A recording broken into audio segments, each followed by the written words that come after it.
Hello, hello, hello. We are back. We have Durin's quest somewhere.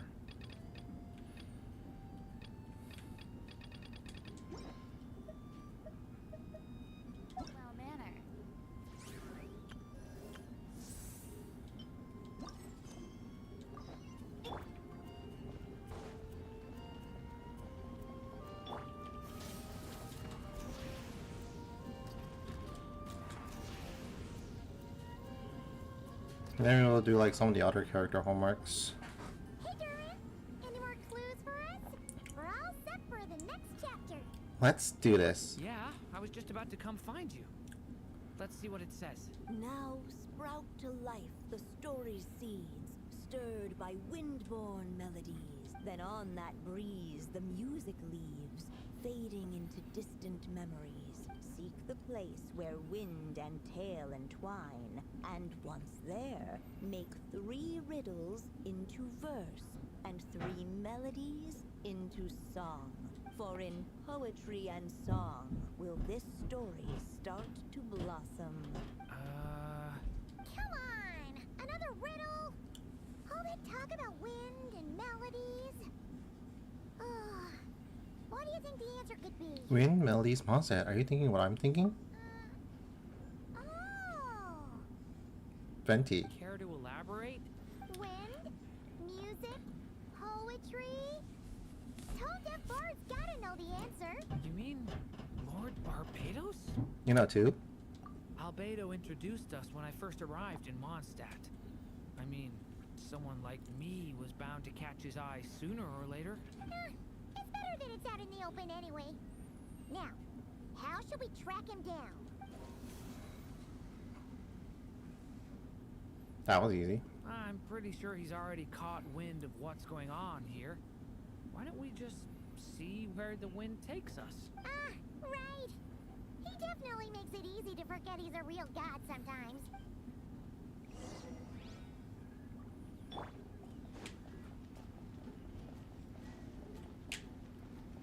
Dragon Tales, Dragon Tales.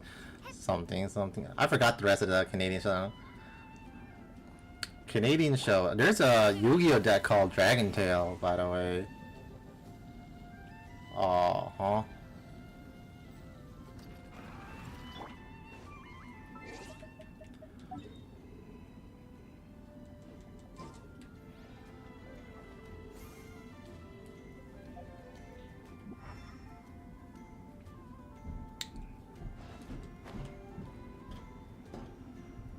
I wasn't paying attention. Where the fuck am I supposed to go?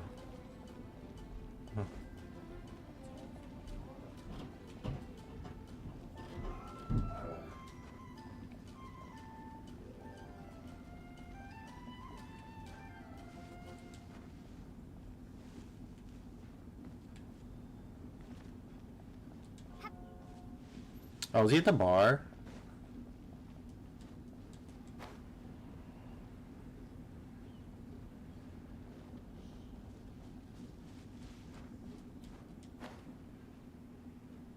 No.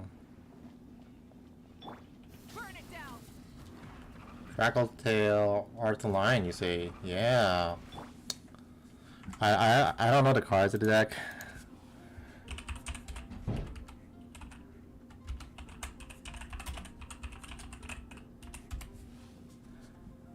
Yeah. I don't even know what this deck does. I just know like diffuse a lot. It's very popular. I don't think they've won anything though. But it's popular.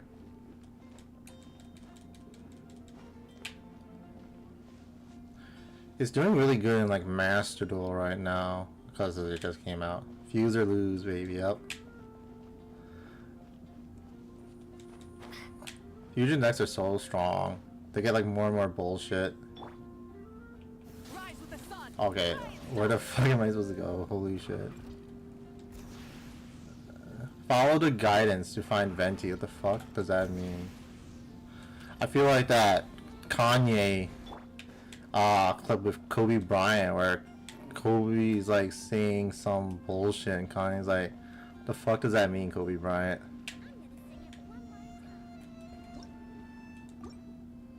Oh, I see it. There's a little like green wisp on the ground. It's very faint, but you.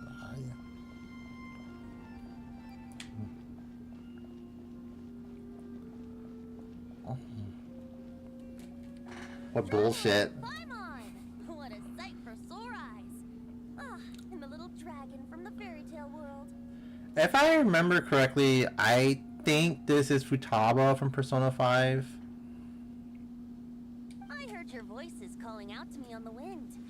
Something about needing help with a riddle? Erica Harlacher. Sorry to disturb you, Lord Barbados. Disturb me? Not at all. To tell you the truth, I'm just as curious about this riddle as you are. Let me take a look.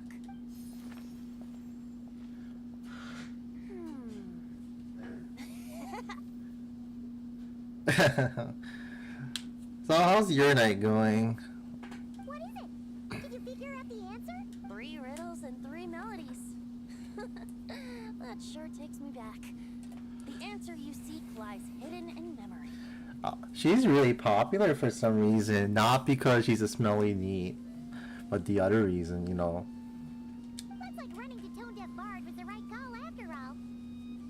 Long ago, those mages came to Mondstadt, seeking to test their strength against mine. Nice, nice. I really need to like finish one of my books. I have like halfway done, and I've been thinking about it. I should like just sit down and finish it. It's not even that long. It's a fucking like short light novel. But I replied, let us make music, not war, and resolve our conflicts through song. So I strummed my lyre and sang them this verse. Maybe that'll be something I do soon. Sexiled. I'll type it out. There's a really cool like reference in there. I guess not really cool, but I believe I've talked about it before. Where there's a reference to this examination where they just like scored the girls lower than the men because they wanted more male applicants to pass, and they referenced that scenario, that situation in the book. Oh wind, welcome now, my guests. Pass through verdant leaves unseen, where shape your formless self may take, and offer up a graceful scene, a fleeting gift for welcome's sake. Yeah, I'm in that Yuri swamp, dog. I read yaoi once in a while. I just like the cute boys though. I don't like the usual yaoi with like the big bar looking dudes. Leap at the edge of a sea of clouds, where land meets sky and sky meets ground. They're frightened off the noisy crowds and bring my guests a calm profound. I feel like the singing for Venti has improved quite a bit. Fly beneath the stars up high, where mortal noise is swept aside, that my dear guests with starry eyes may share the dreams they hold inside. Now go to where I vowed to keep a quiet spot for them to sleep.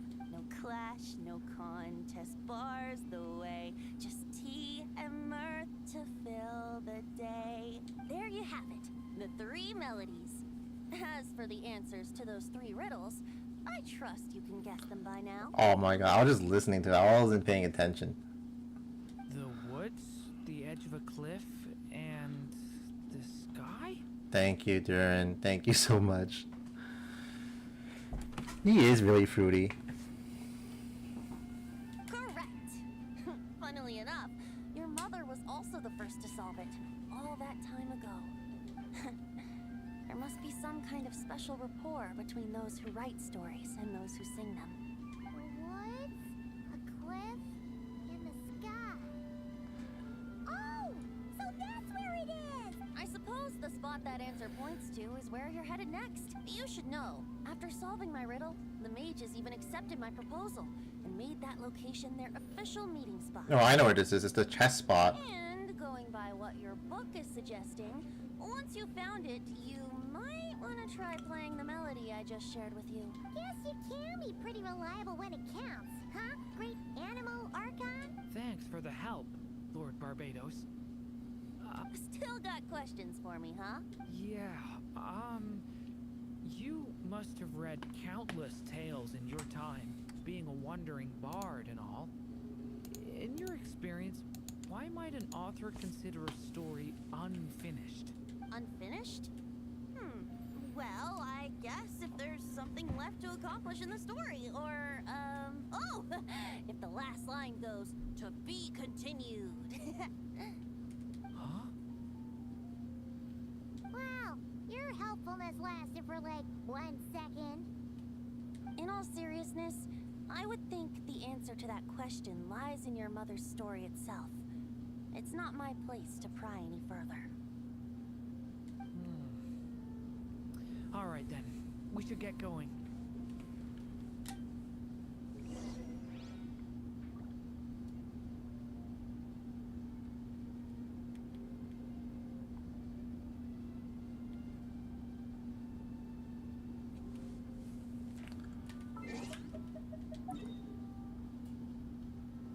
Paimon's always a hater. I don't know what to say.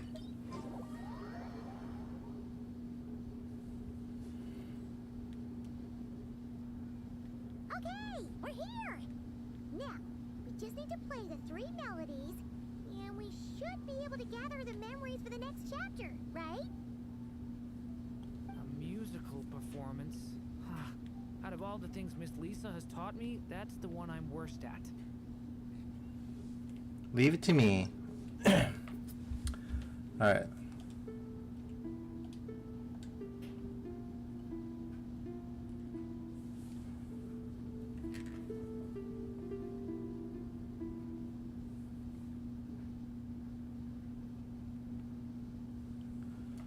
There's more? Oh, fuck.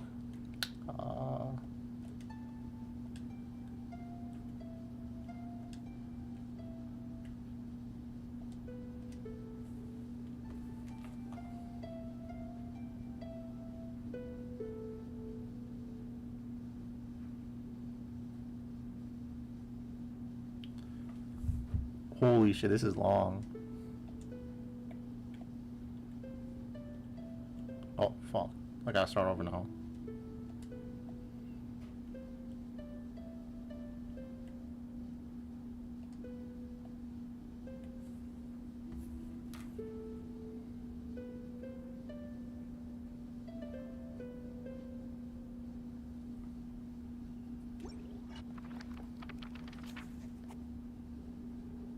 Following the approaching song, will this story start to blossom?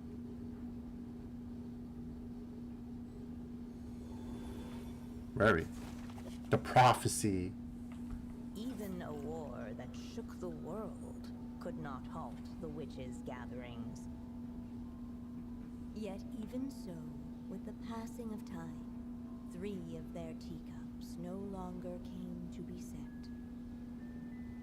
The witches did not linger long in sorrow, for the story witch had brought glad tidings of her own. Born was her dragon child, safe and sound. Her fellow witches offered up their blessings, eagerly debating how to celebrate the child's birth.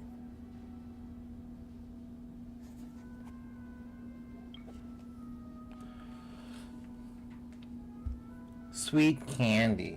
In the end, they settled on the sweetest candy they could find. After all, what could be sweeter than the arrival of new life?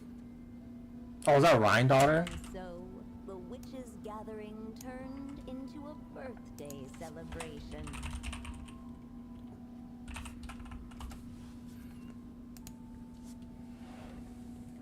On the far left, I think that's Rhine daughter, Albedo's mom. So, we're back in the story world, huh? As if from nowhere, new guests appeared at the witches' table. Perhaps they too had come to celebrate the Dragon Child's birthday. Albert Beto.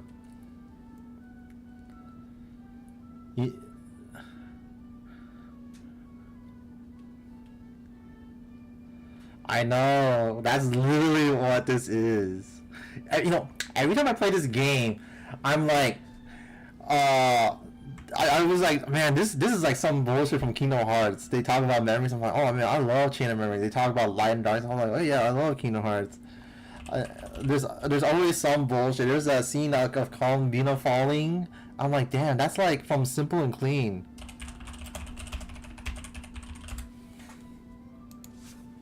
Yet while everyone else was busy thinking about what kind of gift to offer, these three seemed to have come empty-handed. Too much Kingdom Hearts brain rot. That's what this is. Hardly the recipe for a warm welcome to a birthday party, now is it? A gift? Hey, what's this all about? We only just found out this was a party. While the guests voiced their complaints and grievances, perhaps they should have been wondering what kind of gift to give instead. So, we need to bring a gift to advance the story? Ugh. But where are we supposed to get something like that? Perhaps it would be a good idea to have a look around. Why didn't you just say so?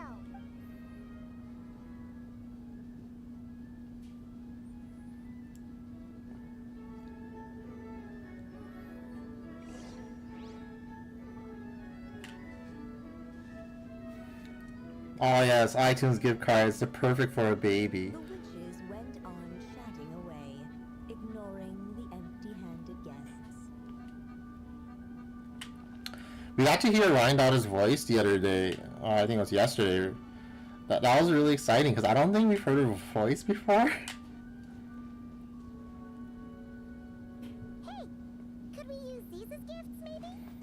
At last, the guests found something to give the Dragon Child. Guess that's a yes then. Which one should we go for? Still, the guests wondered, what kind of gift might the little dragon really want?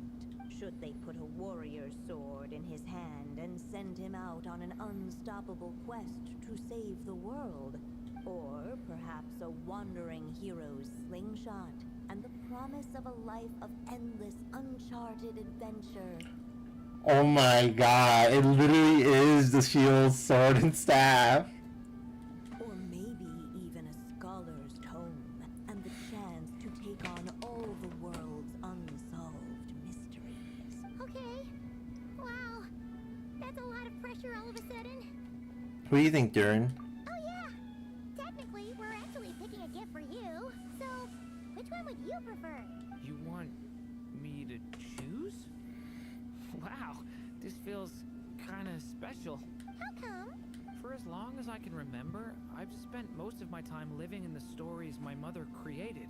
I always thought my mother had everything written out for me already, just like the toy figures in Constellation Metropole. What I wanted to do with my own future.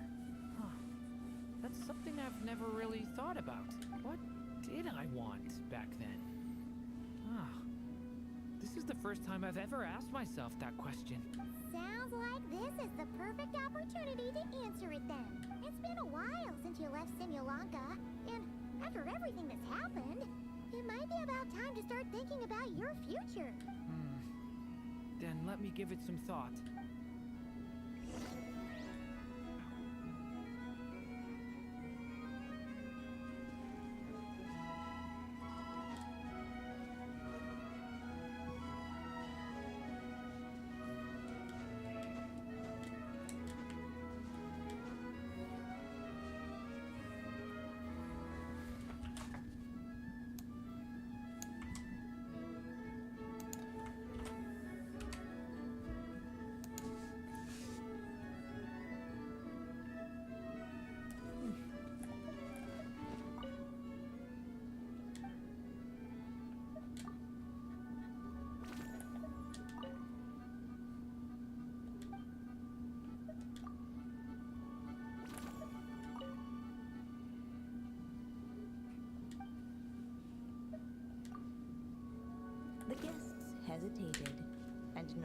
without good reason.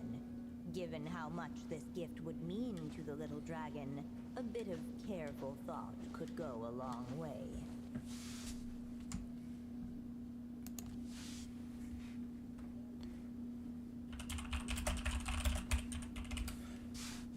I feel like we should do the book.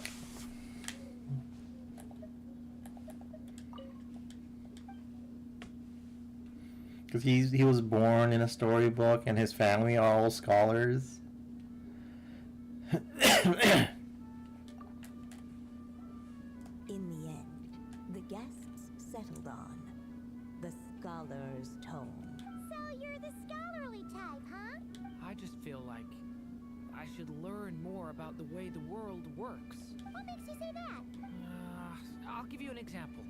Did you know that in Mondstadt, using fire to catch fish is a punishable offense?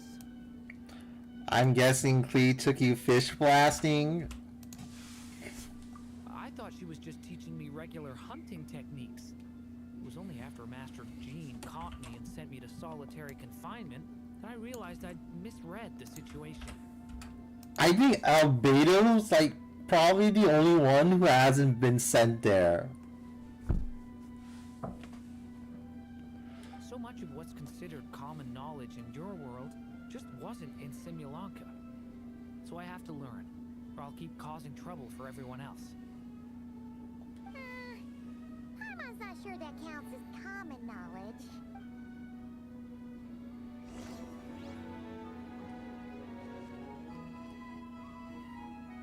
Alright, they should let us in now that we've got a gift, right? Hello there. Brought a gift this time? The newly arrived guest presented his gift, wishing the little dragon a future as a wise and accomplished scholar. Accepting the guest's blessing, the story witch invited him and his friends to take their place around the table. Finally, she could introduce them all to her dragon child, telling all in attendance about the moment of his hatching, and of course, the name he'd been given. It was then that the seer witch, diviner of the stars, withdrew her gaze from the heavens and turned a sorrowful glance upon the little dragon. What a cute baby dragon. You gave him the same name as that evil dragon? That's right. But the life I intend for him shall be very different. What folly, to love so blindly. For as you must know, a name is the mirror of destiny itself. He who bears an evil dragon's name must also inherit the fate of its previous owner. His fate has been foretold. Then I'll rewrite it. The witches at the table fell silent, for they knew the seer witch's words had never once proven wrong. Yet, just as clearly, they recognized the story witch's resolve. For there is scarce a force in this world more fearsome than a mother's love. At last, the merry witch stepped forward, dispelling the uneasy silence. So be it. Then we'll all lend a hand. Together, we shall rewrite this child's fate. That's what this whole like friggin' events have been about. This whole patch has been about, is like rewriting fate. Because people aren't happy with Nasu's works. You mean to defy one of the fundamental rules of this world. I refuse to be shackled by such rules. Besides, this is a witches' gathering, is it not? What could be more fitting a subject for this occasion than to defy them? I was watching a video about like how this content creator ruined fate by making a dumb meme, but because like they're popular, everyone believes the meme because they just choose not to check out the actual series, and then they'll just say, oh, but this content creator said this, and then content creator like apologized for it, but like he's already fucking ruined it, so it's like too late now. It's already been cemented that fate's too complicated, blah blah blah. Where do you start from fate? There's no good way to start from fate. I'm like, fuck. Anyway, that person was also one of those people, but like they watched Dean Stay Night, they liked it, they read Fate Stay Night, and they got to the final day for Fate route, and they like, I cried. It was so peak. I cried. And maybe you know it's fucking Gigic. I get so mad about that video. It's like, oh my god, this has done irreparable damage.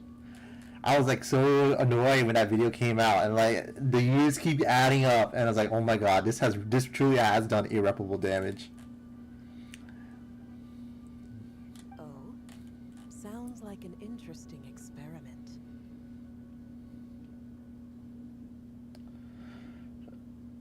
Yeah, and then, okay, here's the crazy thing: the person making the writing who made that rant, they're like, no one has this like problem with Star Wars or MCU, the fucking most popular cinematic experience with like no fucking good watch order. Like, just pick up a series and watch it. You if you like it, you like it, and then if you want more, then go check out the different series. You don't need to like start exactly at Fate Stay Night or Fate Zero or blah blah blah. You can just pick up Prisma Ilia, have fun with the Henshin transformation, then go watch Fate Stay Night. I suppose, were we to succeed in this endeavor, we might bring a touch of wonder to this otherwise dreary sky of stars. I think it's just better to like get a general idea of what kind of Fate you're watching. Like Apocrypha, it's like a team Grail battle. So you have like the red team and the black team. So that's the difference.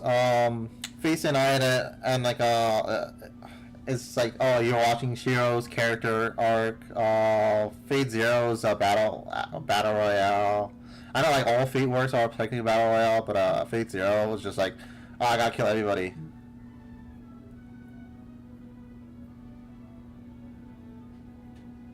Yeah, but I mean like, cause I definitely did not start with Fate Stay Night, so I think I don't remember which one I did first. It's either I played Extra first or I watched Zero. I probably watched Zero. And then probably like played like Extra and UBW around the same time. Yeah. And then I checked out Prisma Ilia. I really like Prisma Ilia. The only unfortunate truth is Silverlink has priorities that I do not have. But like if you ignore their priorities, I think it's a very fantastic series.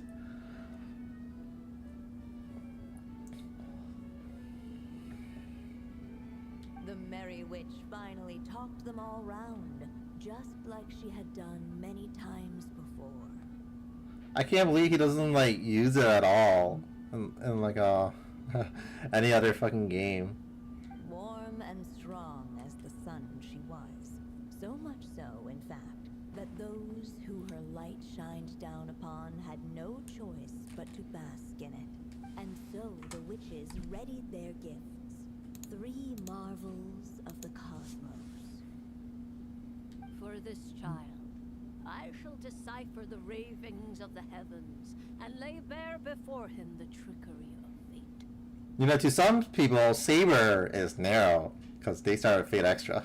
For this child, I shall leave a formula powerful enough to unravel the very origins of this world, that he may seek another solution for the conundrum of his life. I gotta like reread. I got a little distracted talking about Fate.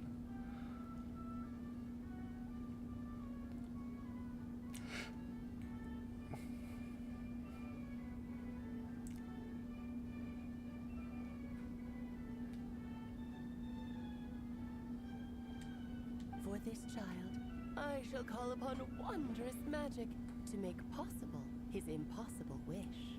All the Story Witch had was the pen in her hand, yet with the love that flowed from it, she resolved to bring forth a marvel of her own. I think more games should have the backlog button. It's so useful. Genshin did not have that originally when it first came out. It was a later quality of life edition, and then I've been using it. I won't lie, I've been using it. It's so good. For this child, I shall leave behind the last story I will ever write, and with it, a path to an ending yet untold. Real. I mean, like, you have to in Ace Attorney. It's either that or like you're rereading the text anyways by pressing them again. With the witch's blessings given and received, the little dragon's fate at last began to turn. In the midst of the dragon child's birthday celebration, the seer witch proclaimed her prophecy. The child had been given the evil dragon's name, and with it, the burden of its fate. But hearing this, the story witch vowed to rewrite it all, for such was her love and resolve. And so the other witches offered their gifts in turn, marvels as rare as any in the cosmos.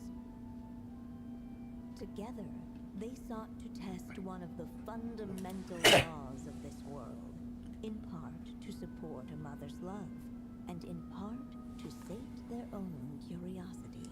I've never beaten a Spyro game. I've always just like played it. And I almost forgot. Our new guests came bearing blessings of their own. Who knows? Perhaps this extra dash of wisdom might be all the little dragon needs to change his fate.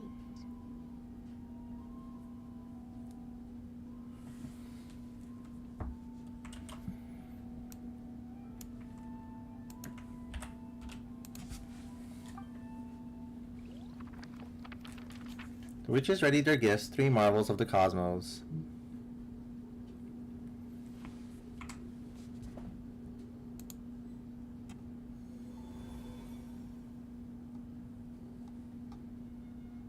Yep. Looks like we've completed this chapter too. Nice and quick. Those witches in the story were the mages of the Hexen Circle, right?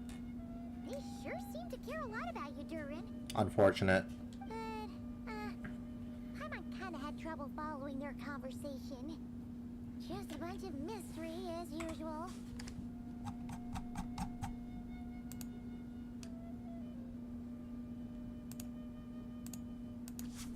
The evil dragon's fate.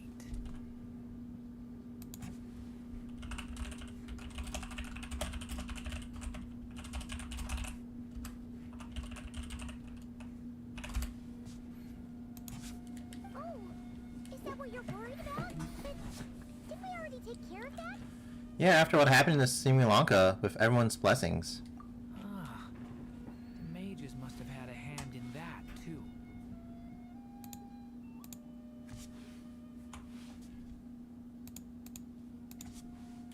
Also, I was just thinking, which part of the story are we even meant to be completing? That one. Oh, That's a good question. it feels less like we're filling in the gaps and more like we're adding something new altogether. But we use the ink, right? And the book hasn't given us any more clues, so that must mean our task is complete. At least for now. Well, seems like we're trying to change his destiny this chapter with that Kingdom Hearts choice thing. Yeah, I guess we're doing something right. Don't worry, even if we run into trouble, we can always go ask Alice. Maybe I'm overthinking things. It's just, this is my mother's final wish, so I don't want to mess it up.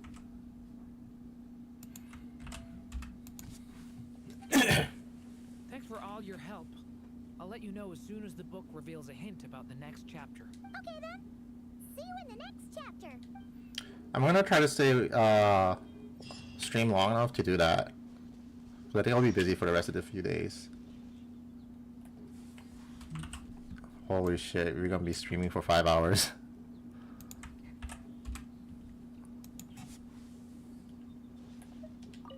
I think I'm gonna stick around, take my time reading through this book. If you feel like jumping back into the story, just come find me.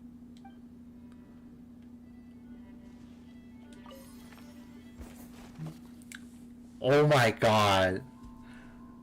That's so peak.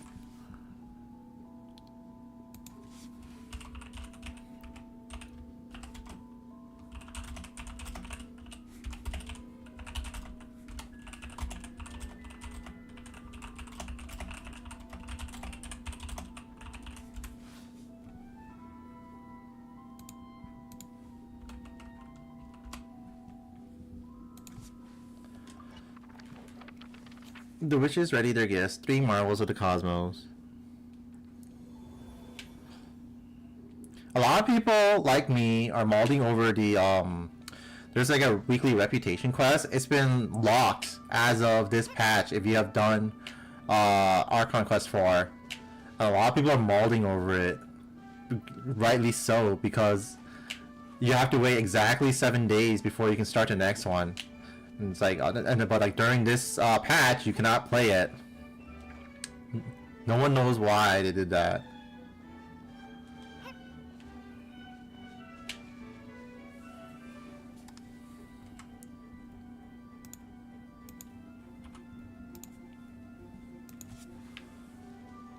Yeah, it's the most evil thing, and it's a live service game. You can't be doing this shit. It's live service. This is a limited time. As of late, the Trixie Witch has nearly the entirety of the snowy lands in her grasp. Now none but the Tsar can command her submission. Such a pity that she can no longer spare the time to join our gatherings.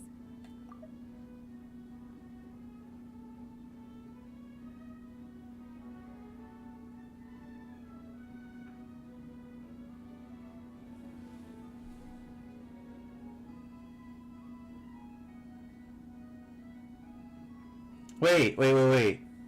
Is this the Tsaritsa that they're talking about?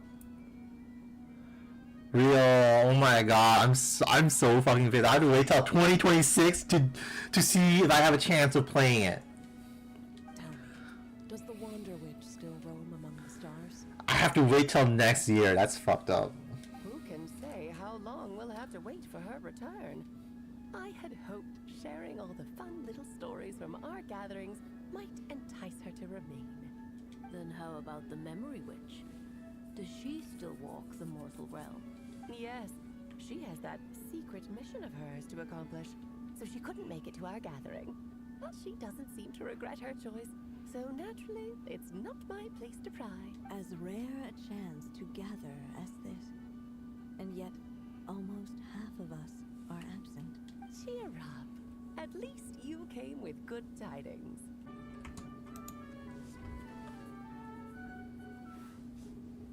Oh my god, my internet fucking disconnected.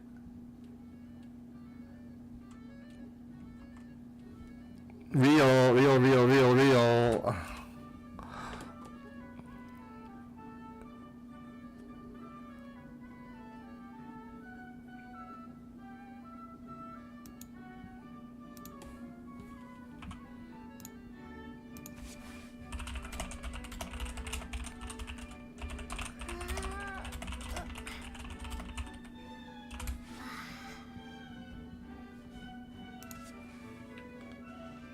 I have to read this dialogue again.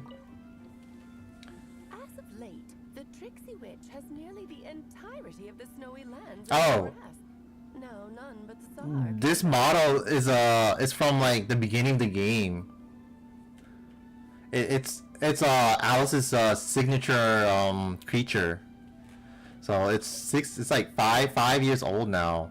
Such a pity. Tell me, who can say how long? Then how about the Memory Witch? Yes, As rare a cheer up. At least you came with good tidings. I suppose I'm just feeling a little sentimental. After all, there will come a day when I, too, am among those absent at these gatherings. It was made for her daughter, if I remember correctly.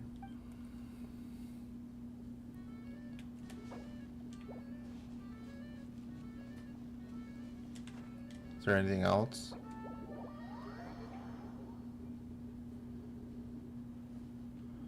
Here, we show her daughter.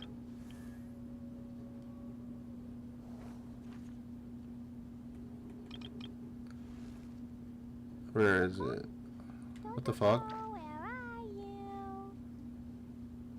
See, like in her little backpack. And then there should be like a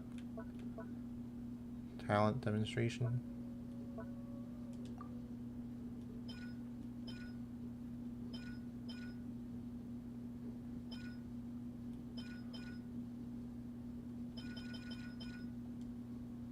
What the fuck?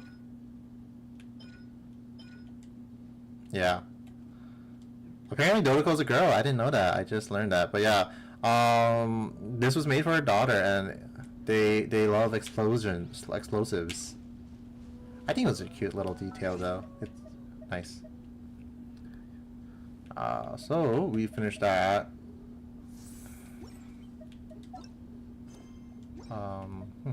Where's there's just too many menus I have to go through. So today we will be doing these trio: Loopy Cow, the Wolf Boy.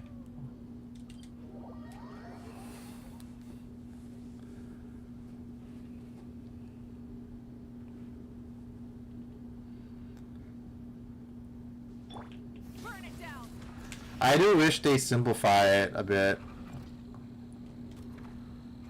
I know. I think HSR has done a better job of it, but like that game came out years after Genshin did.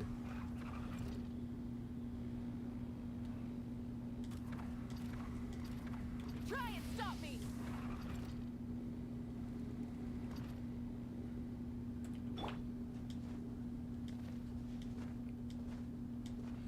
Sometimes I forget like where stuff is because like I'm like, oh, I don't know the menu for it.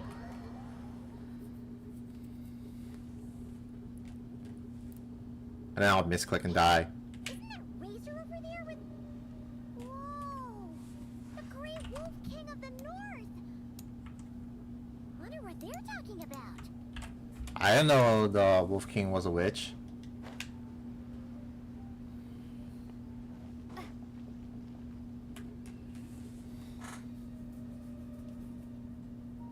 Razor! Familiar scent. Ah, you two. It's Todd Habercorn. He was on Barney. You have been good? Yep, we're doing great. Oh, but what happened to Berea's Razor? We saw you talking just now. Is it a secret?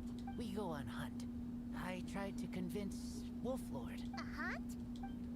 Oh, is that Razor's task?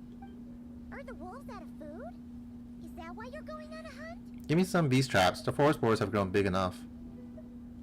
No, this hunt is not for food. We hunt enemies. The Dark Wolf Pack. Strange scent coming from land they took. Getting stronger. Oh my god, this is insane. So, these wolves showed up in version 2.0 of the game, but they were in Japan at the time. And I think sometime in version 3 or 4, they migrated over here to Mondstadt, which is like Germany. It's like, okay, I guess these exist here. People were like fucking pissed when that happened, and now there's like story reason tied to it.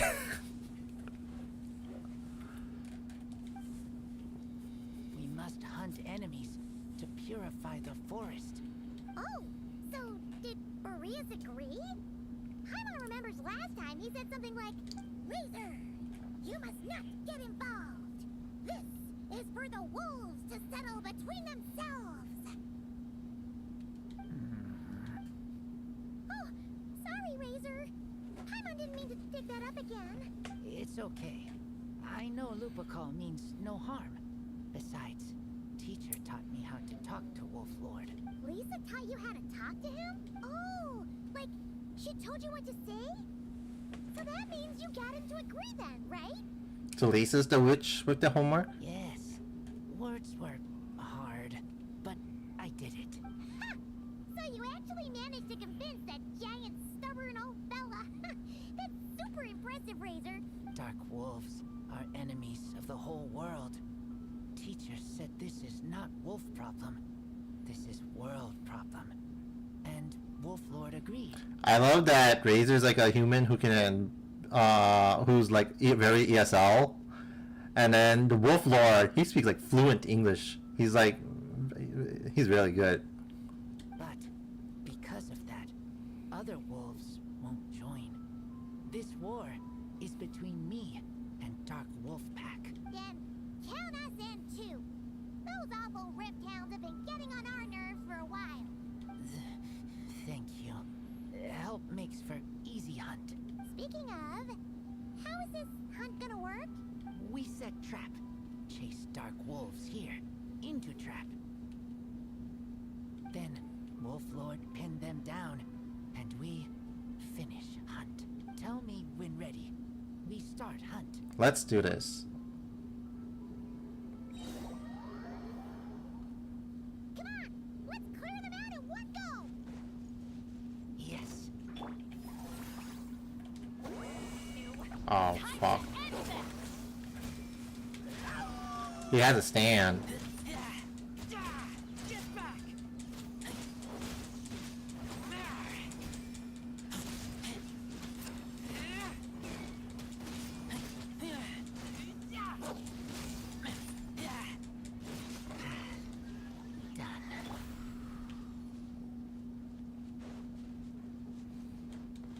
That Stan pats his head sometimes. Oh my god. Why are Lupacol here? Oh no, the rift hounds are attacking them. We gotta get rid of them quick. It is cute. I love it.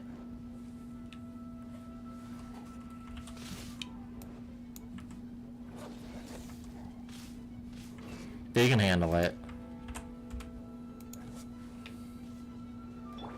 Show no mercy.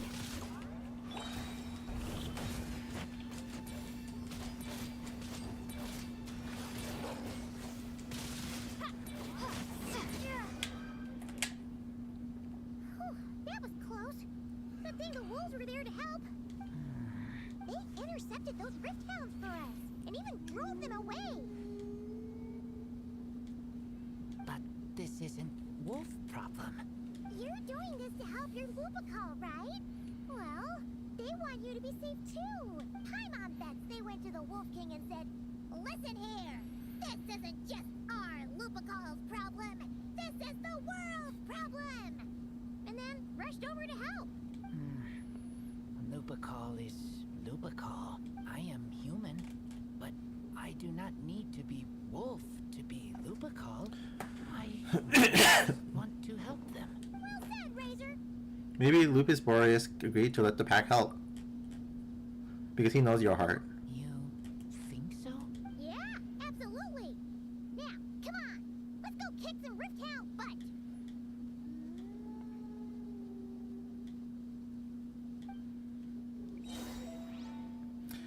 Lupacol means family, if I remember correctly. Fulfill our pact.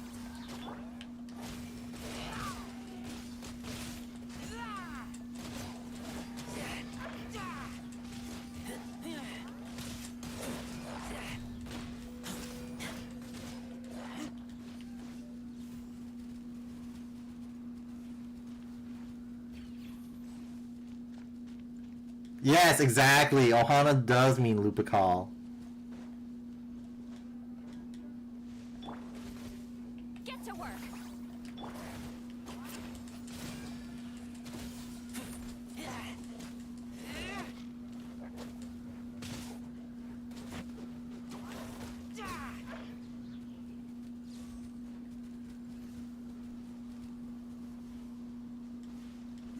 Look, the rest of the rift hounds are just up ahead. Get ready For Lupacol. for Lupacol!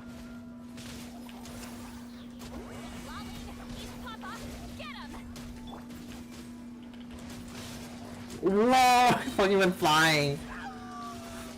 The physics in this game is pretty funny.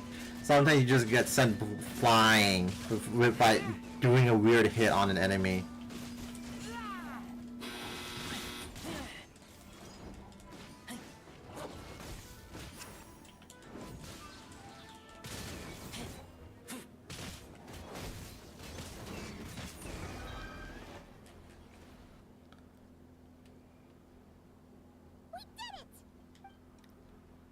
Thank you for helping.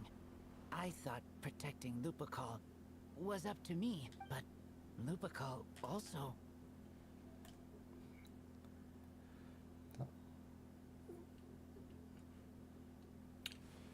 Was that my washing machine? Fuck. We're here because we care about you, just like you do us. That's what makes us Lupical, right? Right. We are Lupical forever. Aww. And now, there won't be any more intruders in Wolvenden. No. Dark Wolf Pack, rip open sky. They could come again. But me and Lupical will hunt them down, no matter what. Don't forget about us now. Yeah, if you ever need help, just say the word. We're here for you. I appreciate it. They call for me. Sounds like they want to make sure you're safe. Then I should go. Thank you for the help. Don't mention it. That's what Lupical is for. You know, he almost got like kidnapped by like one of the characters' moms because he's like you know, he lives in the wild and stuff. But both of them safe for now. Razor busy farewell and head into the forest. Amid the dense foliage, you notice several pairs of eyes regarding him with more waiting for his return.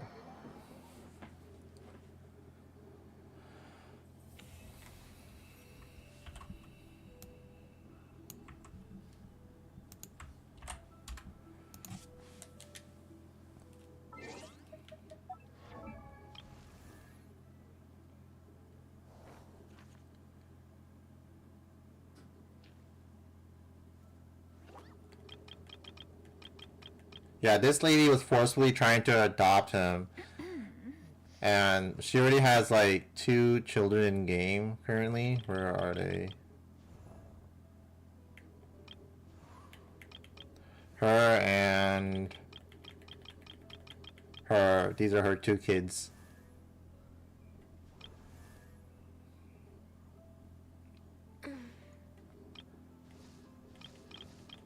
I think she adopted another one recently. No, where's Razor? Oh, this level 1. There he is.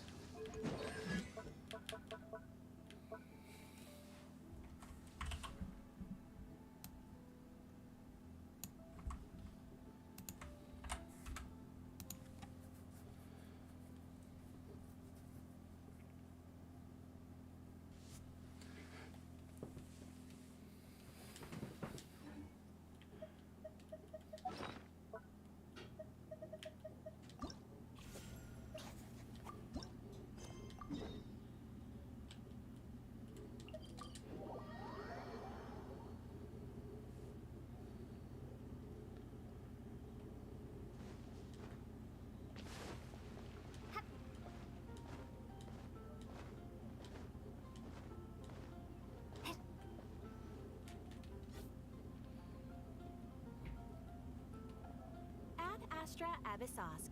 Greetings, traveler. Hey there, Catherine. Oh, and Oz and Fischl are here too. What a coincidence. I love the way Fischl talks. It's so endearing. All things in this universe must plunge into darkness. 'Tis only natural that those who seek light should cross paths in the realm of dawn. Mein Fräulein means to say she's happy to see you both. And I feel the same. It's been quite a while, Traveler and Paimon. It's so good. I love Chunies. They're so funny.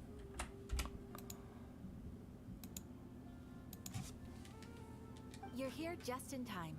Yai Publishing House has a commission for you, traveler. An editor is here to discuss the details in person.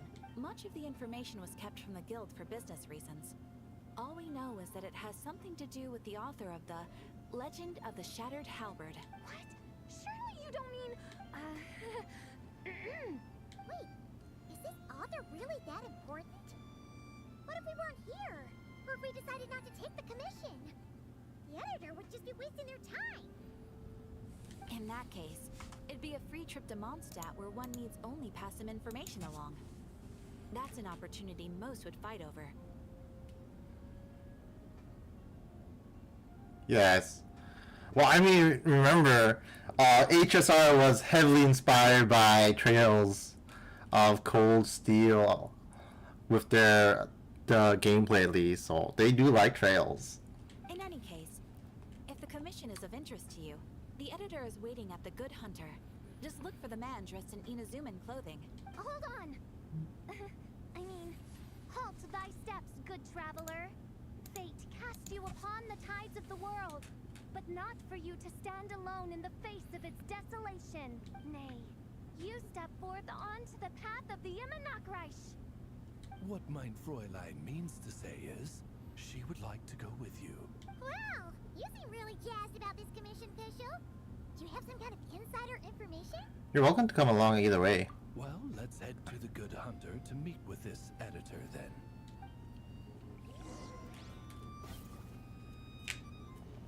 They did a gag one time where she spoke normally, so then Oz had to like translate into Chuny dialogue. It was really funny.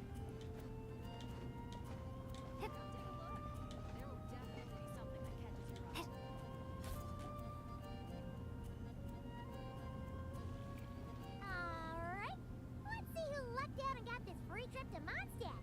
Wait, you're Shing. Oh, Genu's editor Onodera. Traveler, thank you for all you've done for us in the past. I come here today with a commission from Lady Yai, with which I'd like your help, should you be willing. Oh, and might I ask who this person dressed like Princess Fischl is? Oh, Xingqiu's the author. Let me hear how she said that again. Wait, you're Shing. Oh, Genu's editor Onodera. Oh my god.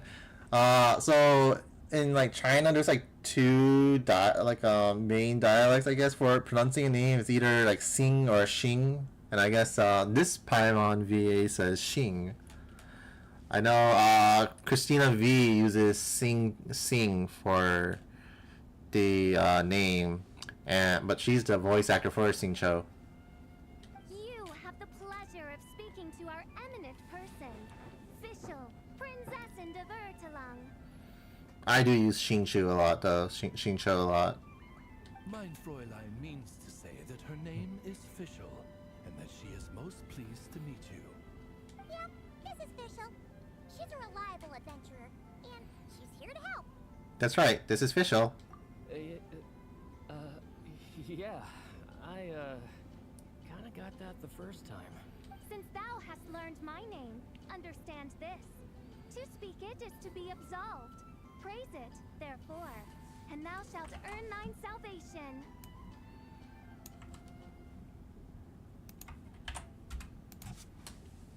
Mein Fräulein means to say, she... Ah, I see. I completely concur, my lady.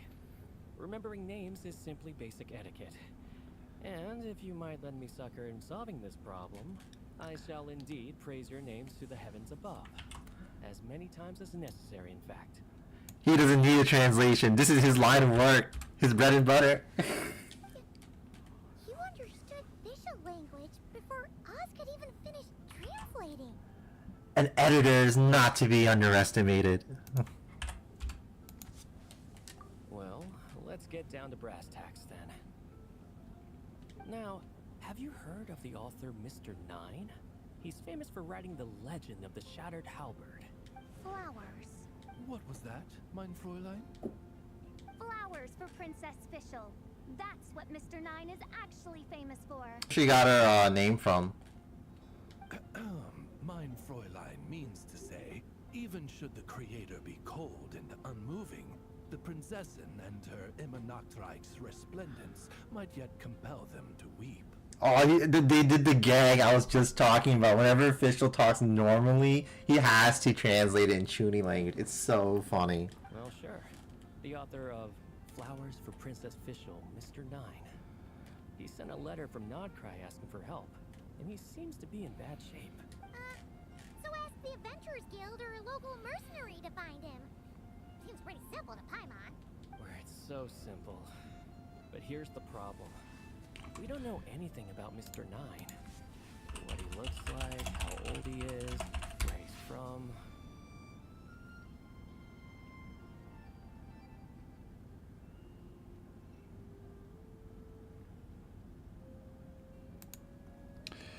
I feel like I know this VA. Who voices him? Charles Nguyen. Who is this guy? Hideo Kojima? He's Hideo Kojima? Let's see, who did he voice? Hello?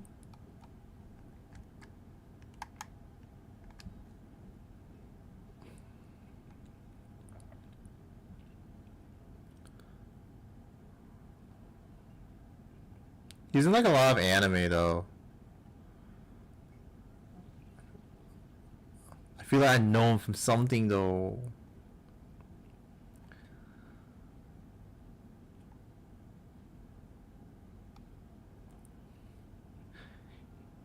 He does a lot of like light novel slop anime.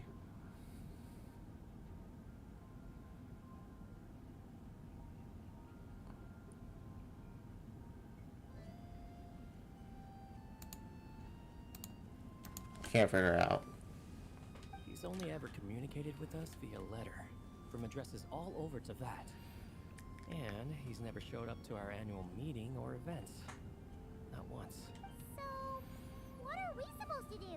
Well, we'll need to investigate Mr. Nine's identity, that's for sure. We did a bit of digging ourselves, and we realized that ever since completing the Shattered Halberd series, Mr. Nine's handwriting began to change. His initial editor has decided to retire to focus on his own writing. And he didn't have much to add either. There's slop. If there's slop, call me a pig, because I love slop. Whatever hath once existed in this world is enshrined in the memory of the Prinzessin of Ertelung, to endure unchanging in her Immanakreich. For from the sacred primordial words flow the wellspring of all cause and consequence. Mein Fräulein means to say that... Yes, we had the same idea. So, we tracked down the original manuscript of the Legend of the Shattered Halberd. Oh man, Genyu's gonna be so mad he missed out on this. Wait, you didn't need Oz to translate this time either, Onodera. Editors are something else. Oz is so mad. Osvaldo Hafnavines, hast thou perceived something? No such Henry exists, mein Fräulein. I sense a faint, elusive resonance. Something akin to the magnetic field, gravitational force, and threads of cause and effect that surround you, mein Fräulein. Isn't that interesting? Well, in the end, our only takeaway was that the design and craftsmanship of the paper point to it coming from Qingce Village in Liyue. Huh. Could Mr. Nine be from Liyue then? No, wait. If we're talking authors from Qingce Village specifically... Chang the Ninth? No, it couldn't be. Could it? Chong the Ninth?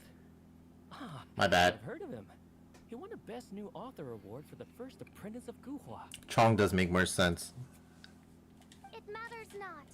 Though the Saint of Tears and the Saint of Atonement perform manifold labors on divergent principles, their power flows but from a single source. Mr. Onodera, if you please. Wait, Oz? It's great that you trust Onodera and all, but we're still in the dark over here. You speak true, mein Prinzessin. Even if Chong the Ninth doesn't turn out to be Mr. Nine, he's still an author. And he could have had contact with him. I think it's a good place to start. What did I tell you? Editors, am I right? Yeah.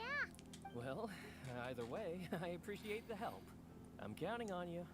What a refreshing twist on the normal chuny dialogue the official does.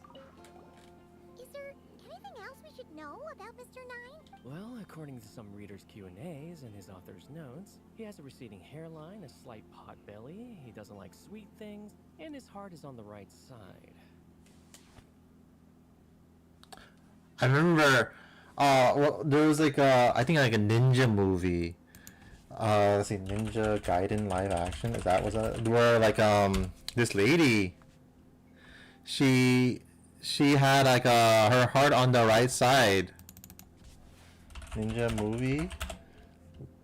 Lady with heart on the right side, and the reason she survived a fatal stab to the heart was because it stabbed her on the wrong side, and then they're like, and she's like, no, my heart's over here.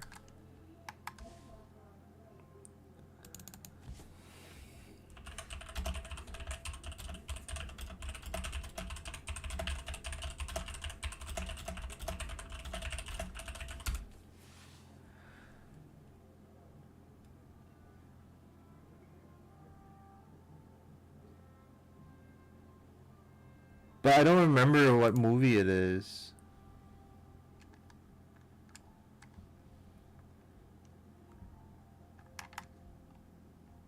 And it's like an American movie.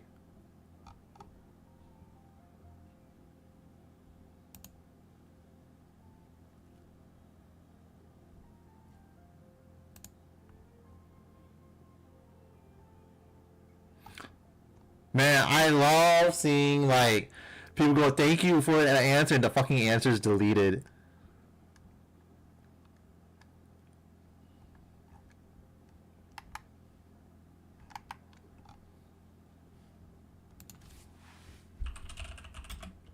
Is it really Ninja Assassin? Oh yes, thank you. That's the one. Oh my god.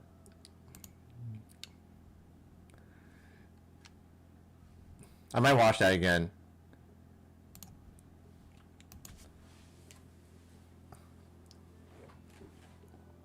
Or was it the left? No, it was the right. He has 5 fingers on his left hand. Severe insomnia, a pupil in each eye. So, a whole bunch of nothing.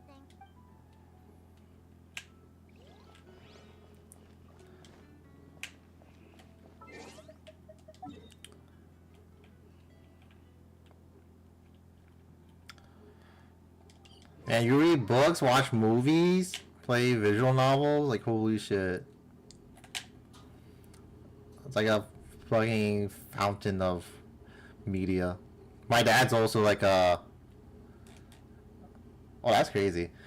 My dad's also like a media guy for like TVs and movies, cause like he just like bored, so he just like he's always like watching something.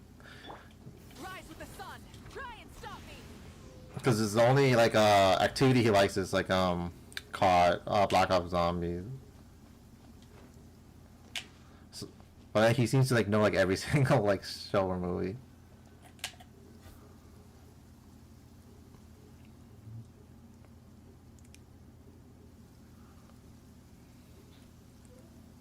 Huh? Chang the Ninth isn't home. It doesn't look like there's anyone around we can ask either. Shall we wait? All I know is like shitty isekai slop. But I love it. Seems like that's all we can do. Still, could his absence mean that he really is Mr. Nine, now kidnapped and sent to Nodcry? If you're not having fun, are you living? Perhaps we should have a look around his house. If eating on zitter is how you enjoy spending time, then who cares? Barging in without permission seems wrong. But if he really is Mr. Nine, then... Okay, let's do it. I'm a very nosy individual who likes reading about drama online, and then you're going, yes, I now understand the drama.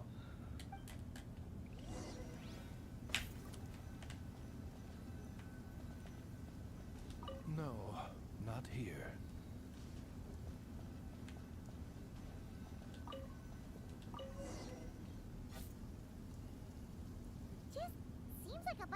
ordinary stuff.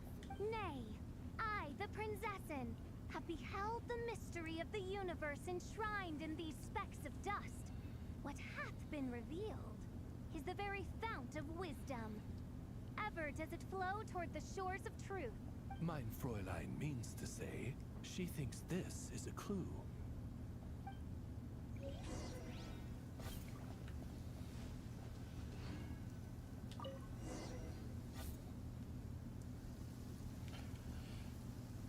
Wait, it looks like the soil's been overturned. You know, sometimes during cutscenes, if lightning strikes, you will get struck and your character gets sent flying. Oh no. Could some kind of overzealous fan have buried him in here? Maybe we should call him Millilith.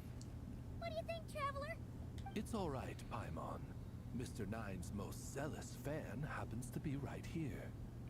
Yeah, and if an enemy spots you during a cutscene, you can't do anything, and then they will just slowly kill you, and then you have to like start the cutscene over. And since mein Fräulein would never do anyone harm, I'm certain the same is true of his other less avid supporters. All right, let's see what's buried in here. In any case, you dig up the ground. Inside, you find a large bag of Mora and a check from the Northland Bank. Suddenly, a voice comes out of nowhere, and without thinking, you stuff the items in your pocket. What is the meaning of this? I'm calling the Millilith. Chun-the Nine, you're not dead! Or kidnapped! What are you even talking about? Oh, wait a second. You're the ones who came here with that young lad from the Guhua clan. Yes, I remember. I'm guessing this is a misunderstanding then. The question still stands though. What are you doing digging around my house? Oh, well, actually, we just wanted to know if you've ever written under the pen name Mr. Nine. What? Not even a whole bucket of hallucinogenic mushrooms could make me that delusional. No. If I were Mr. Nine, why in the world would I enter all those writing competitions? I gotta like watch the OG Kamen Rider one of these days. To what? Demolish the competition from the shadows? Yes, doing a real bang-up job, aren't I? My submission's never even been selected. I do love the messaging, you know, like Kamen Rider discovered to like commit evil is actually a hero of justice. I think that's nice. The classic archetype of the boy hero is outdated. That's the kind of critique I get. Even opening with a plot twist or disguising your hero as a fool is falling out of fashion. Modern readers are drawn to the boundless imagination and innovative world-building character of Mr. Nine's works. Good point. Besides, if I were Mr. Nine, I would have come clean the minute First Apprentice of Guhua won that award. What? That old beggarly Chong the Ninth is Mr. Nine? No, there must be some mistake. What a sight that would have been. Yeah, and when we were here with Shinjo that one time, you talked up the legend of the Shattered Halberd a lot. If you were the one who wrote it, that'd be like Jean complimenting herself for being a good knight. It just doesn't add up. In any case, while this gentleman isn't the Mr. Nine we're looking for, I sense something of interest on his person.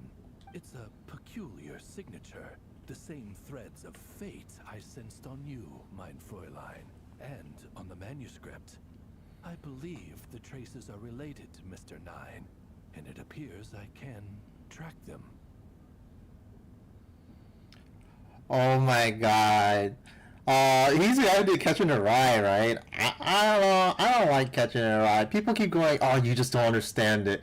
It is more than just Holden being an angsty teen, blah blah blah. I'm like, I don't care. I don't like this book.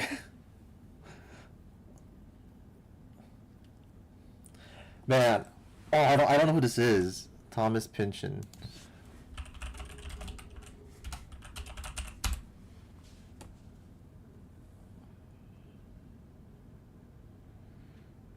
What novels did he do?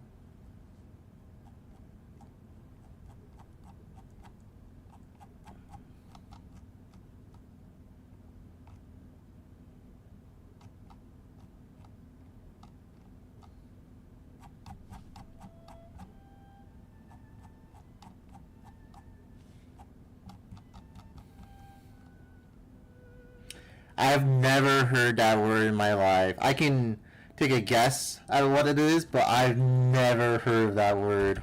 Maximalist.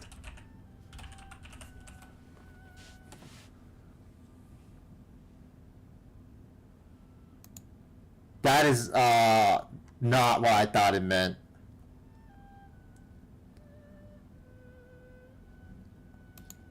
I'm learning new words.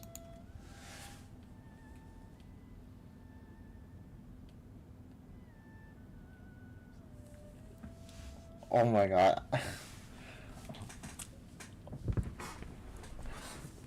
I am not a well-read person. My Gravity's Rainbow versus arguments against the Inherent Vice, Mason Dixon. Oh. Hey, that's perfect! Once we head to Nokrai, you should be able to find Mr. Nine, no problem then.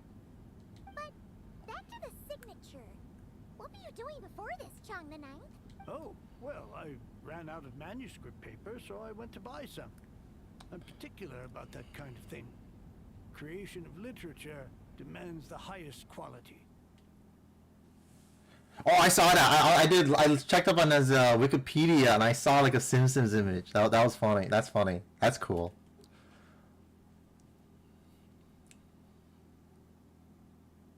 Ah, no wonder. Mr. Nine uses the very same type for his manuscripts. Huh, that explains it. Thanks, Chong the Ninth. We should get going. I'm not quite sure what I did, but you're welcome, I suppose. I'll eat it up. Creator of another world. Though I must say, the laws and narratives thou hast ordained can scarce compare to the dream dust sedimented in the Imanakreich. I gotta find something. My friend sent this thing to me before. It was I thought it was pretty funny. Let's finish this cutscene. I'll send it. Mein Fräulein means to say your writing isn't. I mean, mein Fräulein offers her thanks.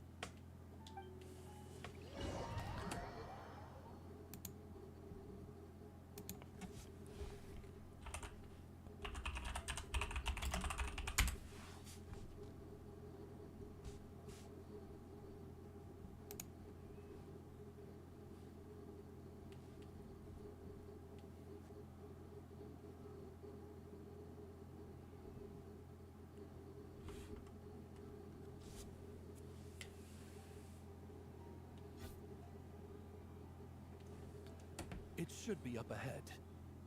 What the fuck? What are the Scandinavian doing here? This is China.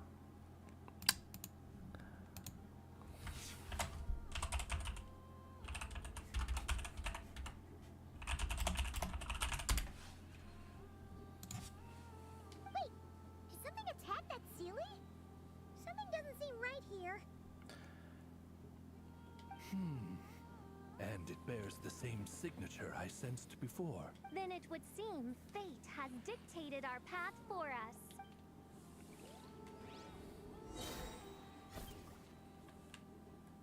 Alan Smithy, author official. Oh, Mr. Nine's a white guy. Alright, let's see. I created another universe and founded paradise. For I, Fischl, and the Prinzessin de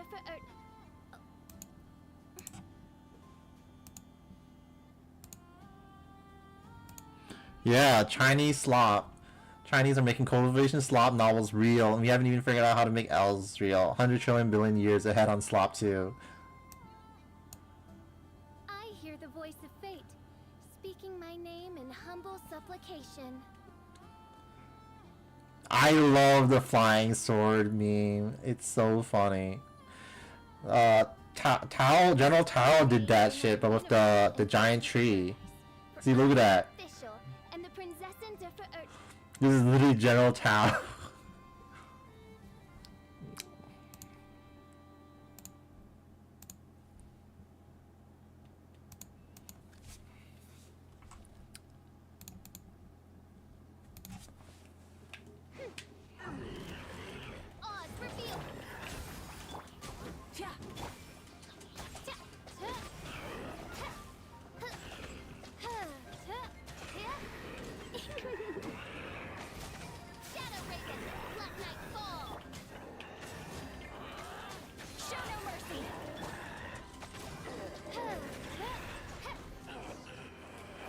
Real. Huh. Looks like the Sealy is showing us the way. I see dead people. Follow.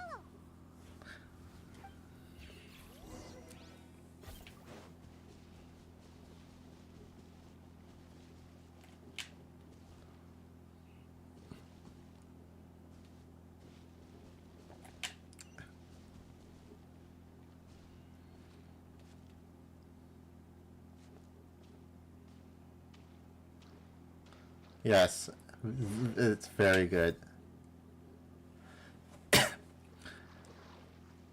I love Master Roshi. What are you doing here? He's everyone's favorite sex pest. Who's this? It's this this what's her name? Nicole, Mage N. Wait, that voice. It's Nicole. Also, that should be our line. We were looking for Mr. Nine and our search led us here, but now it seems we've found you instead. Oh, is she Mr. Nine? Is this Mr. Nine?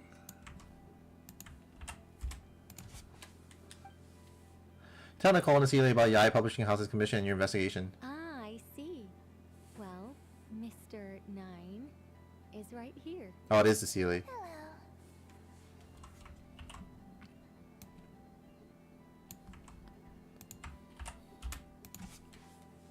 Hello. What bizarre Demerung is this? Never in 1,000 sunsets have I heard of such a thing. In truth, I too aspire to be an author. But I'm also partial to direct communication. Talking is rather inconvenient by comparison, and as I'm sure you can understand, writing things down is even more tedious. I thought perhaps if I found someone with whom I could share my ideas, it might give me the same release as writing. But then those stories would never see the light of day, which would be a shame. So, I tracked down an old Sealy friend of mine and told her all the stories I was imagining. Then, I sent her to find people with similar aspirations to write them in my stead. We even came up with several character traits to lend a certain authenticity to Mr. Nine. A receding hairline was one of them, I think. Yep, I'm the one she roped into all this. Oh my god. That's so funny. The Yapatron. Of course, she's forcing people to write for her. Come now, it was beneficial for you too. By inhabiting those authors and mobilizing their language faculties, you were able to hone and eventually recover your capacity for speech. And anyway, an angel has always functioned like a sort of a flash of inspiration in someone's head. I'm sure it was like stepping into old shoes. So you, what, possessed people? Isn't that kind of intrusive?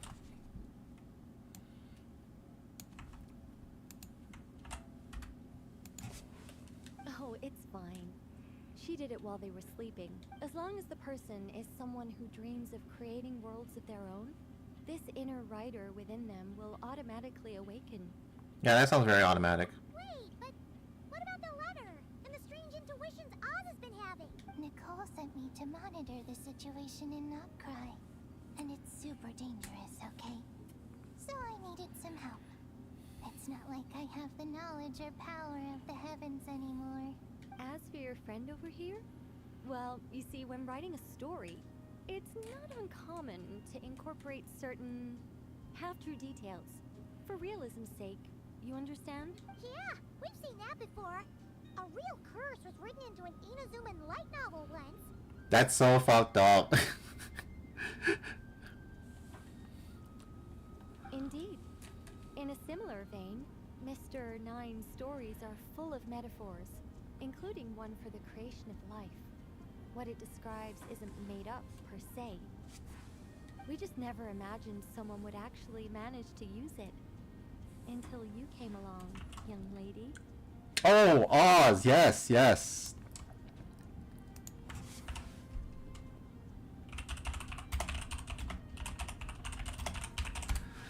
I forgot, yes. She's Fischl's familiar that Fischl created. Oz was Fischl's familiar that that's just there. So I guess that explains it. Mein Fräulein is speechless. So if I may ask in her stead, did she manage to use one of these half-truths in Mr. Nine's novels to create me? No wonder she has like a huge connection with Flowers for Official. It was more like 70% made up, 30% true. No, it was 90% made up, 10% true. I thought it was too dangerous, so I changed it. See, I knew you'd never read my books. You don't seem too surprised, Oz. Well, I suppose I've vaguely sensed this since the beginning. Regardless, it is an honor to serve mein Fräulein. Well, once our affairs in Nodcry are resolved, Mr. Nine will be able to return home. Yes, just tell them that when you return. I don't want to be your eyes here. It's too dangerous. Oh, but, while you're at it, could you pass a message along to that guy in Chingsa Village? I've been splitting the royalties with him 90-10. His share's been buried in his yard all these years. Wait, what do you use the Mora for? I bury it, and then lead people to the treasure. Guiding people is in our nature. It's what I love to do. Feel free to come search for my personal stash someday. I've buried it at the furthest end of the Immernachtreich. Oh, the One Piece.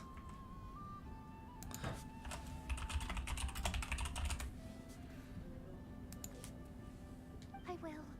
I absolutely will. Mein Fräulein? And, I just want to say that I really like your books, Mr. Nine. She's her biggest fan. What mein Fräulein means is, though the cosmos stretch forth in unending darkness, yet shall come an hour when all things shine. I'm glad to hear it. All in all, it seems you've already found my greatest treasure. All right, that settles that. Now, I need to have a quick argument with Mr. Nine about who really deserves to be considered first author. Shouldn't it be Chong the Ninth? Absolutely not.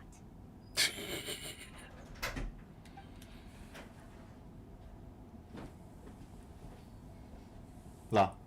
Are we throwing this, boss? Goda. Gomara. I don't think so. Right? Oh. You shall rock. Yeah.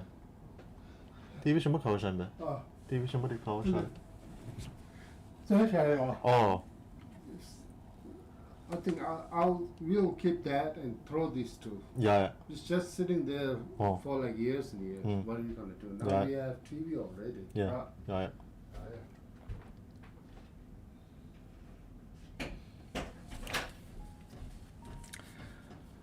After saying your goodbyes, you begin the return journey. Yeah, I did Black Friday shopping, and our new TV finally came. So now we have to like toss out some non-working televisions that have been sitting on the counter.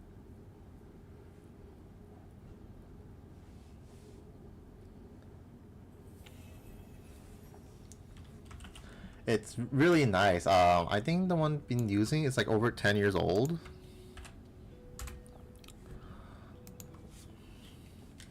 We still keep it just in case, because it's all reliable.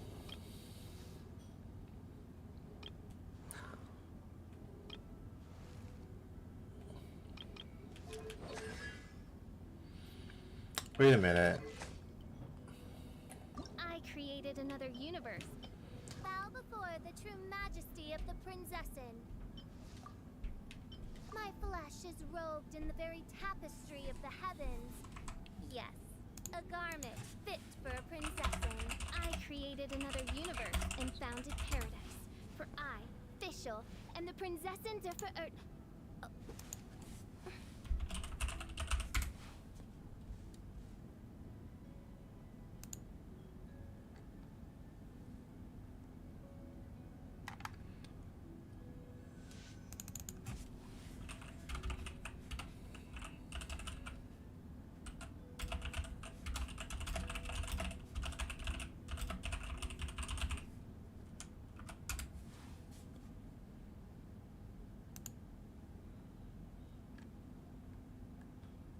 I created another universe and founded paradise. For I, Fischl, and the Prinzessin der Okay, so it is still the same voice actor. She just sounded a little bit different in the costume.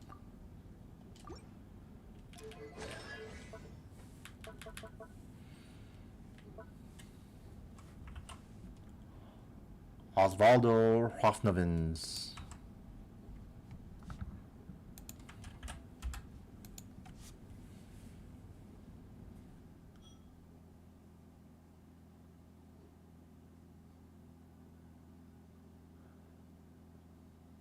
Oh my god, it's written in Chuni language, what the fuck.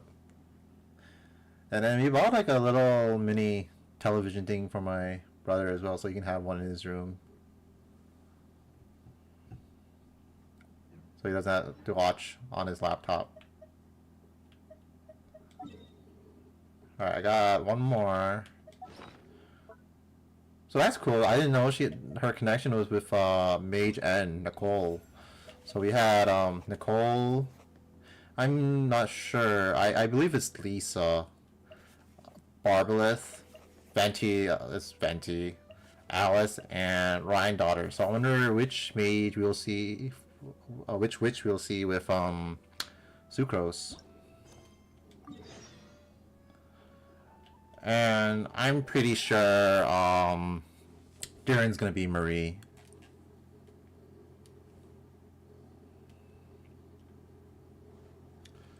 I like that it's not all just Alice, it's all the like actual witches from the Hexen Circle, plus Lisa, I guess. Given previous results, I should make a few adjustments to the experiment and ensure that the materials and equipment are all in order.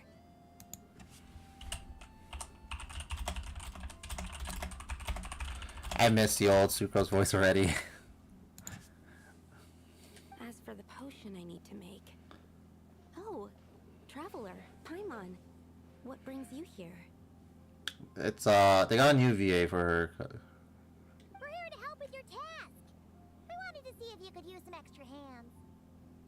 My task? Oh, you mean the one Mr. Albedo told me about? The one from the Hexen Circle? Well, you're just in time. The experiment is ongoing, and I was just about to work on it. Ongoing? So, you've been working on it all this time? Yes. It aligns with other research topics I've been working on, so it hasn't been too much extra work. Still... What? Is there a problem with the experiment? I've been unsuccessful so far. Oh, so it keeps failing, huh? It's not as simple as just failing. The whole theoretical framework behind this task is a bit more complicated than I imagined. So what's this task exactly? Oh, right! You still haven't told us what kind of experiment it is. One meant to develop a potion that can transform sweet flowers into a variant 16 times its normal size. That is to say, the formulation of botanical augmentation reagent type 4, iteration 7. As you can probably guess, this is my 7th time running the experiment. I think she has like autism or something. Wow. So, basically, we need to make growth serum. Or the 7th version of one. Well, yeah, that's about right. This is my 7th attempt. But I didn't make many adjustments to the formula this time, because both the theoretical principles behind this experiment and the products of the process prove there's nothing wrong with it. But you haven't succeeded yet, right? Yes. I'm thinking that it's not my current formula that is wrong, per se, but rather, some other key element is missing. Oh! Then Paimon knows just what to do. Perhaps you could try adding a little essence of Paimon. Well, that's why we're helping out. Wait a second! Paimon is not an ingredient! She's emergency food. We could try. It's just... I would need to adjust the ratios in the original formula, and that might make the potion even more unstable. No! We are not trying that! Just show us the original! Here it is. That said, I'm still missing 2 ingredients. Now that we can help with. What do we need to get? I need spring water from Springvale to use as the base. as well as Eye of the Storm fragments. But that last one could be tricky. We've got this! Let's go! Let's tackle the Eye of the Storm first. I think the previous video was of Valeria Rodriguez. I like her Sucrose a lot. I'm Sucrose, a researcher of alchemy. I heard you've been to a lot of places, so I was wondering if you... What am I saying? It's only our first time meeting, I shouldn't trouble you. But if you're willing, I'd love to hear any stories you have about your adventures. I'd really like that.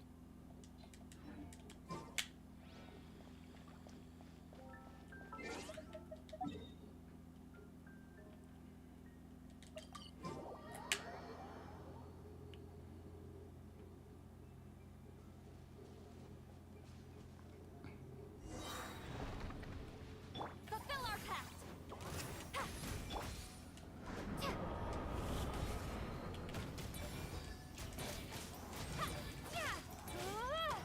Alright, that's the first ingredient done! Wow, you two work fast. That step usually takes me forever. We can get the spring water down there. She sounds like way more confident now and everything. Not like a nervous wreck.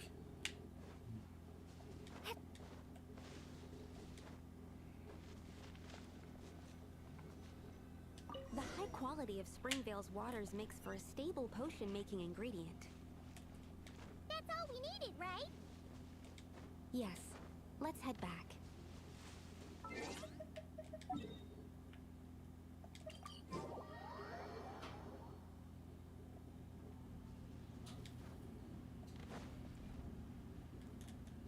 All right, the ingredients are ready and the cauldron is just over there, so we should be good to go. But, Is something wrong? No. It's just... Do you mind if I watch from the side? Just for the purposes of accurate recording, I mean. I know lots of people don't like being scrutinized during experiments, so... That's no problem at all. Thanks. Then, I'm ready to go whenever you are. I'll make sure to take detailed notes, too. So, are you ready to start the experiment? Yep, let's go. Place ingredients and cover more area to increase the tuning rate for this concoction. When the tuning rate reaches 100% or higher, you can concoct the potion and receive the finished product. This is a minigame from an old event.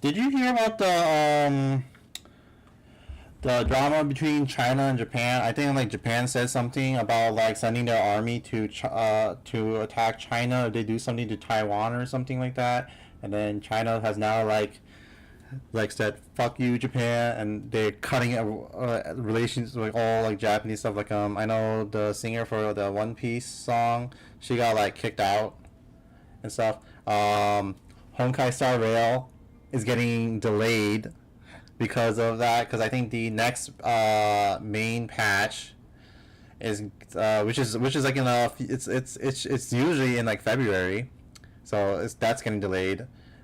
It's the next main patch will be in Japan, so there's a joke about it. It's not Japan, it's America, you know, like Phoenix Wright.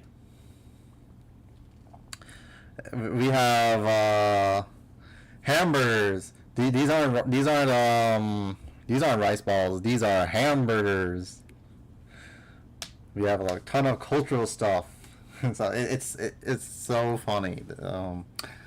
Yeah, as you know, the typical like yeah, like like Japan and China already have like their iffy relationships because of like the how it was back in like World War II, and then the Taiwan thing. So lot of drama.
That's it. Your execution was perfect. Wait, let me see if I can find that image. It was really funny. Uh,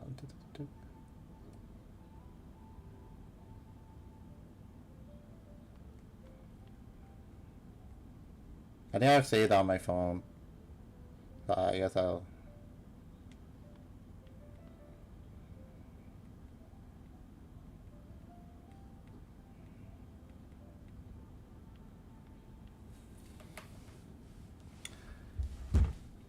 I'll ask my friend for it.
the Chinese game company, to appease their Chinese political leaders, they had to apparently rename the next version for Honkai Star Rail and say, "Oh no, this is not Japan. This is plain Arcadia. It's totally not Japan. These Japanese-looking characters, oh, they're not Japanese." And I can't believe the meme someone made is actually happening. they're like un-Japanifying things.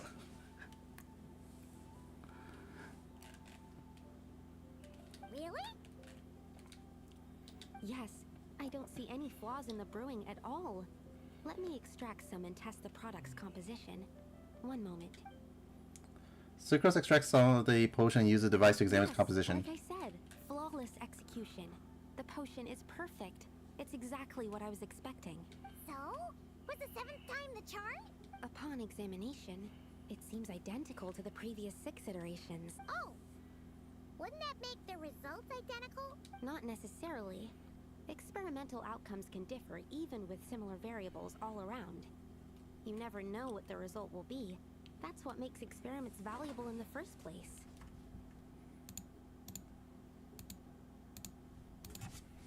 Come, let's test this thing out. I planted some sweet flowers beforehand which we can use. We just need to douse them with the potion and see what happens.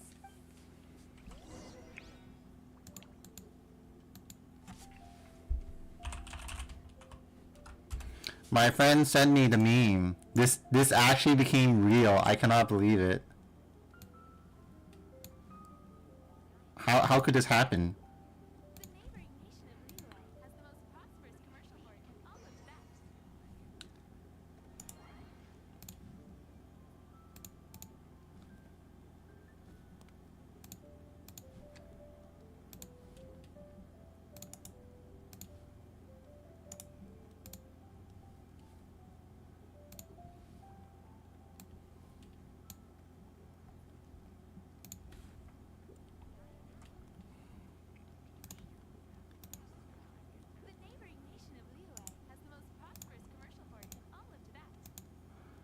Like, how could this happen? How did this become real? Edistar is now Planet Arcadia, truly the greatest planet in the United States of America.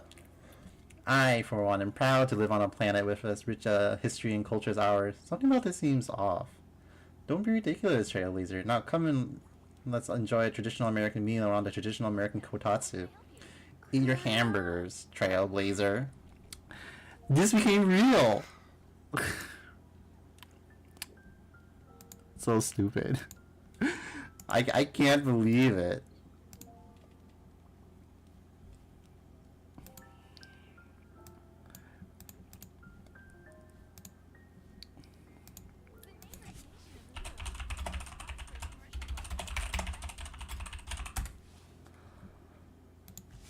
Truth is stranger than fiction. It's so funny.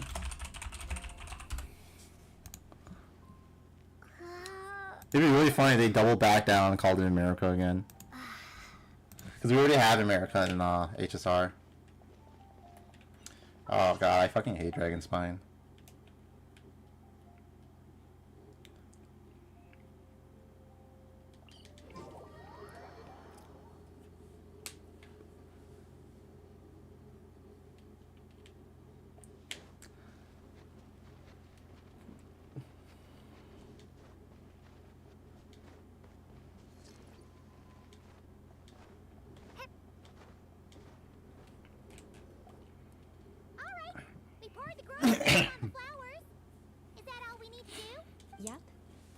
Need to fully absorb the potion, so it might take some time before we see a reaction. What happens then?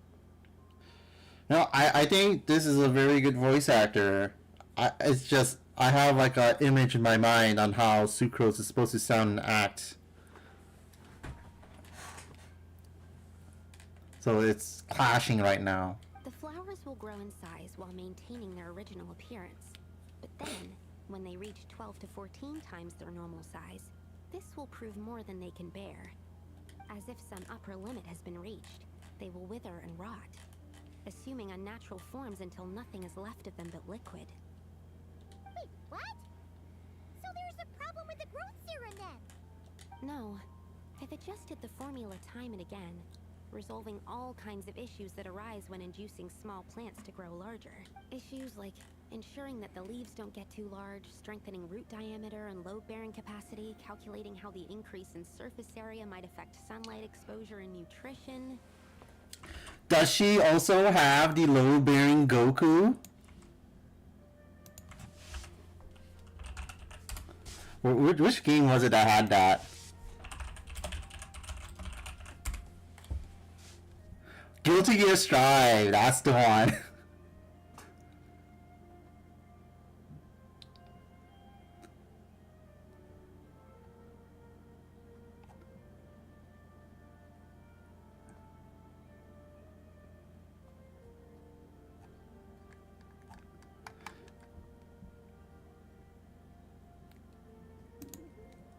Goku and the deaths of Guilty Gear's code holding it together.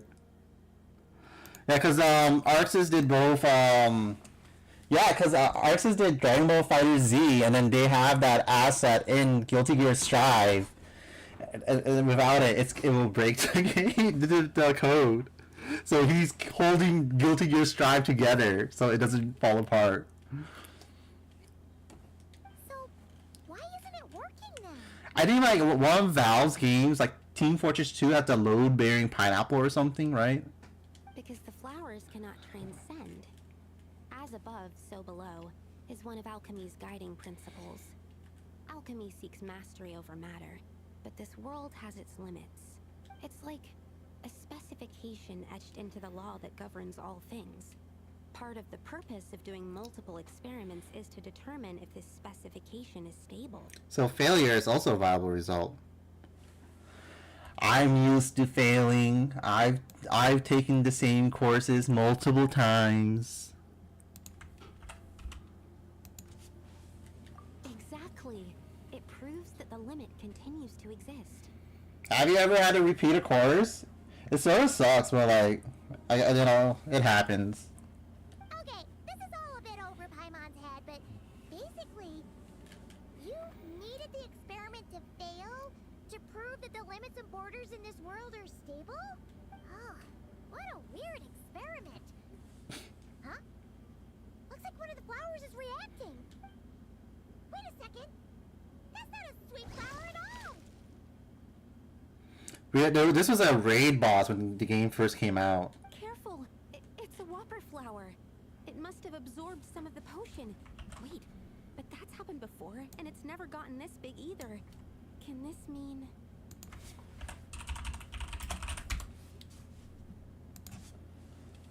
Nice, nice, nice. C's get degrees. We can talk about this later. Let's get rid of it first. Get to work.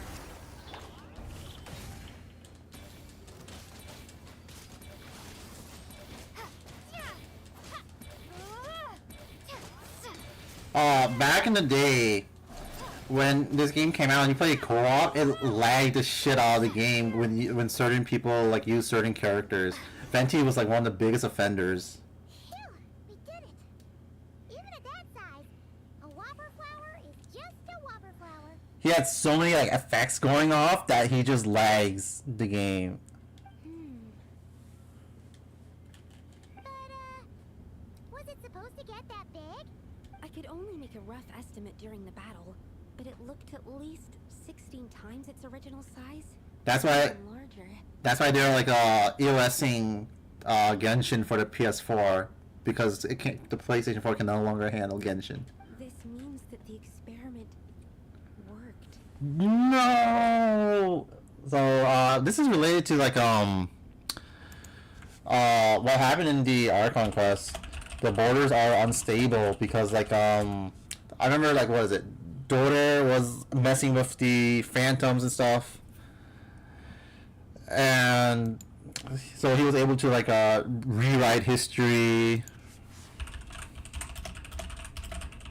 and stuff. So I think it's cool. Some of the witches quest has to do with like what's currently going on in the main story. It's like if you're like actually paying attention, you'll pick it up. But isn't that a good thing?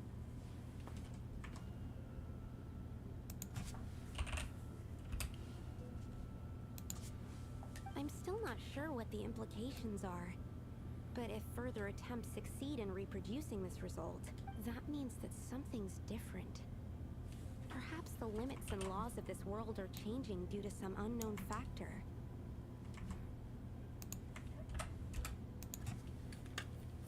Yeah, so you sort of do have to be caught up with the story to actually like really enjoy this. I can't say if that's good or bad, but from an alchemical perspective at least, expanded boundaries means that more possibilities are now open to us. Either way, this brings my task to an end. Seems so. Media literacy in a live service game. That said, it could also be an effect of the person who made the potion. There could also have been something special about this particular whopper flower. There's a lot that still needs to be confirmed. So I suppose this task opens the way for further questions. Well, we're here if you ever need some help. Can we try using that growth serum on Paimon? Just think about it. Paimon could probably beat a whole gang of treasure hoarders to a pulp if you were 16 times bigger. I have my doubts. The only reason the serum worked on the whopper flower was because its internal structure was similar enough to a sweet flower. If you drank some, you might become 16 times bigger, but you might also turn into a plant-based life form. Yeah, nope. That's not happening then. Oh, by the way, Paimon wanted to ask, why is all your research focused on things like sweet flowers and sunsettias? Oh, that's simple. Both sunsettias and sweet flower nectar taste sweet, so in that sense, accidentally making a whopper flower 16 times bigger comes with a hidden benefit. Because whopper flower nectar tastes exactly like sweet flowers? That's right. Once I've extracted the sugar from the nectar, I'll give you some. You get it! So I don't think she had like any witch relations. So I guess not all of them have a witch relation. I did like the ones that did. That was cool.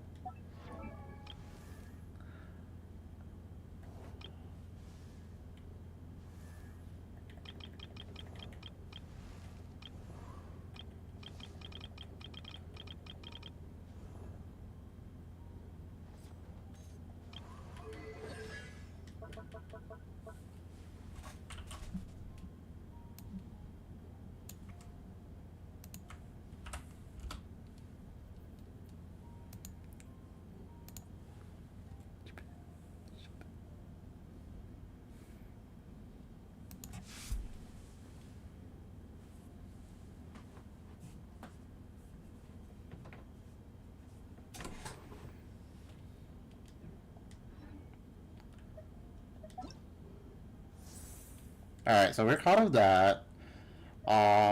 We'll be heading back to Scandinavia. Oh.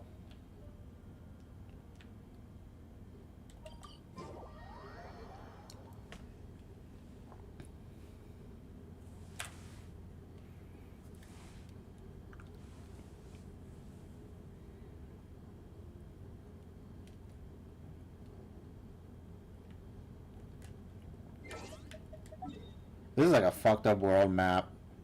You have like Scandinavia over here, Afro Latin America over here, Middle East, North Africa over here, China, Germany, France, and Japan.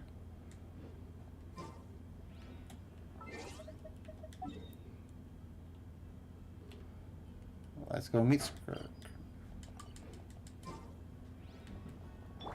Light it up!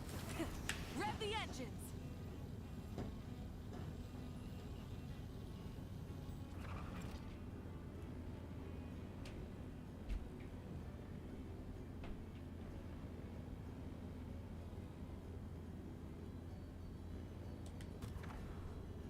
Oh shit.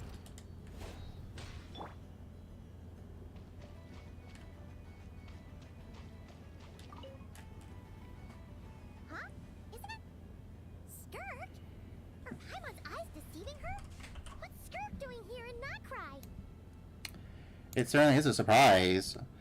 She's not the sort of person you expect to be out taking long walks. Exactly. And Dory's here too. We should go over and say hi. Well, my. Such an exquisite radiant exoskeleton. Come, let me take a closer look, so I can make sure to offer you a fair price. Please, take a seat and rest a while. If you have anything you'd like to eat or drink, I'd be more than happy to.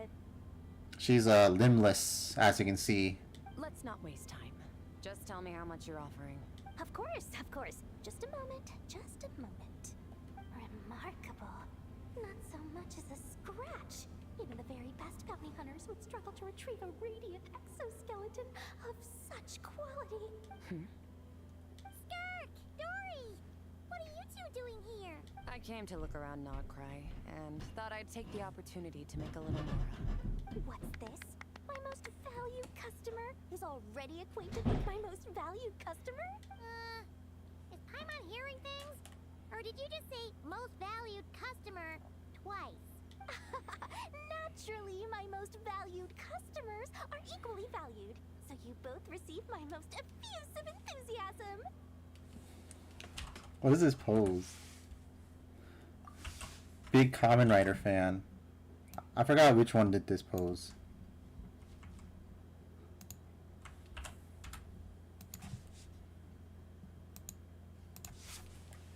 Please, rest here a moment while I work the price out. You've gotten stronger. It seems you haven't neglected your training since we last met. A lot has happened. I want to get as strong as possible. I see. Nogcry is home to many worthy opponents. Should you overcome this trial, your strength will increase further still. I love Henshin. So, how have you been, Skirk? When we last saw you, you said fate would decide how we'd meet again. Well, Paimon didn't think it would decide so quickly. Was it quick? It's felt like a very long time to me. Well, time flows differently where you live. It looks like you've been training hard. My life will experience little change until a true turning point arrives. But as for you, you are at a pivotal point in your journey. Have care. Victory and defeat are seldom long-lived. Oh yeah, she lives in the hyperbolic time chamber. That's why time is different for her. Excuse me, dear customer. After careful consideration, I'm prepared to offer you 6 million mora for these radiant exoskeletons. I assure you that this is the fairest possible price. While you might be able to sell a single item for 700,000 or so, when it comes to buying in bulk... I'll take half of that in cash. I won't be staying long, so there's no point carrying around more money than I need. As for the other half, give it to these two in the form of food or supplies.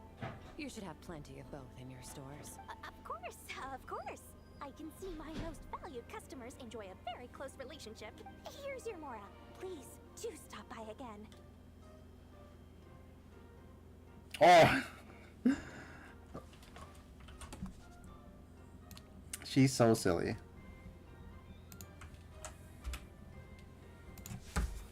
I'll be going then. Until next time. Huh? Won't you stay for a chat? Oh, she's gone again. That Skirk. She doesn't have to do the screen to rip a hole open into the hyperbolic time chamber. She just walks in it. That's just how she is, sweeping in and out like a sudden gust of wind. I'm used to it by now. Hey, that reminds Paimon. You haven't forgotten her somehow? Even though you've done lots of business together before? What's the deal with that? Huh? What do you mean? The all-knowing Lord Sangama Bay keeps every customer near and dear to her heart. Oh yeah, that's right. People who talk with Skirk, they forget who she is. Fine. If you must know, she's not really my customer, but rather a guest of Miss Alice, my supplier. Oh yeah, but like certain people with connections to the Abyss and stuff can obviously remember her. Miss Alice introduced her to me, and now she drops by from time to time to do business. She's the perfect customer. She always brings quality goods and doesn't care too much about the price. Whoa! That's one suspicious-looking grin. You're not ripping her off, are you? Ridiculous! A strong, mysterious customer like that who brings me valuable items? I practically worship the ground she walks on. Oh, no problem. Have a good one. Thanks for hanging out. It's been fun.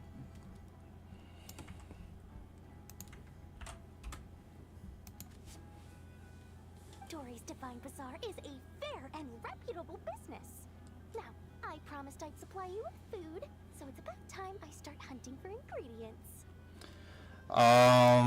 We did another chapter of the Durin's daily quest that you have to do for 5 IRL days. We did the other 3 witches homework. It was fun. I'll bring something else up. Let me finish this dialogue because it was sort of really funny. 3 million mora. What can I find that's worth 3 million mora? It looks like I'm going to have to dig out something very special indeed.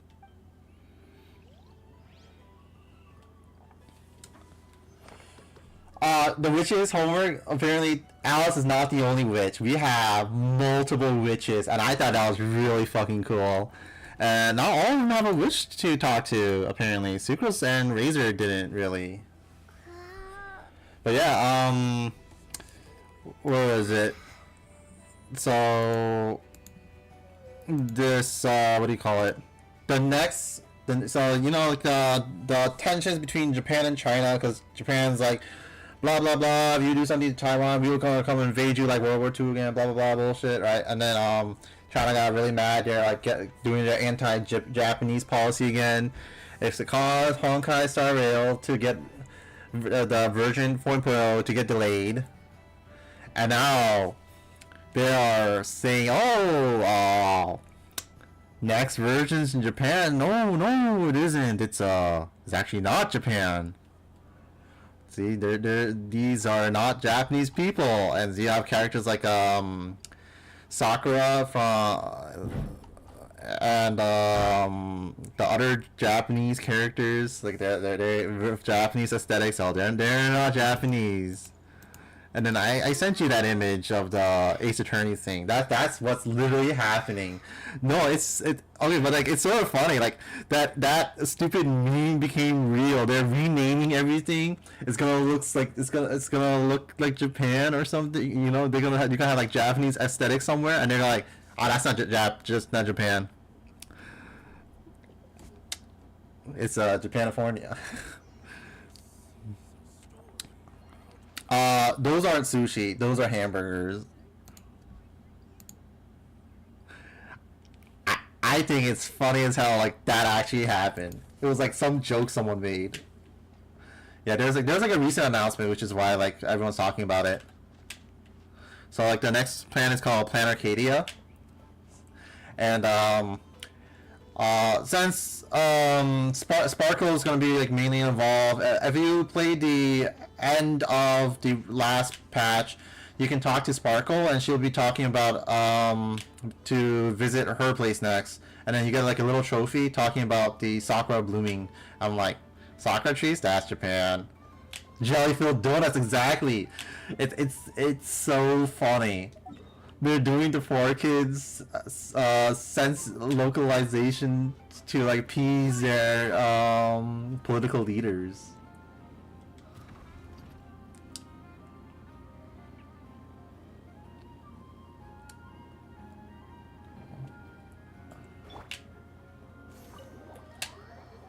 Yeah, it is dumb. I agree with you. I think super lame, but at the same time, like it is also like really funny.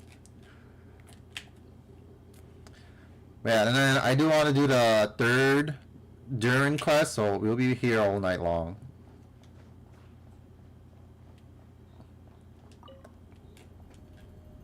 The people of the academia may be clever, but those clever people simply can't stop themselves from doing stupid things. They're not fighting. They're like friends. Thank you, most eminent Lord Sangama Bey, for improving my mood for the whole morning once more. I don't remember if you're here, but like Nefer hates the academia, so. And this bottle of wine from Sumeru. Its exquisite flavor is well worth the price. Oh, well, I saw 2 ladies on screen. I thought you were talking about them. As long as you like it. Next month I'll be sure to have my subordinates deliver more.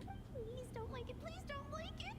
This bottle is so smashingly expensive. I wouldn't have bought it if I didn't absolutely have to pave the way for our future collaborations. 1 jug of wine's enough for today. Just put this round on my tab and we'll settle it at the end of the month. Oh, and don't include Yehuda's secret snack order. She's footing that bill herself. I know Dory spent a lot of money trying to get a deal from me.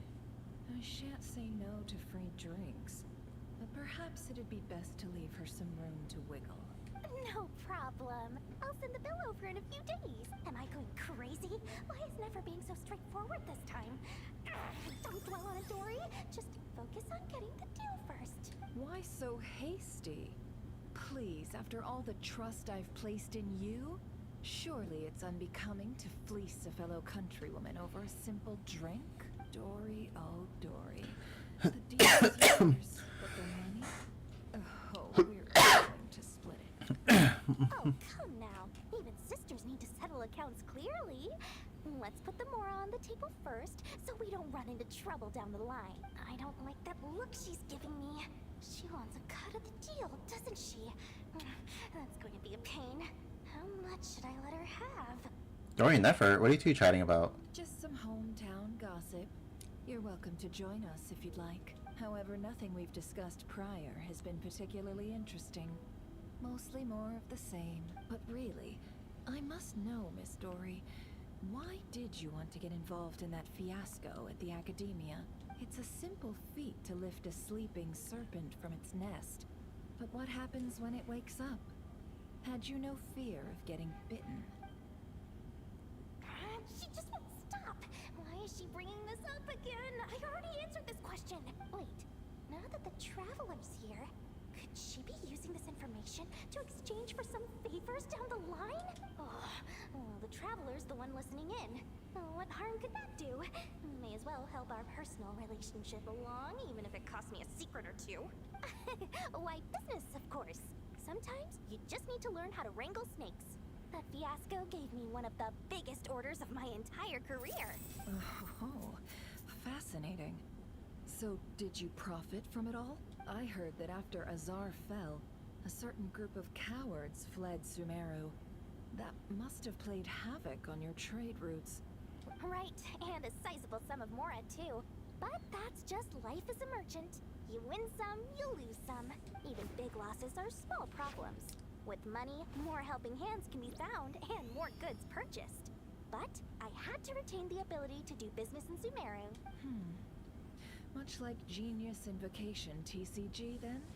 It doesn't matter if you win or lose, or how many cards you have in your hand. Retaining the right to sit at the table and play is a victory in its own right. I didn't know Nefer plays Genius Invocation TCG. That's right. As long as I can still do business, I can recoup my losses eventually. But I'll never leave the card table I sit at. Sumeru, that is. If I did, I'd really be left with nothing. My. I didn't know you loved your homeland so much. Well, I love mora, and I'm the best at earning mora in Sumeru. That's so... They're very endearing. Your senses are certainly sharp when it comes to business, Miss Dory. Even now you prove yourself worthy of the title you claim, and those cowards who fled will never be able to play at your table ever again. What's up, Yehuda? Boss Neff will be okay, right? I know she wanted me to stay at my post, but screw it. I'll knock off early and go see how she is. She's still not feeling well. I might have to go ask Lauma to have a look at her.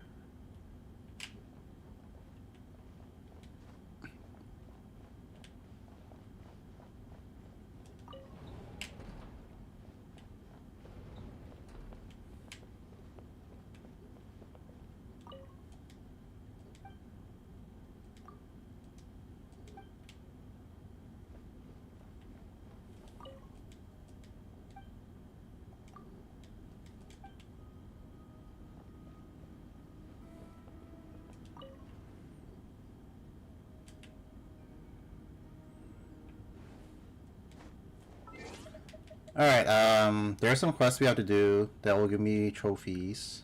Oh.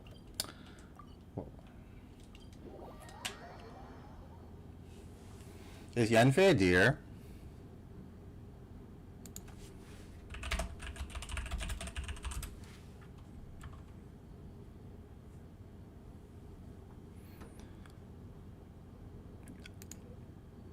She looks like a deer. That's what it is. She can look a kashtanta.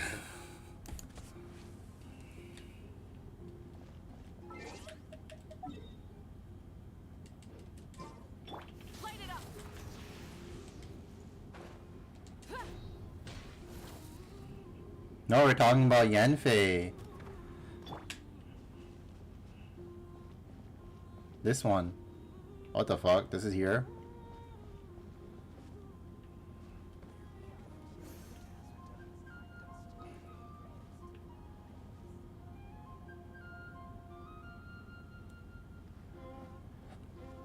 We're talking about Yanfei, Hu Tao's girlfriend.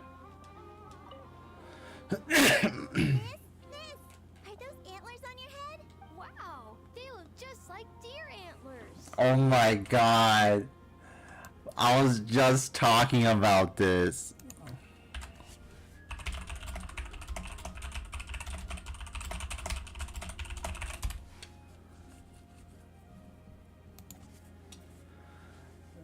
It's crazy. I was getting doxxed on YouTube the other day. That's crazy. And I'm getting doxxed here. That they are.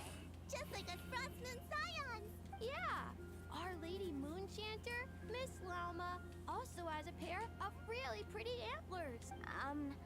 I don't fully understand what's going on, but I'm quite sure my horns and hers aren't the same thing. Yeah, remember I sent you a video and you're like, oh, you got doxxed. They had like my fucking like it's basically like the location I live at in the video. I know. Miss Lauma's horns go up and yours go down. Wow, are you also a Moonchanter, Miss? Never really likes llamas. Moonchanter? Well, I don't think I am. Moonchanter? That's a foreign term to me. I think Granny once mentioned an Adeptus who is related to the moon, but I don't think they were a Moonchanter, were they? Oh, no, wait! Granny told me not to tell outsiders about Adepti. So, what should I say to these kids? But your horns are just as pretty as hers. Miss, can you talk to animals like Miss Lauma can? Oh, hey! My savior's here!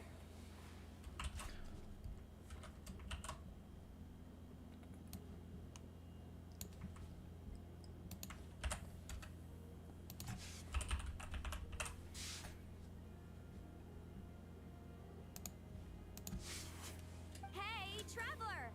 Over here! Yanfei, what brings you here? Let's skip that first. I need you to save me right now. If these kids keep asking me questions, I won't be able to hide my identity as an Adeptus for much longer. Save you? Well, that's... Ina, Kari, it's good to be welcoming to our guests, but if you ask too many questions, you may come off as impolite. Ah! Miss Lauma! Yeah, you're right. Sorry, Longhorn Miss. We asked too many questions. Sorry. It's just that we've never seen someone from outside the Scions with horns. So... All right. Come, Ina, Kari. You two should go home. I saw your parents on the way here. They must be worried sick searching for you. They're searching? No, it's way past dinner time. We're dead meat. Daddy's going to scold me. Bye-bye, Miss Lauma. And bye-bye, Longhorned Miss. Oh, thanks for your help, Lauma. I don't know how I would have wriggled out of this otherwise. I should have stayed in the library to search for information like you advised. Didn't think I'd be ambushed the instant I stepped outside. No need to blame yourself, Yanfei. The children are merely curious beyond their years, and unaccustomed to seeing outsiders with horns. I apologize on their behalf for the discourtesy. It's fortunate that the Finches came to tell me you were surrounded by Ina and Kari. It seems my arrival proved timely. It's all right. I should have known better. Hold on, you two are acquainted? That we are. They came to visit us Frostmoon Scions 2 days ago. saying that she wished to gather some reading materials. Since she came to study, I invited her to stay. Lauma's been a big help. I've gleaned lots of valuable information from the Scion's library. Maybe even stuff that'll give Shinobu a surprise. Shinobu's from Japan. You're too kind, Yanfei. You were merely browsing our archives and writing down some of our customs. Although, I do not understand these borders of law you mentioned.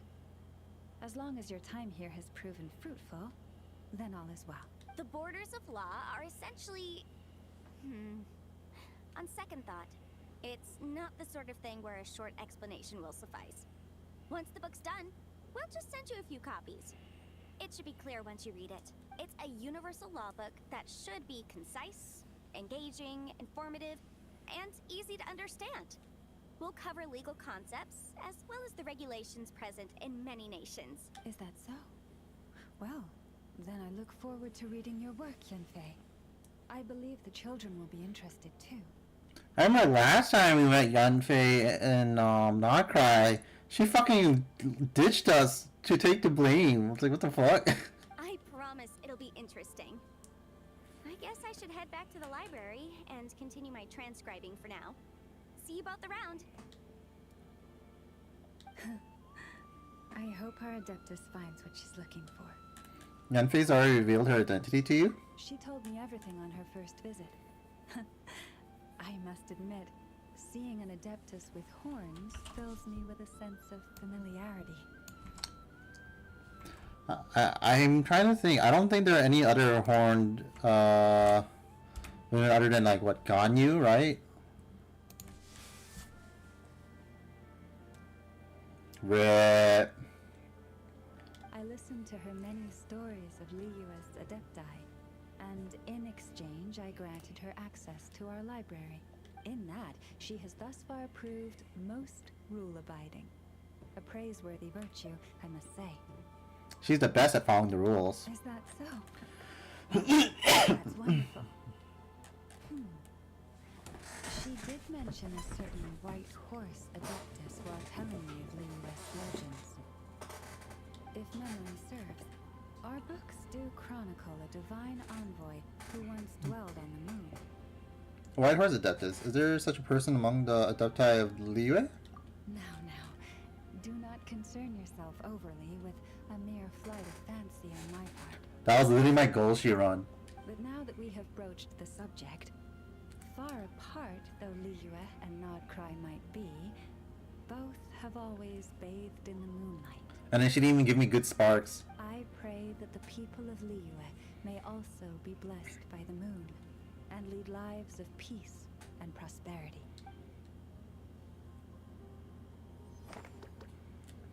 Alright. I think now we can do the quest. People are molding about this, rightly so. Because, like, this... They got rid of the reputation stuff for, like, a whole fucking patch. I want to do the teleporter ones first, so... Oh, what the fuck? Is he blooming?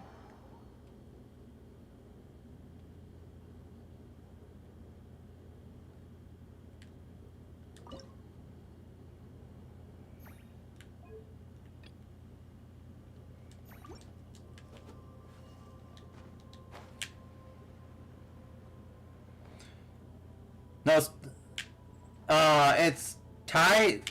It's tied to like talking to Columbina, but because like Columbina like went to like the dark side of the moon during this patch, they just said no, you can't do rep quest now, and it's only locked if you played the game. If you're not caught up with the game, you can still do the reputation quest. I was like, oh, you got punished for fucking playing the game. It's going. I sent up a progress update, and let's see. I got like a decent amount. So I need what, like 14, 24 more trophies, and I'm done.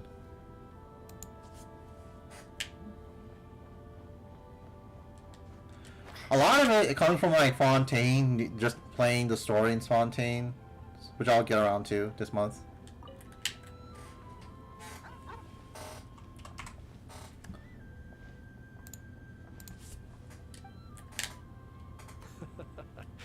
This is a good one. Here, take this meat for yourself. Is this your dog? It's very cute. Mine? Not at all. It belongs to itself. It sometimes brings me old bones to help with my puzzles. That's all. Yeah, 4 seconds because it fucking lagged. Usually it should take 0 seconds, you know, because it should be like an instantaneous pop, but no, it took 4 seconds because it fucking lagged to load the trophy pops. The bone puzzles, you? I should be clear. While I don't know what bones these are, I can say for certain they don't belong to any humans who slumber here or elsewhere. Bones are another thing that tickles my fancy. Sometimes when I see one that's a bit unusual, I'll pick it up and add it to my collection. What a weirdo.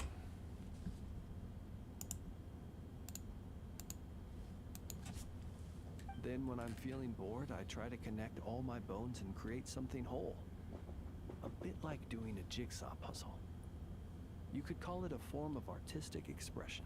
Even though each piece of this bone puzzle picture is unrelated to the next, and indeed they cannot possibly be related, just pondering how best to put them together and create something beautiful is an extremely relaxing process. Then, one day, an uninvited guest intruded on the room where I kept my bone puzzle picture.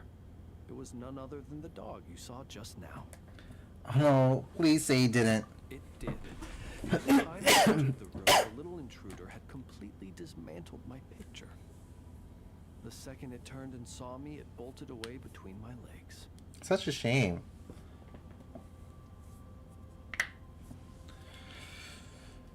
That happened to me. I got so fucking mad. Luckily, all was not lost, as I'd already taken a photo of it. And more than that, now that my old puzzle was dismantled, I was free to construct an even bigger puzzle with my growing collection of bones. Sometimes when I get like really bad luck, I'm like, I actually just do quit the run and stop fucking playing. I'm like, I don't want to do this anymore. I'm getting too tilted. Which is how I consoled myself at the time. After all, the damage had been done, so why not look on the bright side?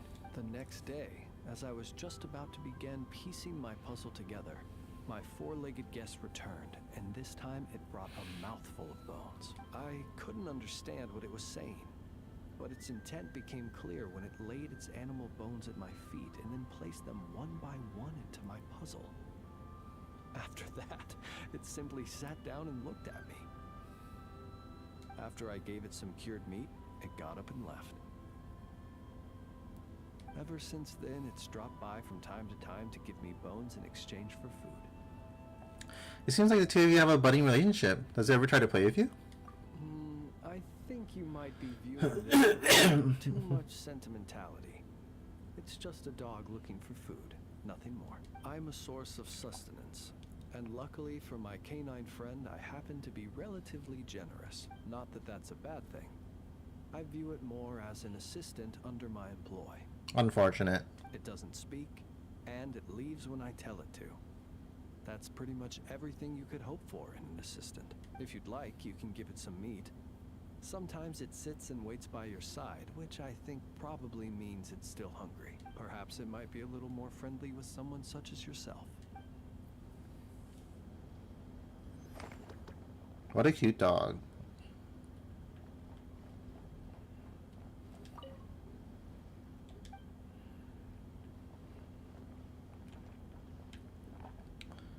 I can't feed it? What the fuck?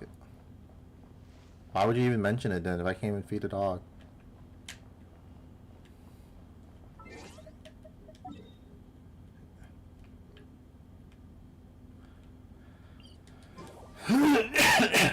Okay, where's like the quest for this one?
Gotta fucking watch a YouTube video for this. I'm too stupid.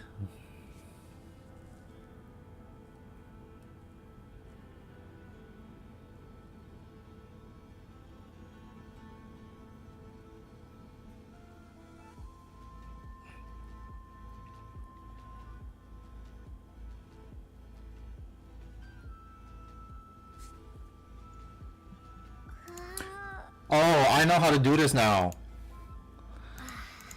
Okay, I don't need to watch anymore. I learned about it during a quest, how to do it. You were there, I was struggling with it. It was like this really bullshit puzzle. Oh, fuck.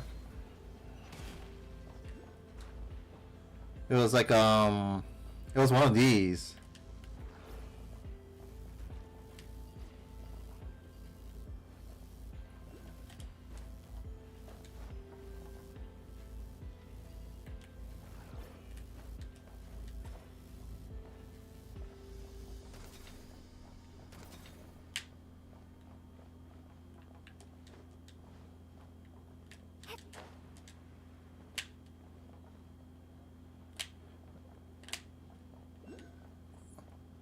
No, as soon as I saw the wall, I was like, wait a minute, I know how to do this. I did this with that one quest. So I didn't need to watch it.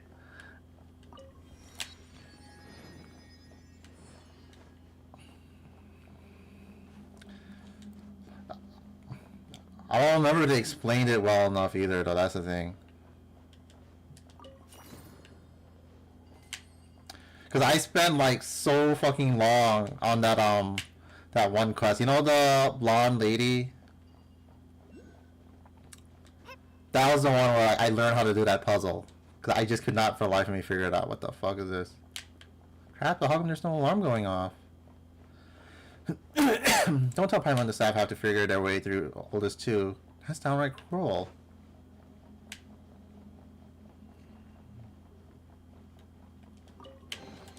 I'll keep this close.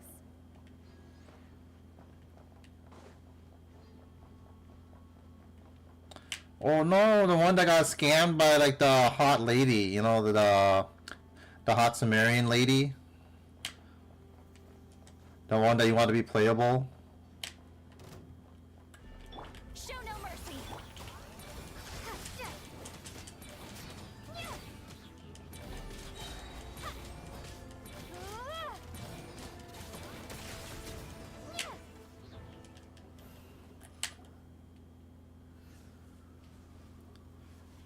Yeah, well you say that, but you're not gonna roll her when she comes out. Always talking to talk, but not walking to walk. Looks like this door won't open. Paimon's really curious about what's on the other side. It's probably nothing important. There must be an evil experiment going on inside. Evil experiment? If that's the case, the security here is way too lax. Now, we really gotta take a look inside. Otherwise, it'll sit in Paimon's head like having a belly full of non-cry hot dogs that just won't go down. The door might be locked, but maybe there's another way in.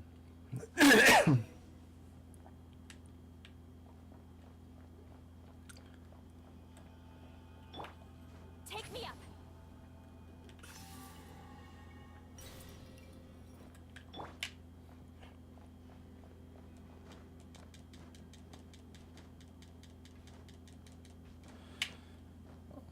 She did compete with Veressa.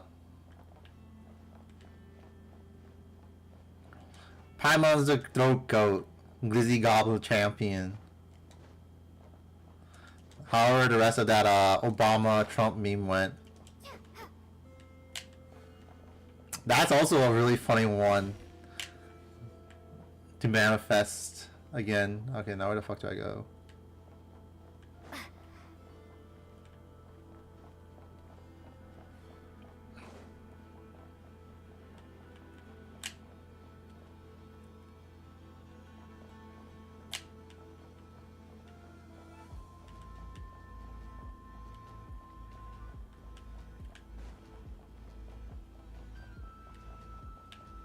Oh, fuck me.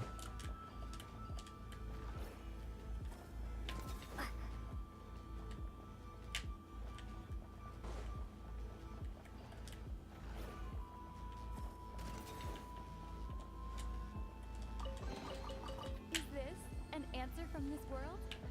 That happens sometimes. It's really funny. And like the music cuts out too sometimes.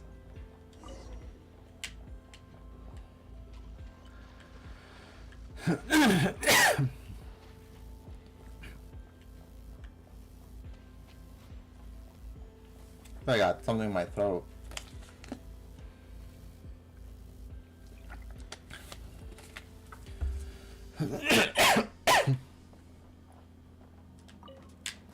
You gotta go even deeper? How does anyone put up with working in a place with no sunlight? Maybe that's the point. If they never see the sun, they won't know when it's time to clock out. How horrible.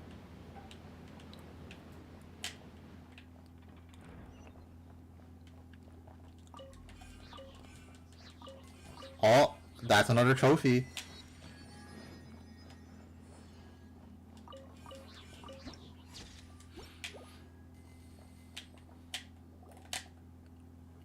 So many jars inside them. Could it be Kuvaki? What are Fatui doing placing things so deep underground?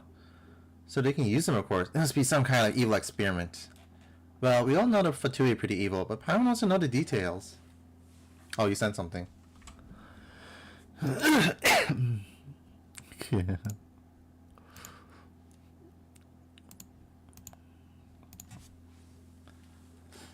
The cum jar.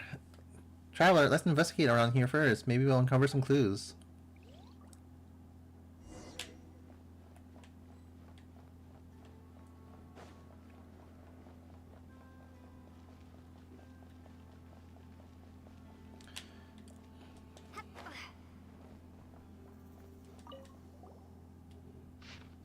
No, that's bullshit. Data from the 10th experiment on the barrier generator stability has been fully compiled. Results remain unsatisfactory as energy is still depleting too quickly. The experiment was relocated to a different site, but a land cruiser became damaged due to a operational error. Chaos ensued. Data was successfully recovered, but additional time had to be spent filing the incident report. The new barrier prototype has arrived. Now a third of its original size. Initial testing was conducted this morning, and performance was found to be acceptable. However, energy availability over time continues to be bottlenecked. An energy consumption model modified, resulting in an improved data fit. Disappointingly, my transfer request has been denied, but I suppose that's not surprising at all. The project is highly classified, with access granted to only a select few. If more funding were available, perhaps sharing a space with those who tinker with plants or animals might be avoided. Who knows? Maybe we could even come up with something more impressive. That doesn't seem very useful.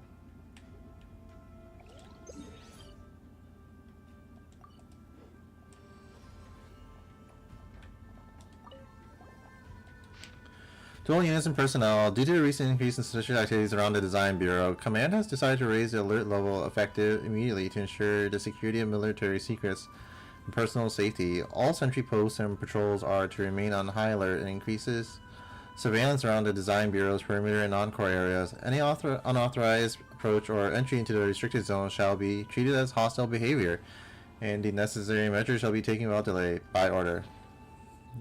What this? Okay, whatever. I wonder what's inside the jar.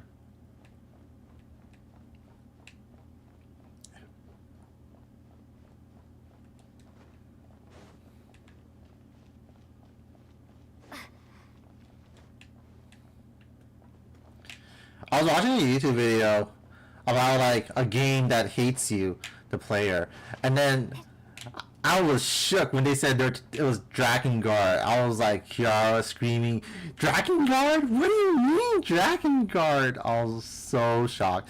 I've never heard like anyone talk about Drakengard in that kind of way. It's always been, man, I love Yoko Taro. He's so funny.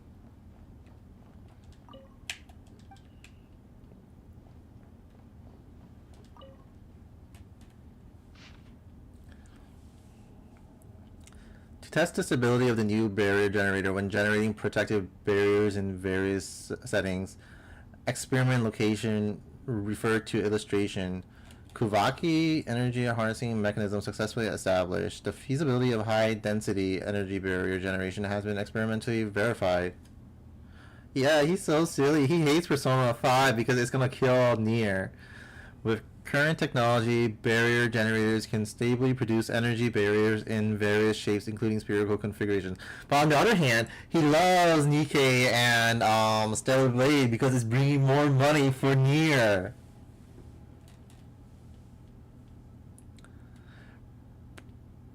Prolonged high-intensity generator operation can cause overheating and material fatigue. This not only reduces the device's lifespan, but may also result in minor energy leakage. Although currently minimal, the long-term effects are uncertain and could present potential risks. Continued monitoring and attention are advisable. Everyone loves money! Data must be collected from multiple sources for aggregated and analysis to gain further insight. Looks like some sort of research records. Looks like they really were doing experiments here, but this isn't the only place. There are 3 more sites up on the surface. Wait a minute. Was that the stuff we picked up earlier, the data the Fatui were trying to retrieve? How about we input all the data, check the results, and then take everything with us? Why didn't you take the results? Feels like we simply should just destroy everything. That caused way too much routine, wouldn't it? Let's not go overboard here and create a bunch of needless noise. Besides, aren't you the least bit curious about the results, Traveler? Come on, let's give it a try.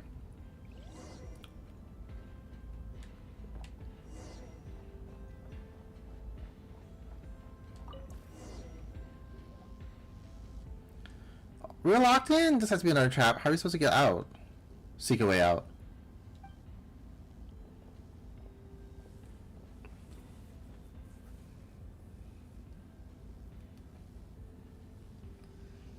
Hi.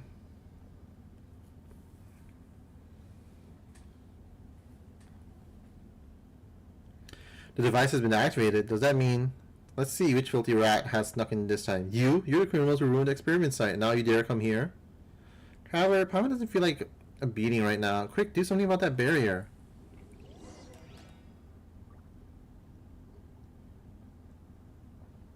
That's crazy. What? That's impossible.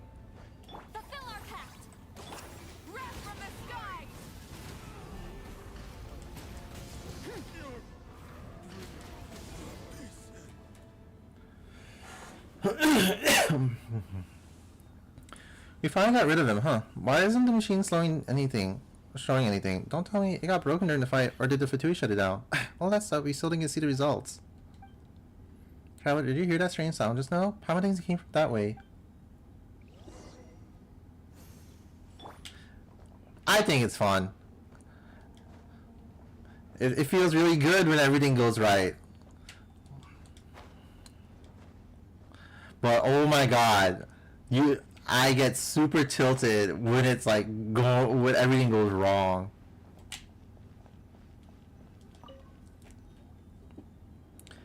Wow, is that a white weasel teeth? I've never seen one that white before. Why are you white? Is that Madagascar meme?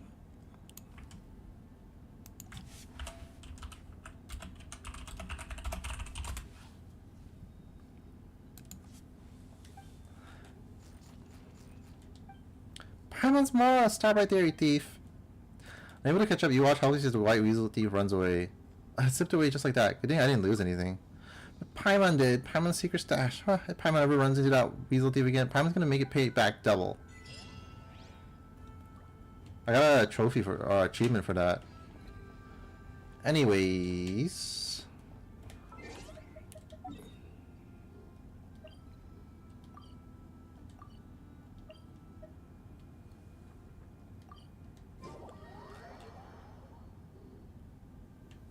No, she has a lot of Mora.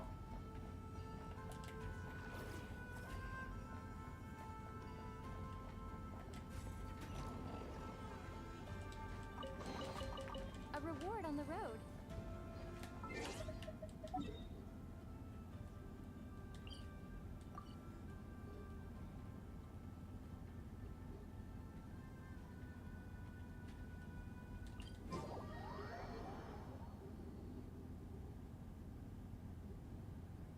I don't really know how to do get the treasure over here.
Can't believe they didn't give me a uniform.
Oh hell yeah. There's a trick to it, I think. You need to like time it really well and have it exactly at the center of the head. And that like will usually grab you the doll.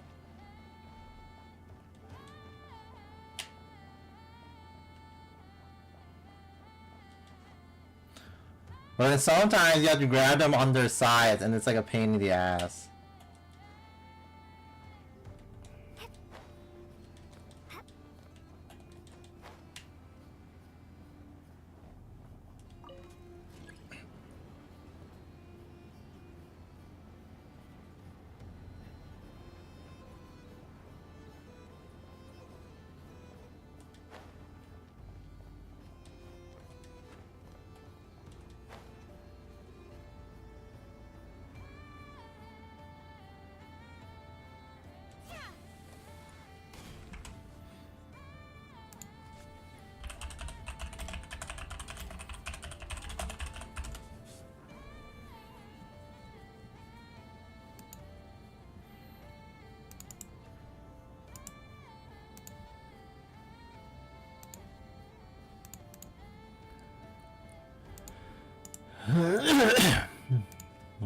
I mean, this one I have to watch a video. I'm too stupid.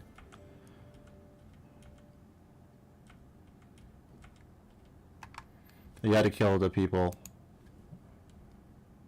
I don't want to kill them. What the fuck?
What a bullshit game. I have to hurt my Fatui friends.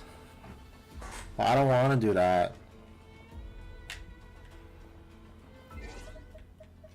Alright, now we have to go to like Llama's area.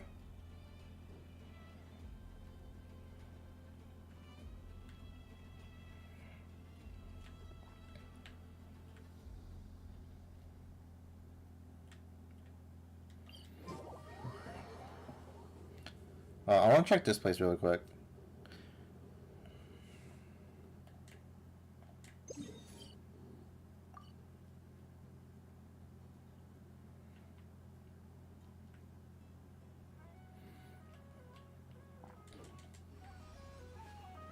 Burn it down!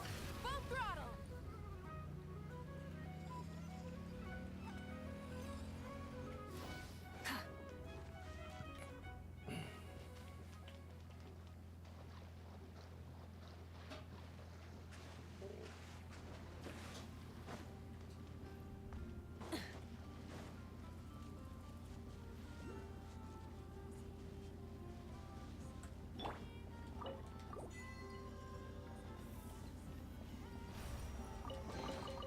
A reward on the road.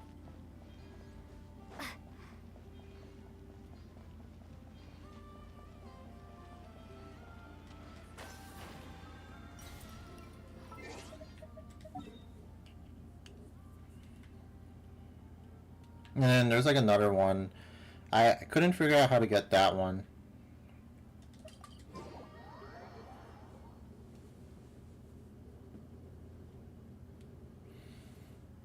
It's like so fucking high up, if I remember correctly.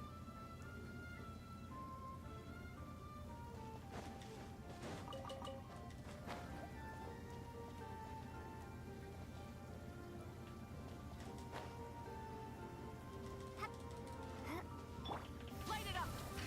Rev the engine!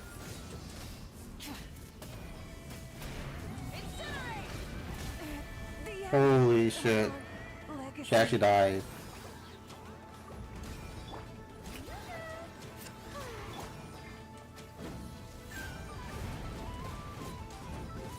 Rise with the sun! Rev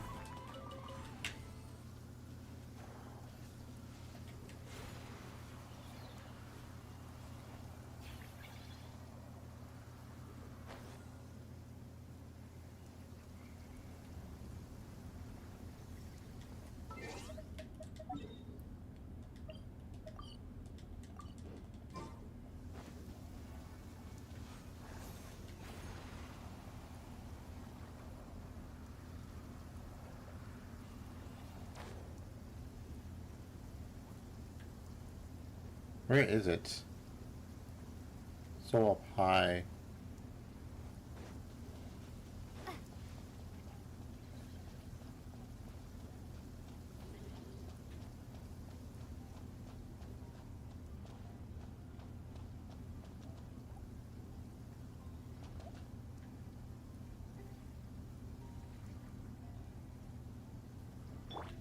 Light it up!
Oh.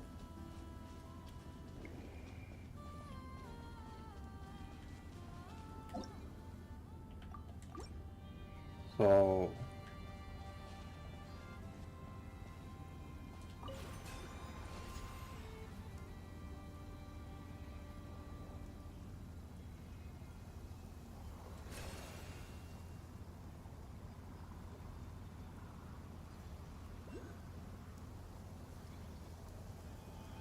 I got it.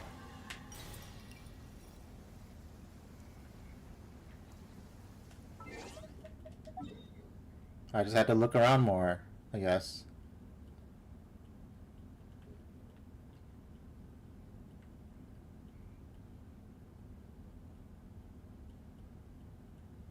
And then I think this is the last one I've gotten every like Oculus as of like this patch.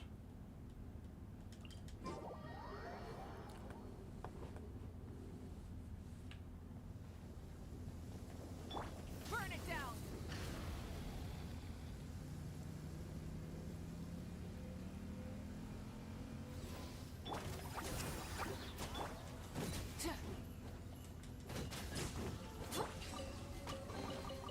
Is this an answer from this world?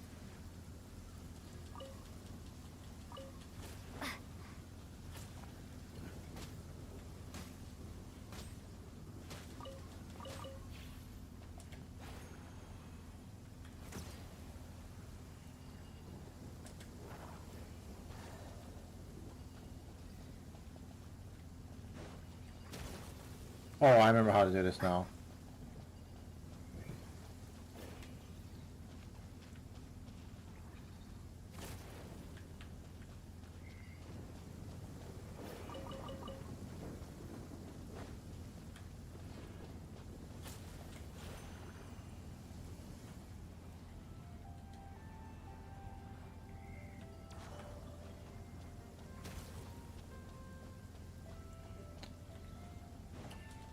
I need something to like blow this shit up.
I'll keep this close.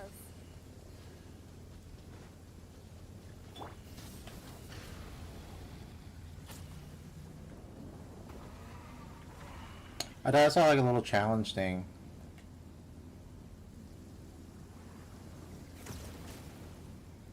Yeah, up here.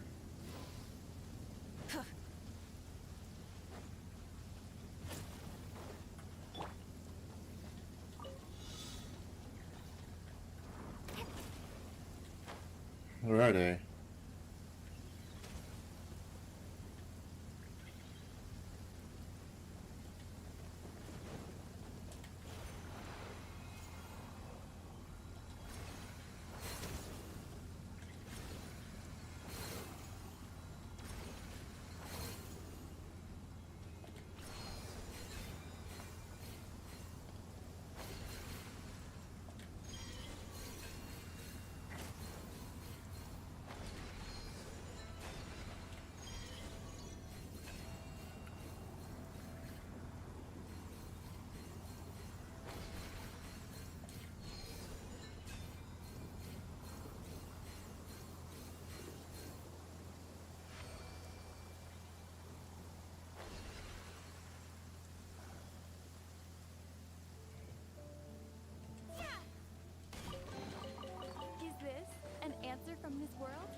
I like the not cry music. It's very pretty.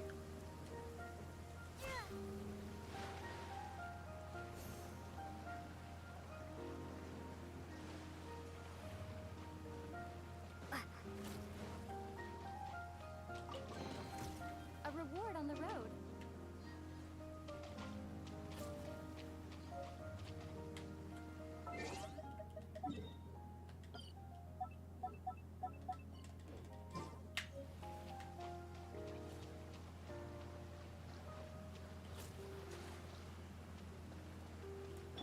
Rise with the sun!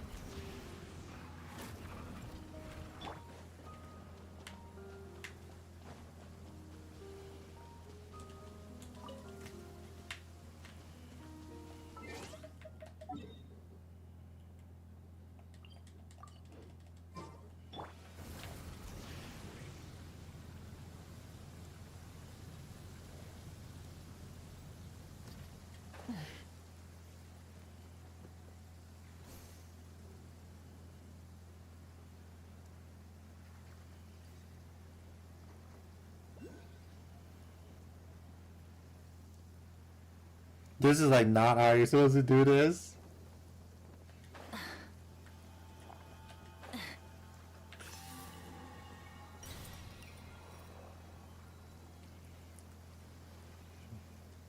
I keep cheesing these.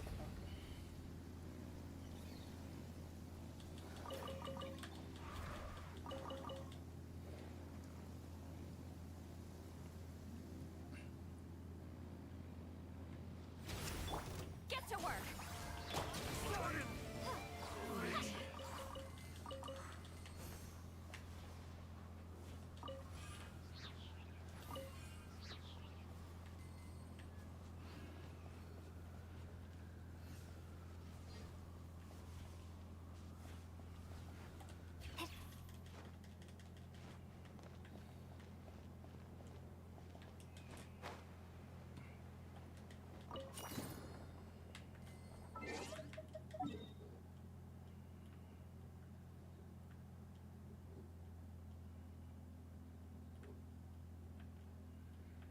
So I think I got all the Lunoculus here.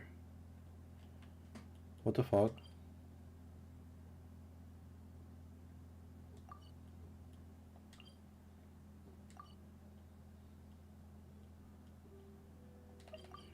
I want to know what that is. I'm just busy exploring because I have to like kill time anyways, and get to like the next day so I can do Endurance thing because I think I'll be busy starting this week.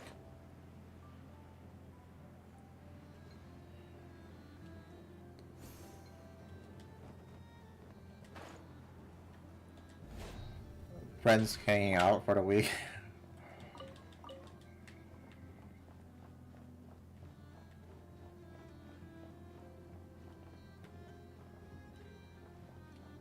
Oh, it's a floor below.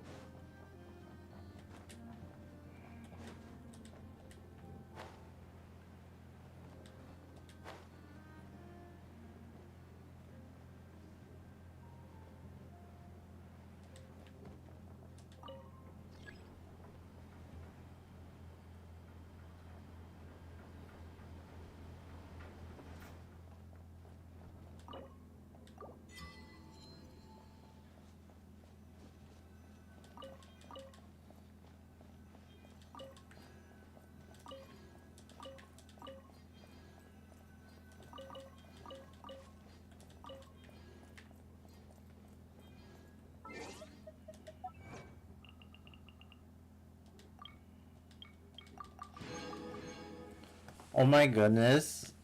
We are like almost done with this. So the last one is like a story thing and that's in like Lauma's area.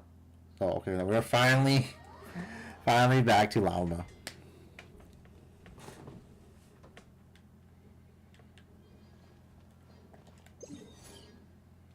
Oh my fucking god.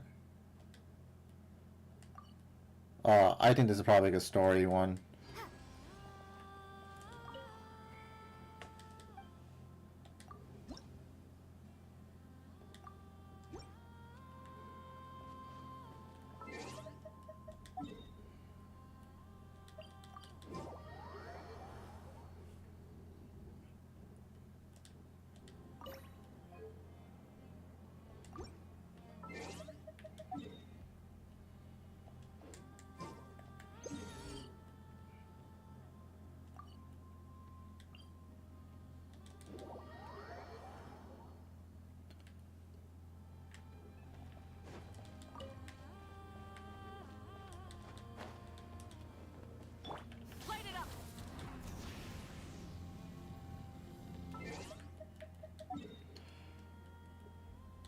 Should have rolled her. That's where.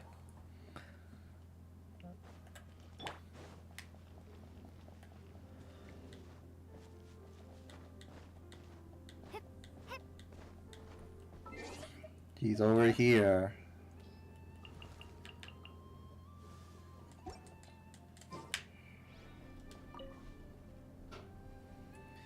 Ah, may the moonlight shine upon your path ahead. Are you two here to pray to Lady Kutar as well? Prayer? You mean in front of the statue? Huh, it really is huge. Beautiful, isn't it?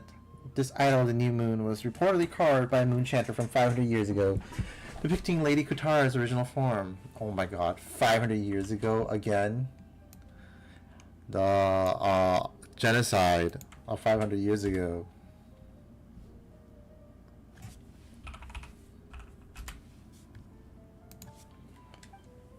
As for Lady Kutar's birth and the miracle she performed as sublunary spear, I am but a humble acolyte, so I shall refrain from going into too many details with you both. In any case, this is the final destination of the pilgrimage route, where wishes are offered to Lady Kutar. Even if you didn't come here to pray, I hope you shall feel her blessings. I know, it's crazy. It's always fucking 500 years ago. Oh, Paimon understands now. Wait, this is the end? Then what's that superimposing pillar up ahead?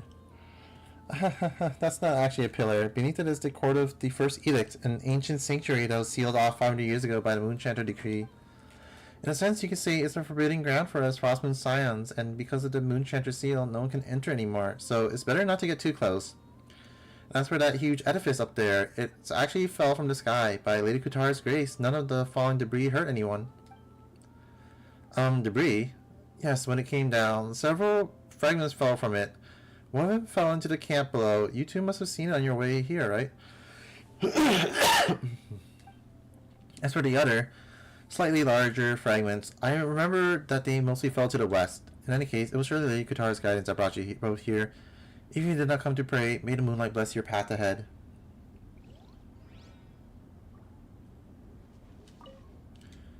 Will Lady Kutar like these statues? Let's see. Goodbye. So, somewhere in the west.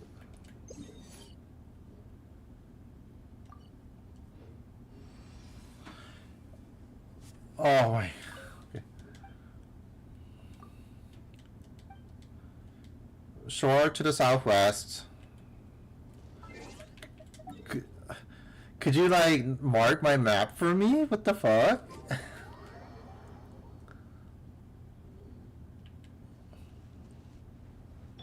Rise with the sun.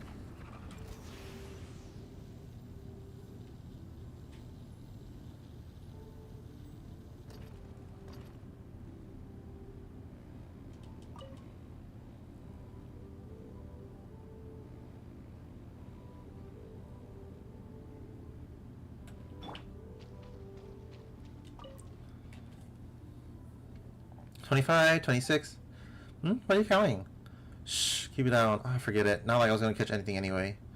Come on, kid. Isn't it obvious? I'm albino. I'm timing my cast. What did you think? I was waving this rod around to cast spells or something?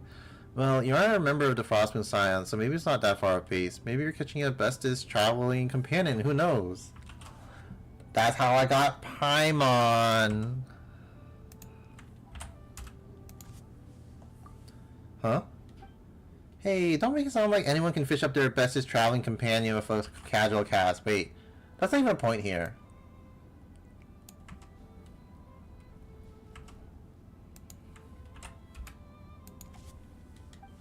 Anyway, this is the first time Paimon's seen someone timed their fishing down to the second. No, she's my best friend. Well, what matters is your fishing technique, not how long you stand on the shore. Old Ilmari never got that. No wonder he never caught anything. So I take it you two must be treasure hunters. No, we're adventurers, but we do take on work. Do you need something? Pretty much, as long as you're up for getting paid to do a job, who you are is all the same to me. I have something you could help with, if you got time. You see, I'm the best angler on Hisi Island by a long shot. No one, not even successive generations of Moonchatters, could surpass me in fishing. Really? That's amazing. Wait, that doesn't mean anything. Fishing isn't part of a Moonchanter's job. Still, even with all this skill, I haven't caught a single fish lately. It makes no sense, right? So obviously the problem isn't with me, but with the environment. Just as it is with the cursed eye of Krati, there must be something underwater affecting the fish. Seems like quite the leap in logic. Anyway, I was hoping you two could check the nearby waters, see what's scaring the fish off. Don't worry, you'll be properly compensated for your efforts. Well, since there's a reward involved, we'll take a look around, but no promises we will actually find anything weird, okay?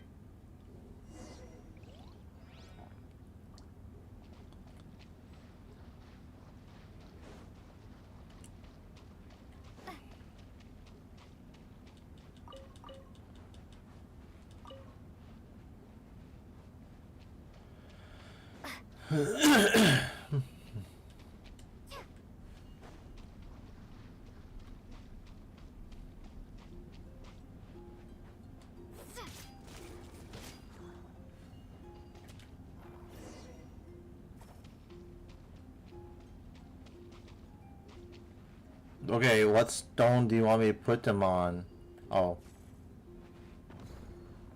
Alright, that should do it. Huh, Prime still doesn't see any fish. Could there be something else underwater here? Let's take a look around.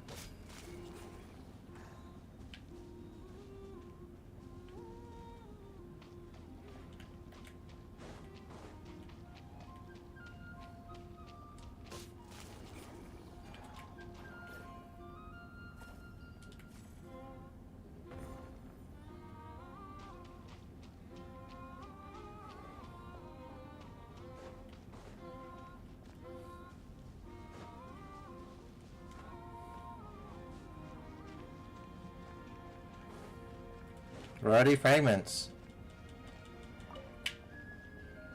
Oh yeah, how are you feeling?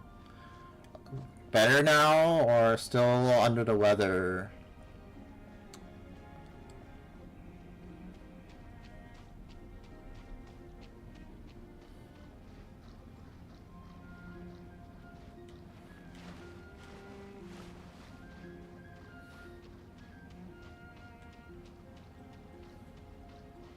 Where's the last fucking rock?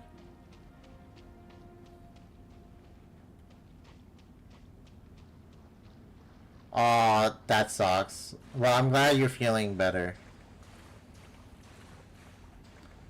Aw, what the fuck?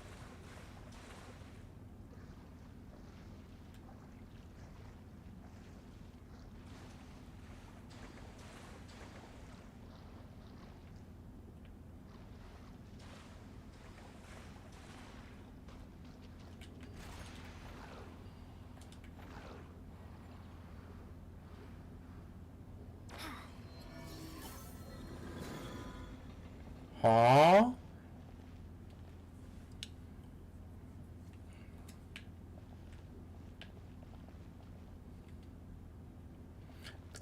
Unfortunate. I already know what you mean by that. Oh, what the fuck? Why is it all the way over here?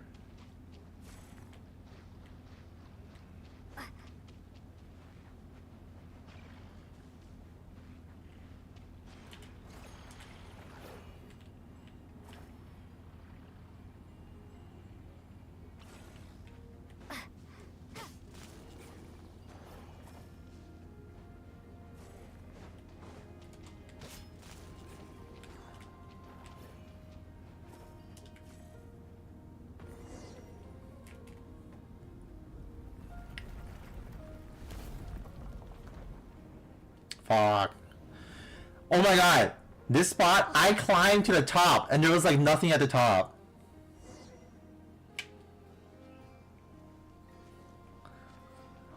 That's so annoying. I had to do a quest to unlock it.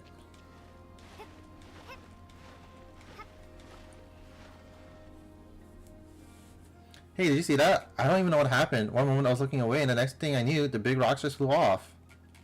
Tell me what happened earlier. Oh my, I have no idea what any of that means, but if you can pull off something that amazing, you must have Moon Maiden's favor.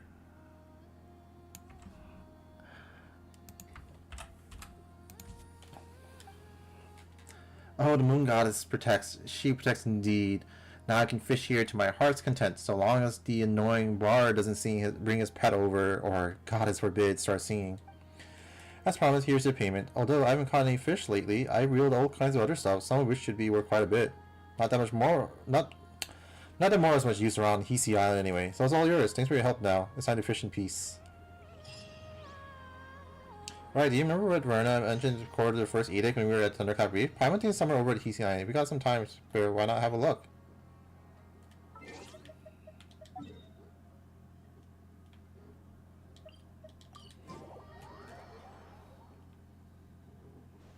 I really like the Notcry music. Every region, I'm like, I really like the regional music. I like Sumeru music. When my dad heard it, he was like, "Are you watching some like East, like the Middle Eastern regional thing?" I'm like, "Yeah." And then when Fontaine came, I like Fontaine music. Natlan was fun.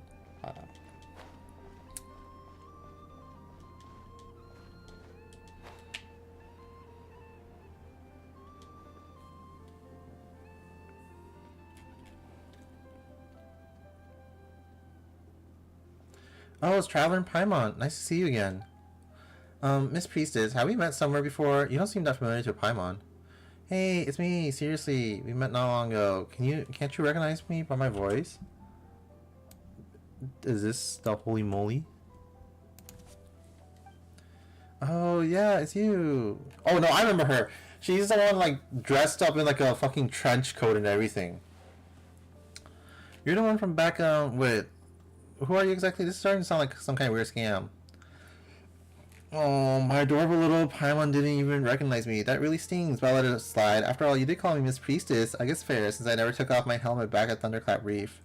Wait, hang on. Don't tell me, Paimon. Don't tell Paimon. You're Verna? You're actually a priestess from the Prosman Scions?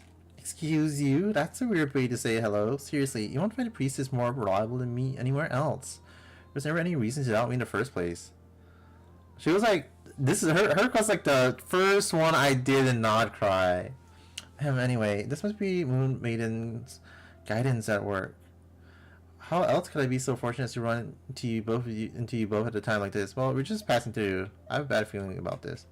Exactly, that's what we call fate. With her silver spindle, she weaves paths as one, whether they be of the rich or the. Anyway, let's forget about all that. Traveler, Paimon, you remember what that imposter said before, right? We'll get to it. She's waiting. You mean that priestess-looking lady who seemed more legit than you? She said she'd be waiting at the court of the first edict or something like that. That more legit than you, but it was totally uncalled for. But since you got such a good memory, Paimon, and since you're both going to help me out later, I'll let it slide. All bark, no bite. Hey, Paimon hasn't agreed to help you out yet. Why is it that every time we talk to you, we end up second-guessing reality? Ugh, don't sweat the details. More importantly, I've already come up with a flawless, super ultra reliable plan. We'll catch that imposter in no time. Think about it. She said she'd be waiting in the sealed sanctum. No one can. What the fuck? She wants us to get curious and break the seal, letting her sneak in and snatch whatever treasures inside. Okay. My super foolproof plan is to turn the tables on her. Once we open the gates up to Sanctum, she'll definitely show up. And that's when we'll catch her. Pretty solid plan, right? I'd say it'll hold up just fine against those top-notch detectives from Papa Wrench's books. Seriously? That sounds even crazier than the plan you had at Thunderclap Reef. You just told us no one's been able to unseal the court of the first edict for centuries. Only because they didn't have me along. Along with a super reliable tag team combination, that is two of you. After we parted ways, I've been thinking, since the court of the first edict was sealed by Kuvaki, maybe we can disrupt it the same way we did at Thunderclap Reef. And so, ta-da! See, I had my little Crocus look for more of those special fragments, and I pieced them all together. And the moment I managed to distract Evelina, bam! You two showed up. Tell me we're not fated to reunite. Fated? More like fatal. Are you sure this won't mess up the weather on Hisi Island like it did back at Thunderclap Reef? No worries. This time I'll be in full control of the Kuvaki, and besides, everything turned out just fine back at the reef, didn't it? Now then, Traveler, Paimon, prepare to witness the miracle of science.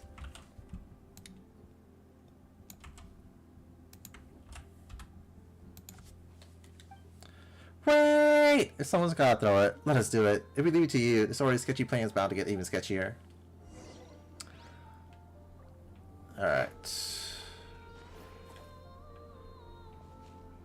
Oh, how the fuck do I do that?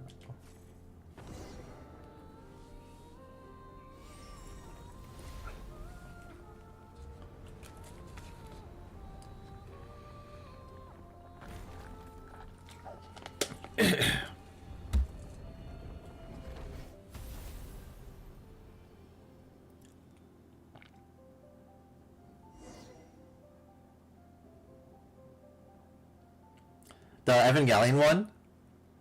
Wait! Don't hold back. Come on, I told you there's nothing to worry about. See, this is the power of science. Hooray, the power of science. Hey, wait a second. You almost had Paimon fool. This has nothing to do with science. It was just Traveler tossing the fragments up there. Well, since the super reliable Traveler is also someone who believes in science, I guess that explanation works too. Alright, since the Moon Maiden has spun a silvery path for us, what awaits beyond the threshold must be upon. Wait, how did the rest of it go again? Anyway, since the moonlight has appeared, it means our plan is working fine. All we need to do is follow it. This is the guidance the moon goddess. Yep! Are you sure? Paimon thinks there's a good chance that path doesn't lead to our destination, but rather somewhere higher up. Come on, Paimon, come on. You got a super reliable priestess and super reliable adventurer on your side. What's there to worry about?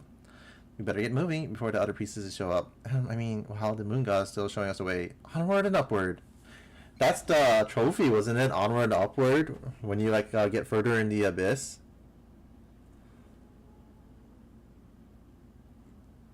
Handle the uber instincts of my uber autism. Observe. Oh, what the fuck? Because we were firing rocks?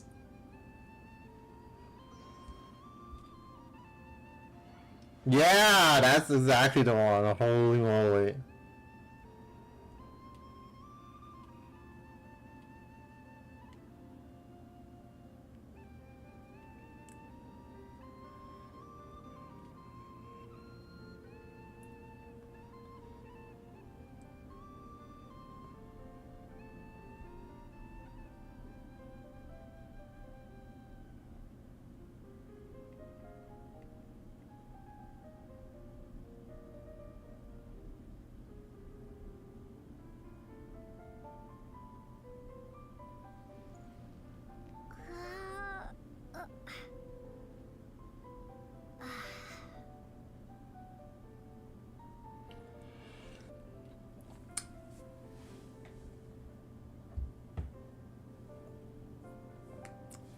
Watch this. Is it the Krispy Kreme thing? Where, like, the dude flips and hits the sign at the Krispy Kreme?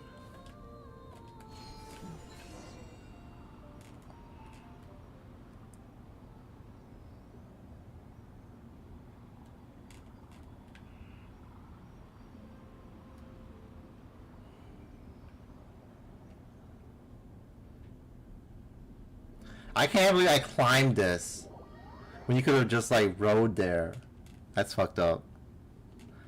Verna, where are we? This really doesn't look like a sanctum. Yeah, it really doesn't. I mean, that's not important. Don't worry, this place has things that resembles Moon Lane, so that means the Moon Maiden is still guiding us, probably. Okay. Let us follow the path illuminated by the moonlight and leave the rest to the will of the moon. Oh my god, you gotta be kidding me, bro. That actually sounded pretty priestessy coming from you, Verna. Wait, no. Isn't that just a fancy way of saying, I don't know what to do, let's just leave it to fate? Hey, what do you mean pretty priestessy? Have you ever met a priestess who's anything less than super priestessy? You gotta have as much faith in the Moon Maiden's guidance as you do in the power of science. Besides, it's not like we found any other way down.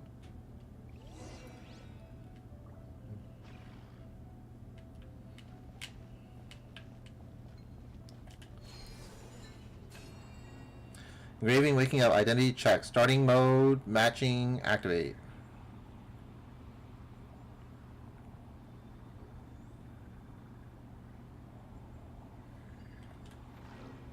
Unknown life signs detected. Calibrating fuzzy predictive control units.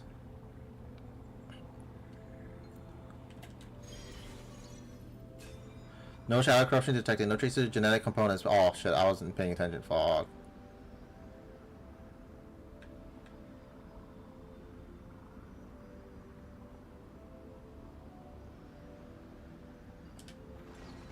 Maximum likelihood estimation. Conclusion. Authorizing granted. Defense system deactivated. Primary energy source connected. Please manually lift the seal.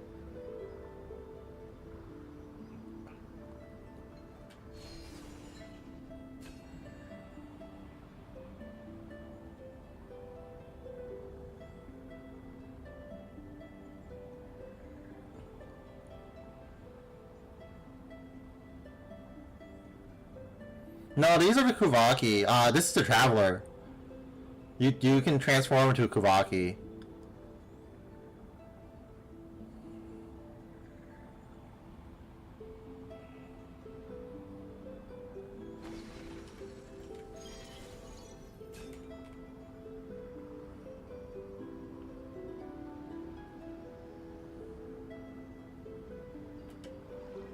Seal lifted. Welcome, Master of Flame and Wisdom. Your Majesty, Shu Coatl.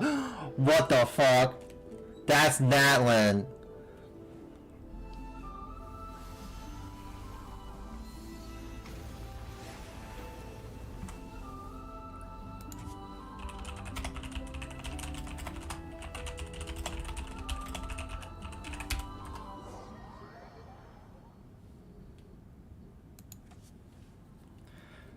Just like I predicted. See, as long as we follow the guidance of the Moon Goddess, everything will fall right into place.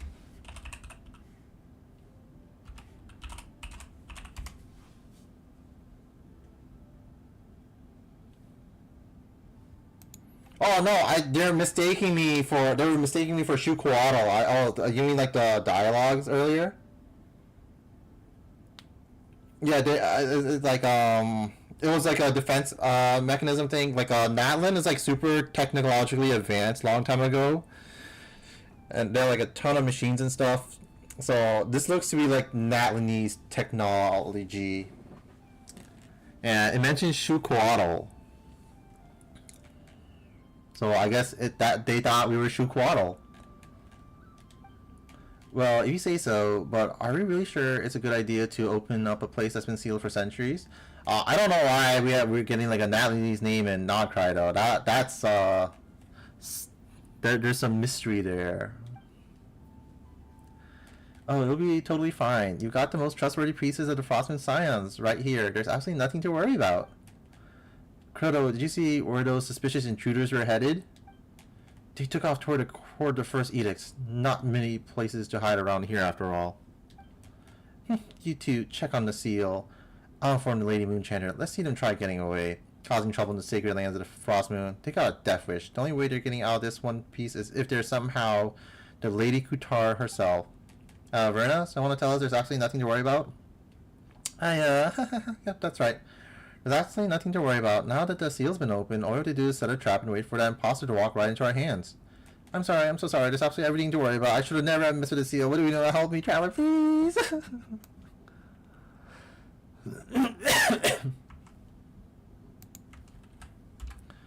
Yelling for help like a crybaby doesn't mean someone's magically gonna save your butt. No turning back now. Let's see what's inside.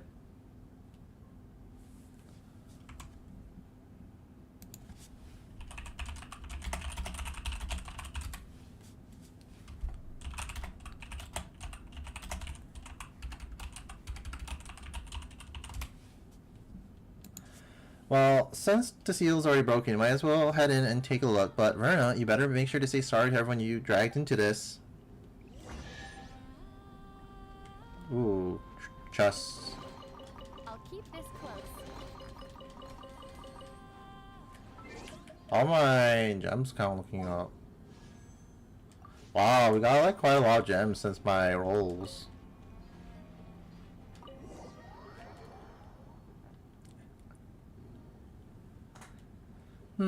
Something about this place feels off compared to what Paimon imagined a sanctum would be. It doesn't feel all that sacred. It smells kind of funny instead. Well, it has been sealed for 500 years. You know, scientifically speaking, rusted metal giving off blood-like smell isn't too surprising. By the way, the hymns say that before Lady Isla sealed it, this was where all the Frostmoon followers held their ceremony, so it's super sacred, really. Calling it super sacred just makes it sound less sacred by the minute.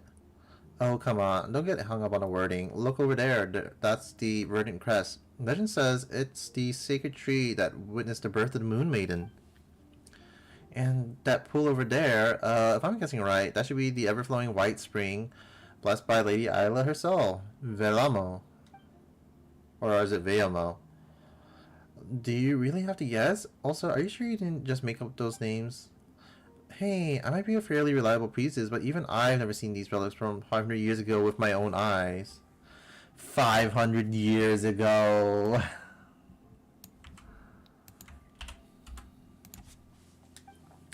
Nor did I ever think I'd get to see something this historically significant. I'm so lucky. All thanks to you, Traveler Paimon. Let's just stay here for a bit. Just remember to apologize to everyone after we get out.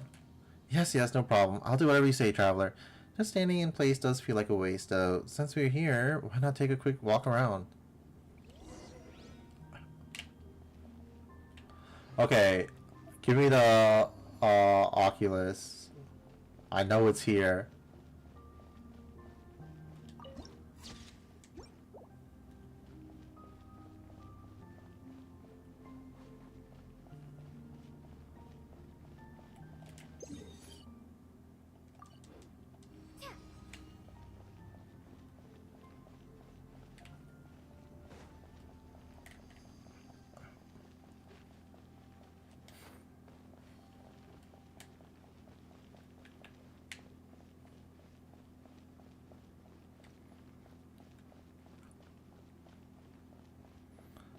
Oh yeah, that's why I climbed that whole thing, just to look for the fucking Oculus that's like here somewhere.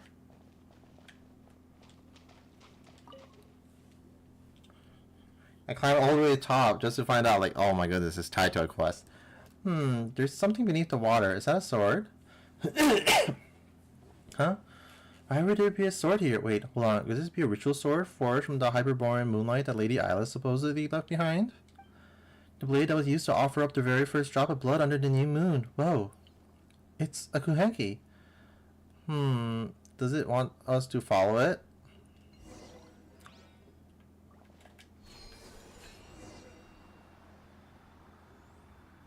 There it is. Give me that.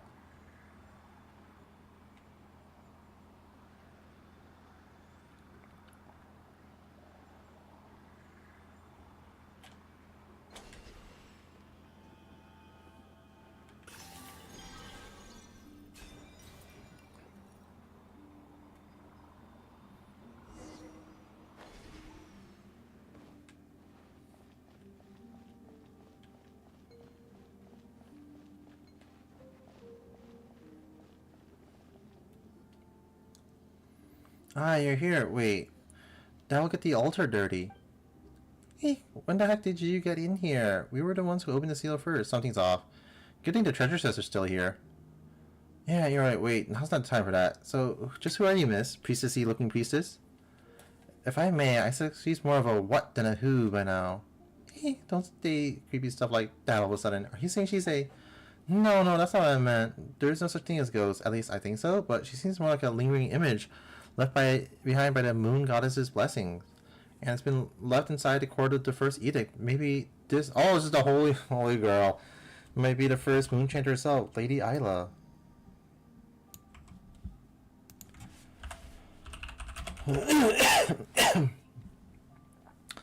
that really possible? It doesn't sound very, scientific. Scientifically speaking, it's impossible, but if this is truly Lady Isla, then it wouldn't be surprising for her power to be unscientifically potent. Oh my days, I can't believe I kept calling D Lady Isla an imposter. Thank the moon god she can't hear me anymore. And that explains why her words were always so hard to understand, and that explains why she seemed like a more legit priestess than you. Well, of course, I may be reliable, but I'm still just a regular priestess. There's no way I would compare to the great Lady Isla who witnessed the birth of the Moon Maiden. There, that should do it. This power, is the Lady Isla before us really just a lingering image? What do you do, Miss Isla? Where did the voice just come from? Maybe it got recorded along with their first Moon Chanter's image. I mean, even the Moon Goddess's blessings couldn't be precise enough to capture just one person's voice, right?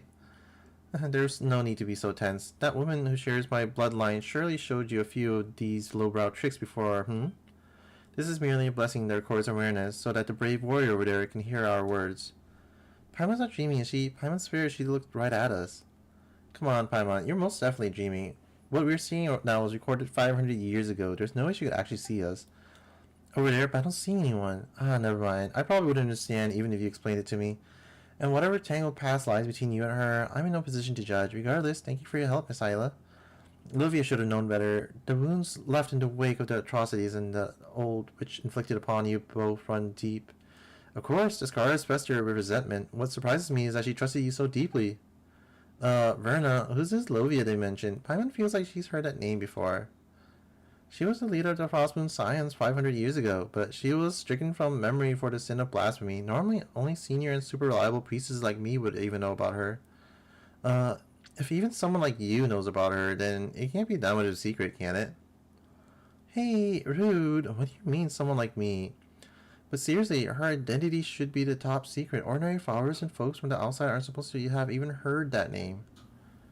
Resentment? For what? Everything you and I went through was always meant to be. There's no past or future because the past is the future.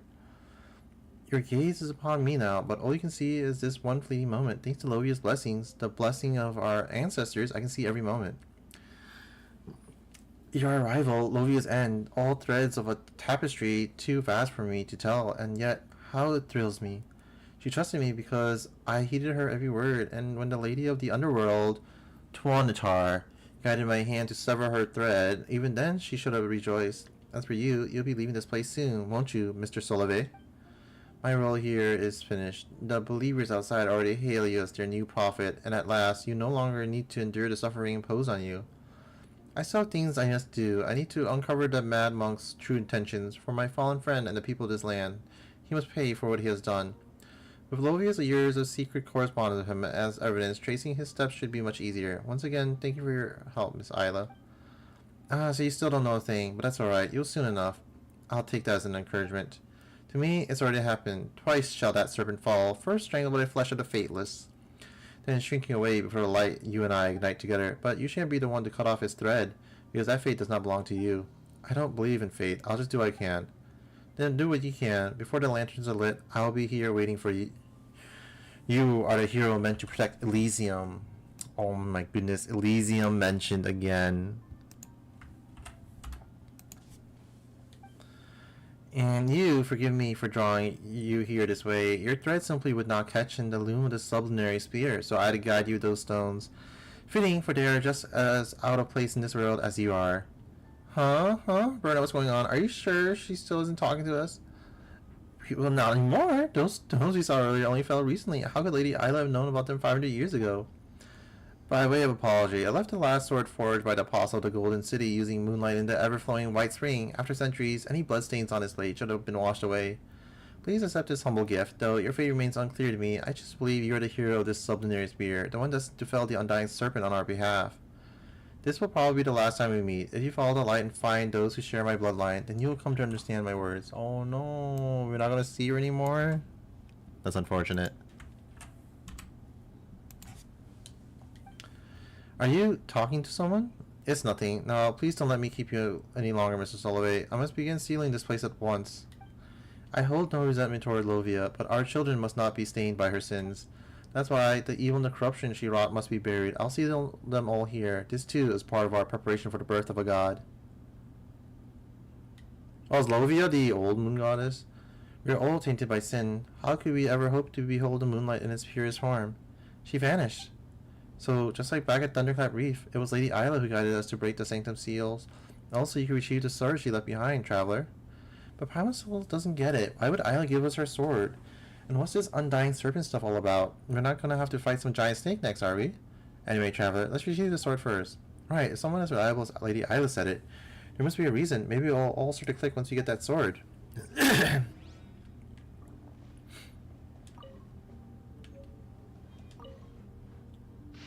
Oh my goodness. To the most holy and venerable Lady Lovia, I penned this letter to account for the tragic event that transpired earlier. You asked that I send the people to welcome the holy lady, and I did exactly as instructed, but that poor girl, as for her great beauty, failed to grasp the kindness behind your gesture, and seized by some terrible impulse, she took her own life on the spot. For this terrible irreparable loss, I can only offer only my prayers. I pray that your compassionate Goddess may ease your sorrow and keep your noble heart from breaking despite the waiter's grief. Regarding the sample mill mentioned in your last letter, I am truly grateful for your openness and trust. Like you, I remain uninitiated in the true workings of the sacred relic. Yet on this matter we are of one mind. We must find another way to rouse this ancient relic and forge a paradise, an elysium of enduring prosperity for the people of Notcry, especially your noble kin. From this moment on, I shall dedicate myself wholly to uncovering the secrets that lie within the relic. As for the remaining matters, both more trivial and complex, I hope to discuss them at a greater length with you soon. Until then, I ask that you accept these modest gifts as a small token of my regard and a gesture of sympathy for the loss that has touched your household. Please know that I hold your noble character in the highest esteem. Even at the court of His Majesty, the Beli Tsar, it is rare to encounter a lady of such uncommon foresight and deep devotion to the greater good as yourself, not to mention one who so willingly places the well-being of the nation and her people above personal sentiment. Our positions, interests, and aspirations are most closely aligned. As such, I greatly look forward to our future joint endeavors. Your ever steadfast friend and ally, Rotwang.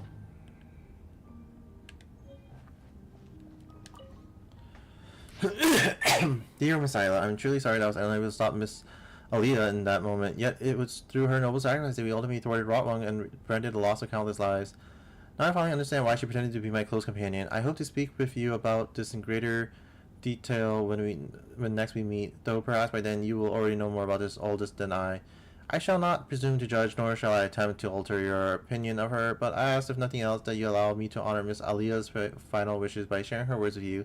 She asks that I render all possible support to you, which I surely will. You are my benefactor after all, and that I relay this only as she spoke it. She hoped that you would go to live a life of happiness and freedom.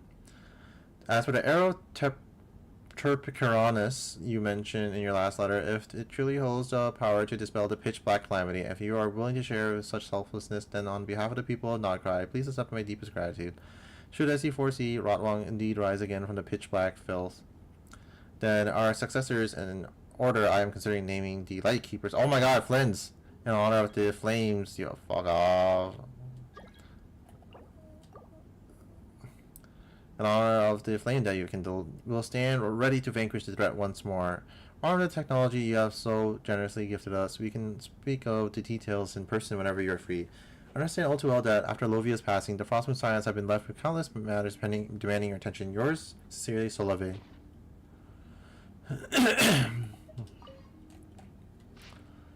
I told a lie, just like Lovia did, and just like my sister did. I said no when Mr. Solave asked me if I felt any hate. How can I put the hatred in my heart into words? How would someone as kind and sincere as he is ever understand such horrifying malice? No, I cannot think this way, and no one needs to know. Mr. Solave does not need to be troubled with such trivial things. No one's obliged to bear the weight of another's suffering which they have not experienced. No one has the emotional capacity. And even if he truly were willing to listen, and even if his kindness were to move him to tears, what would it change? I would only end up bringing needless pain to another tender heart. In the past, the present, and the future, across the countless threads of fate that Lovia once let me glimpse by mistake, the only ones who shed tears for the misfortunes of others are kind souls who ought to be smiling instead, and since the sublunary sphere has always been one where good is repaid with cruelty, the least I could do is spare him a sorrow that does him no good. Once upon a time, I despised lies. Yet I find myself speaking them with keen intent. Maybe the blank of the past dozen years or so has been punishment for this very moment. But that does not matter anymore, for from the noble lady of Salt to the scions of Gurbaz Genie, there have been plenty of instances where this innocent have suffered the gravest of punishments, let alone a sinner as steeped in blank as I am. If the silvery white thread has already found its way around my neck, I may as well bear the weight of still more unforgivable sins by myself, so that the children who remain untainted may be spared. What was born of the Frostmoon must return to it. All the walls, towers, fortresses, and temples must be torn down, save for the great pillar raised here by the Dragonborn. That is the sacred sanctuary where our ancestors found refuge. Prolonged isolation and seclusion serve only to nourish fleeting ambitions and hollow delusions. Let it be reverence for nature, kindness toward outlanders, and those virtues in which none believe, and not the pride of the dead, which sets our threads apart from theirs. Only then will there never be another Lovia or another me. Decades from now, a new moon gods will be born. Oh, the irony of it. Lovia's long and desperate quest was, in the end, for nothing. Even if Blank had borne the sacred heir as foretold, and not the man who abducted my sister, the one who should have been our sovereign would only have created even greater chaos as Snechnaya. The birth of the new moon had nothing to do with anything she did. She could not even foresee the coming of that maiden, and nor did she know that the holy throne had never truly been broken. I do not know if I will live to see that moment, for my own thread is hidden from my sight, but I pray that I will not. Those tainted by sin do not deserve to witness the moon's pure light. In any case, people must come to believe that the new moon takes delight only in kindness, friendship, and mutual aid, that no other prayer or sacrifice will ever please our goddess. This is what they must believe, because if they do not, then no matter how noble the ideal, it will only wither and fade into the filth that lies beneath the moon. The threads of the gods are too bright for me to follow, and I cannot see where she is headed. But at the very least, the Frostmoon Scions who have been redeemed in her name must ensure the power of choice remains hers alone. No one should ever seek repayment or reward from her, and she must never be molded into the perfect deities others wish her to become. Daughter of the Frost Moon, maiden of the New Moon, may she one day behold the dream of true happiness, and may the Frost Moon never forgive my sins, for I have cursed her name more times than I count. So, this is the lady who foresaw Columbina's birth, and she wished for Columbina to be, born into a happy life with free from worry and stuff. But that did not happen. Unfortunately, that did not happen. It took 500 years for Columbina to finally become happy, because people kept asking and asking and asking for Columbina, and Columbina felt pressured to give and give and give, like the giving tree.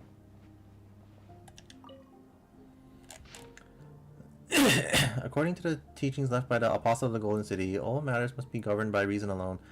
Untainted by sentiment, for mortal tongues cannot articulate the sacred mysteries, and frail emotion will only profane the words of the ancestors. In the service of a pure and exalted ideal for the future, the science of the far north, these actions are justified as they are necessary.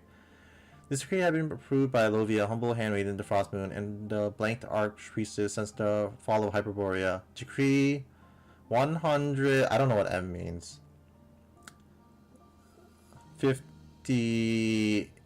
63. Alternative plan for the Sacred Air selection. All the content that follows has been erased and cannot be read. In accordance with the teachings of the Apostle of the Golden City, all matters concerning craftsmanship and secret rites must be recorded. Without the taint of personal sentiment, for mortal tongues cannot articulate the sacred mysteries, and frail emotions would only profane the words of our ancestors. Do not seek to understand what lies beyond mortal intellect. Simply recite the ancient prayers with a sincere heart, so that the period blessings may endure. This decree was issued by Saradni, the humble handmaiden of the Frost Moon, and the 13th Archpriestess since the fall of Hyperborea. It is not to be defied. In the name of the Mistress of the Frost Moon, the ancient laws, once obscure and difficult to understand, are now set forth in clear and concise terms, lest the faithful falter or be led astray. Decree 3. Elysium, the prophecy of the sacred air. Let the children of Hyperborea guard their sacred bloodline from development, for the heir of Elysium is destined to one day arrive. A lot of reading, holy moly. It is hereby forbidden to marry one's close. That is to say, no union shall be between blood relatives. No incest allowed. That's so funny. It is forbidden to enter into a marriage with someone from a clan that has committed blasphemy. It is forbidden to enter marriage with someone from a clan that has taken the life of an innocent. It is forbidden to enter marriage with someone from a clan that has broken his oath. It is forbidden to enter into a marriage with someone from a clan that has not bared an antlered crown. It is forbidden to enter into marriage with someone from a clan that has committed parricide. It is forbidden to enter into a marriage with any person disturbed of mind. Forbidden to enter descendants of the Fae. Oh, can't marry Flints. It is forbidden to enter into marriage with a person not of the faith. Forbidden to enter marriage with an outlander. All travelers not allowed. Marriage is the most sacred act of virtue and must be kept pure. Therefore, let no unclean act stain our bloodline. Let no action be taken to incur the displeasure of the mistress of the Frost Moon, and let no one betray their oaths. Whosoever enters into marriage must first...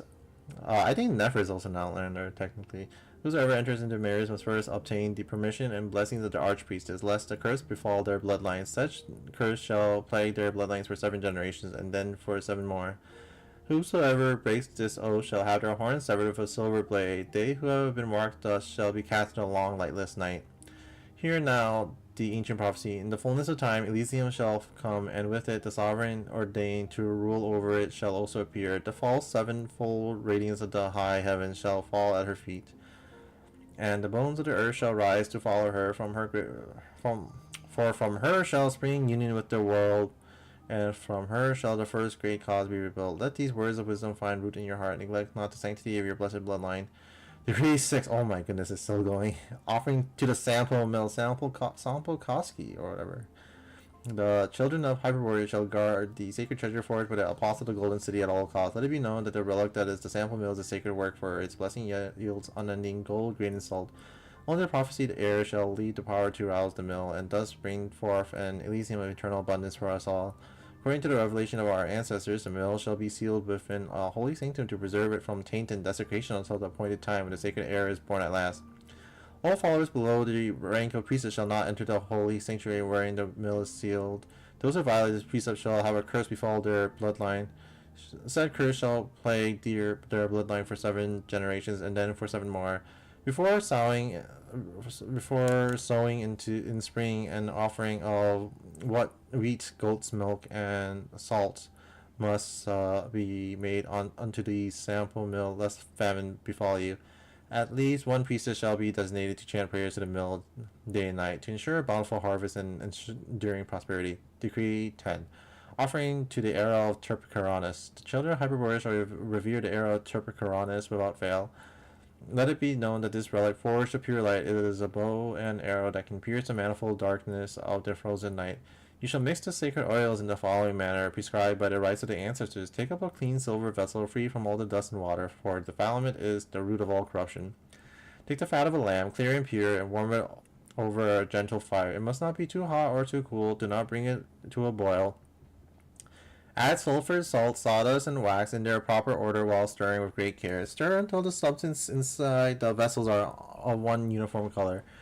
The number for your counting shall be 7 hours. 6 you shall not count, neither count you 8. Excepting that you should count to 7, 5 and 9 are right out. Then anoint your bow and arrows with the holy oil, and your arrows shall snuff out the pitch black foe, shattering them like a plate of silver. Secret compartment. In accordance with the statutes laid down by blank, all matters concerning mechanicos and technicos shall be recorded objectively, concisely. Nikos is finance name.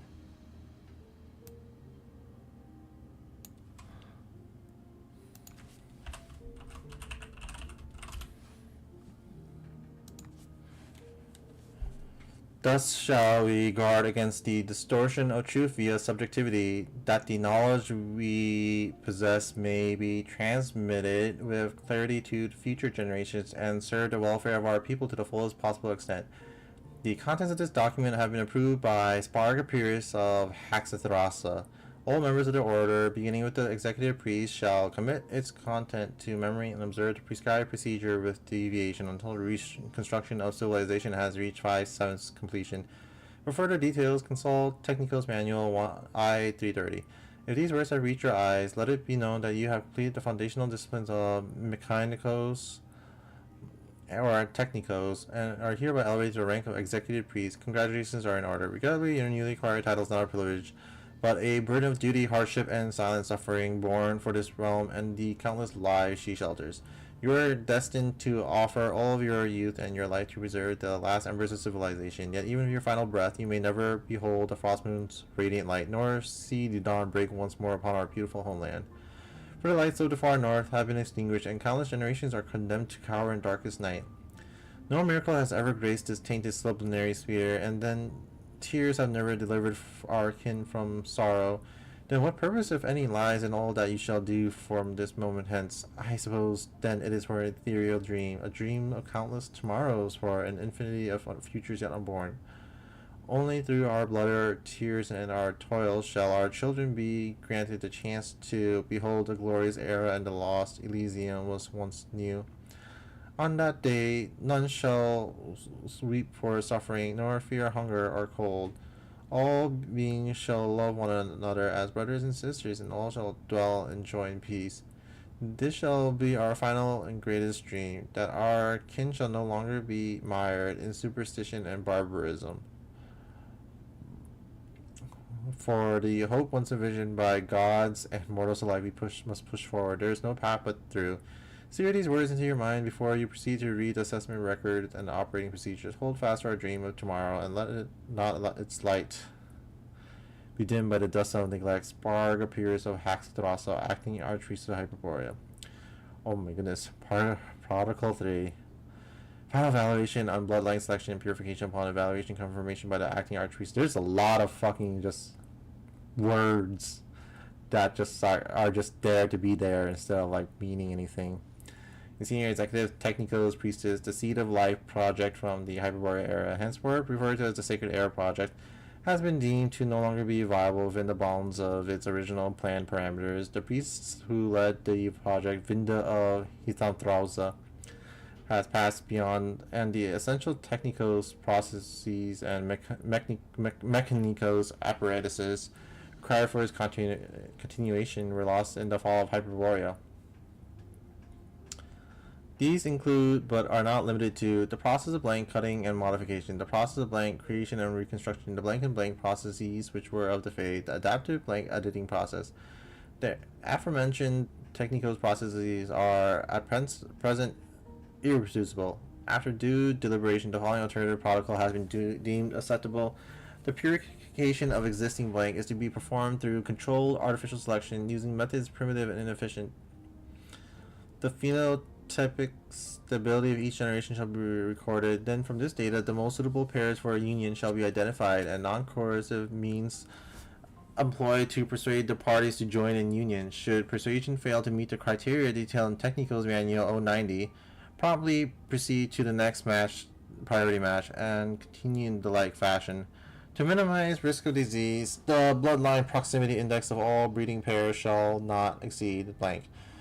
Accordingly, no individual shall be joined in union if they share a common ancestry of 5 generations. This course of action is expected to yield outcomes approaching the original objective after blank successive generations of refinement and selection. At such time, the one prophecy, the newborn sacred heir, shall arise. Not the need for ritual implements, nor the forfeiture of their soul. This heir shall command the pure, unaltered elemental forces at will, and shall at last attain fusion with their world. Note, in light of the projected population growth and the limits of environment total carrying capacity, it is anticipated that the practice of widespread artificial breeding may be terminated after seven generations. Therefore, limiting intermarriage with select outlanders may then be sanctioned. Details in Technicals Manual I-1012. Furthermore, it is hereby affirmed that once the continuity of civilization has been assured, the descendants of the foreigner shall be granted the sovereign right to determine their own destinies. Protocol 6, the subatomic assembly mass energy patterning orb sealed. The project of constructing this supremely advanced mechanicos construct was personally overseen by blank. It is not fully understood at this time. It was designed to reconstruct matter at the subatomic scale, or to transmute matter directly into stable energy, which would then be released in the form of blank. Of all the known highest tier mechanicals constructs dating to the time of Hyperborea, only the subatomic assembling mass energy pattern, or hereby referred to as Sampokowski, has endured to the present. Its structure remains largely intact, granting it immense symbolic significance. However, a formal evaluation by the acting Archpriestess and the senior executive Mechanicos Priestess has determined that the device in its current state is no longer functional.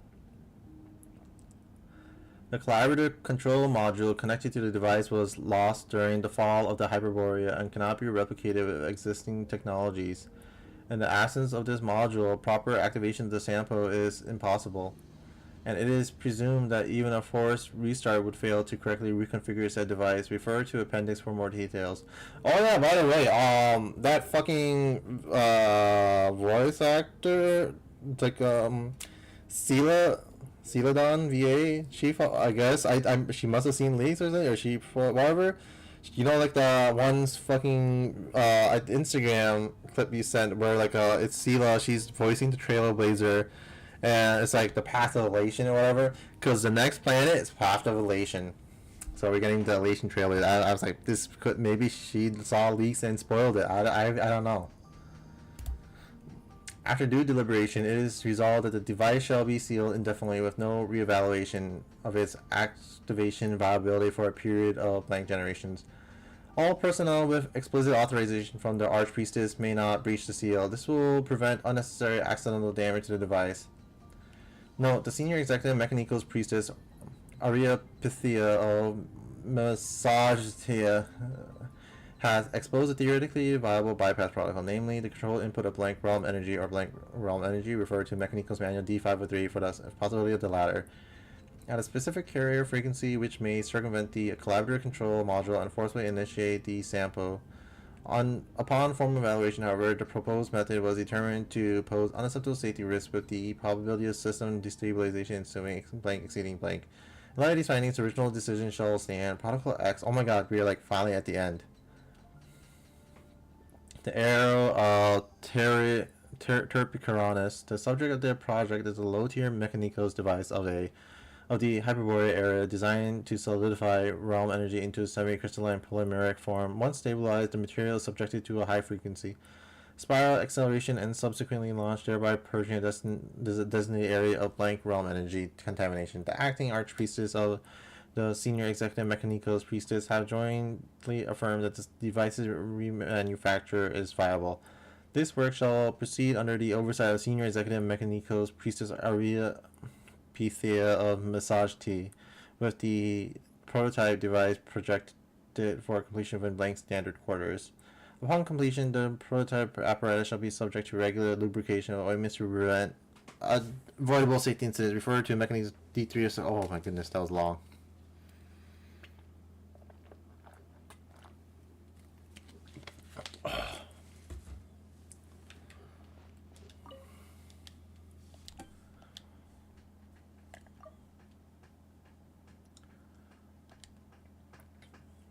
Kita Scribe Publishing House.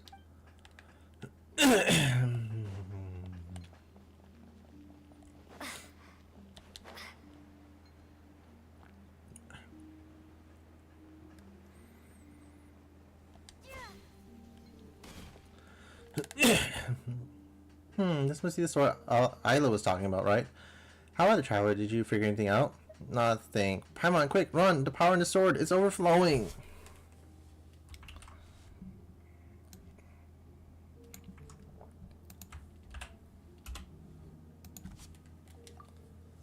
Hey, Traveler, what's happening? Hang on, your acting's terrible. You can't start laughing halfway through your own prank and quit scaring Paimon at a time like this.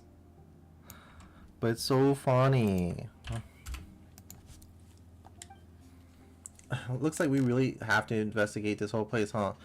But if we hang around too long, Ruth, Uncle Croto, and the others might find the entrance too. Actually, all the noise you made just now, there's probably no one on this whole island who hasn't been drawn this way. Fine, guess we got no choice. We've got the sword now, and Lady Isla didn't exactly tell us what to do next. Let's get out of here first, figure out the rest later.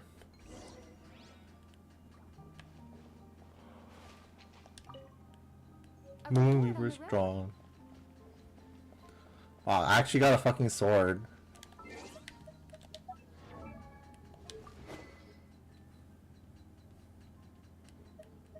Where is it?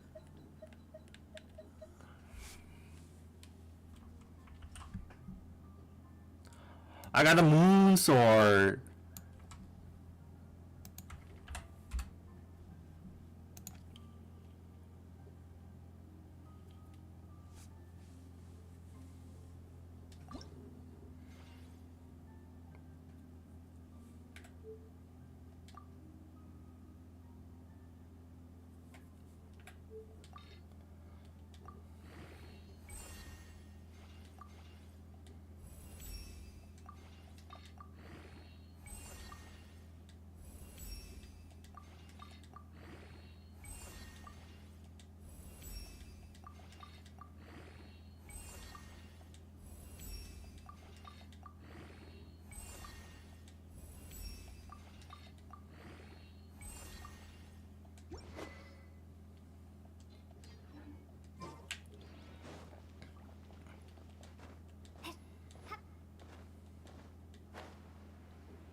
Sophie, quiet. Ernest and Uncle Croto aren't here either. Weren't they hot on our trail? Maybe all the noise we made earlier got their attention. They ran out to check somewhere else. I get it now. This must be Lady Isla's divine guidance. Even my luck's looking up now that I'm with someone as reliable as you, traveler. Okay, save the celebration for later. You do remember you still owe everybody else an apology for the trouble we caused, right? Apology? Right. Yes, of course I do. I'm not trying to get so caught up in reading Lady Isla's records I forget about everything else. I swear by my mortal name in this sublunary spirit that I'll give everyone a proper and heartfelt apology. It's just, I'll need to think carefully about how to phrase it first. Oh, and while we were at work earlier, I came up with a super scientific plan. So I'd like to apologize anyway. Why don't we finish checking out the sanctum first before looking for Lady Lama? That way we can save time and make my eventual apology more efficient. A sound plan, I should say.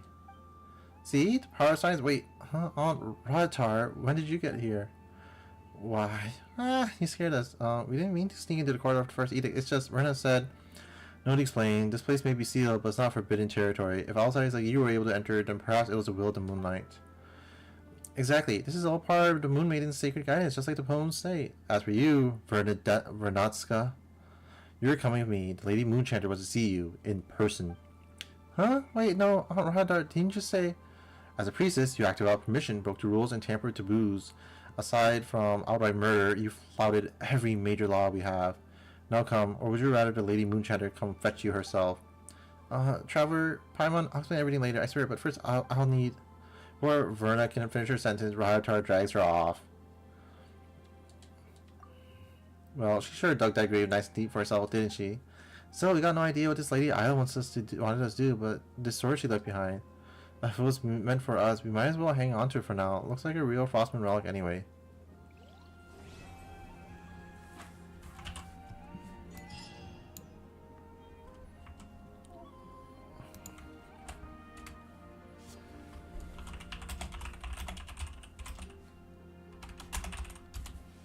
Wow, that was a lot of reading. A lot of lore.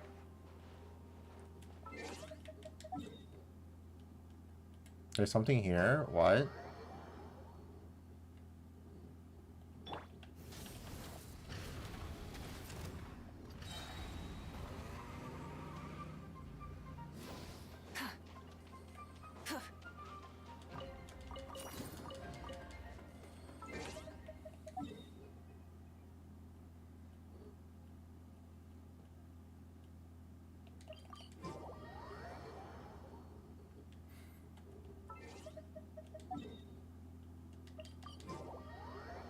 Okay, I think we finished like all the Notcry stuff, right?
Alright, I gotta find something else to do. Waiting for this.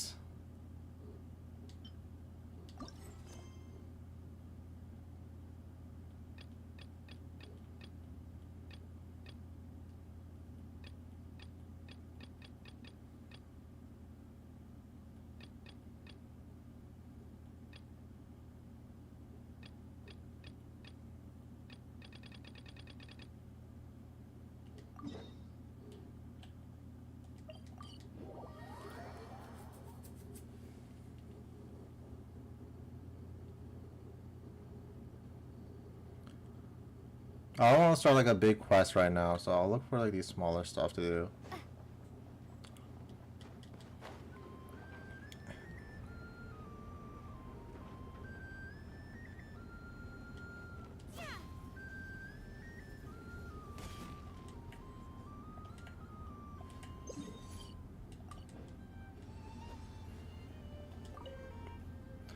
I should have brought more laka berries. When Llama was here last time, seems they were handing out food.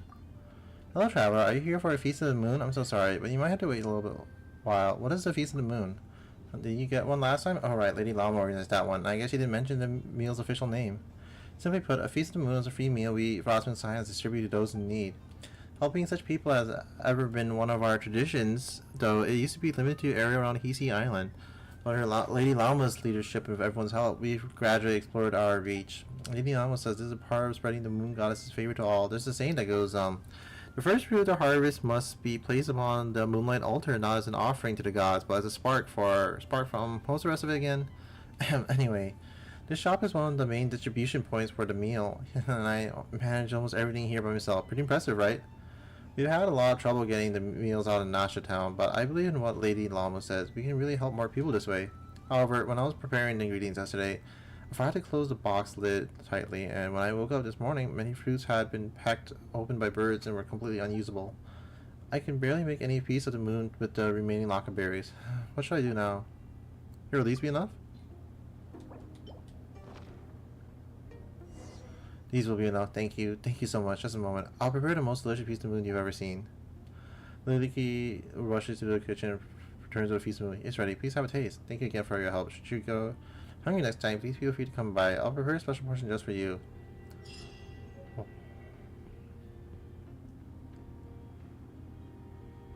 Nice.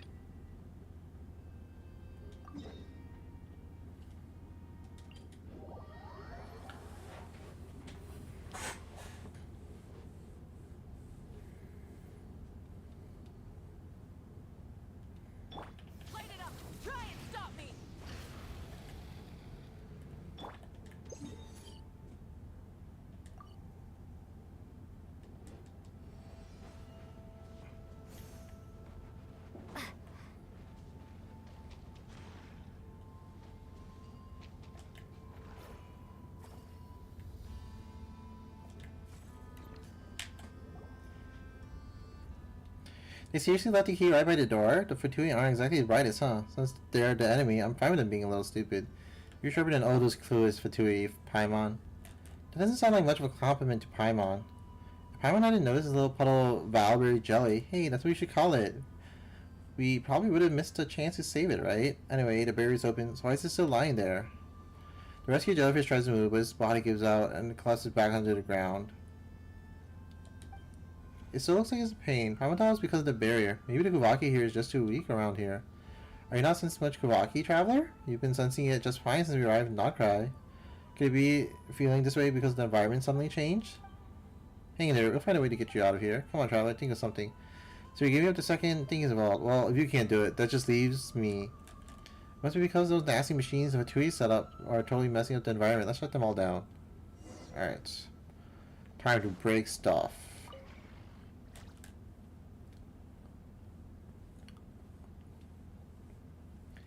Wow, Valberry jelly is floating. This must be what you're really like, huh? Paimon knew those nasty machines had something to do with it. Is it trying to lead us somewhere? Let's follow and see.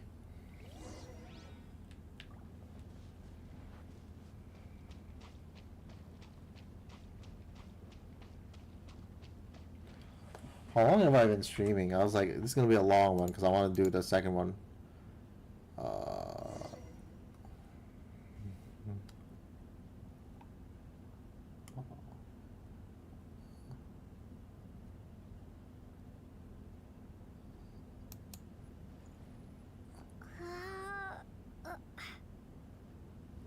420, holy shit.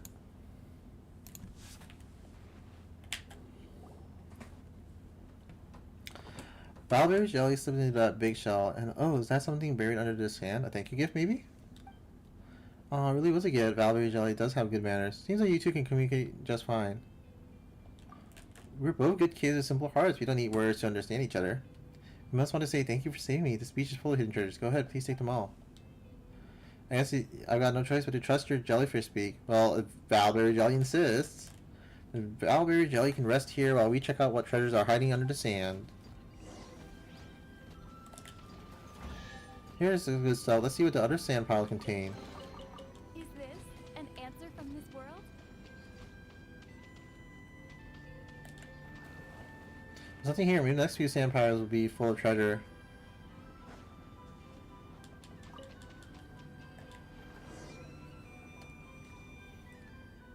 There's a jellyfish buried here and still alive. So it wants us to save its friends. Probably completely misunderstood what Valberry Jerry was trying to say. What the fuck?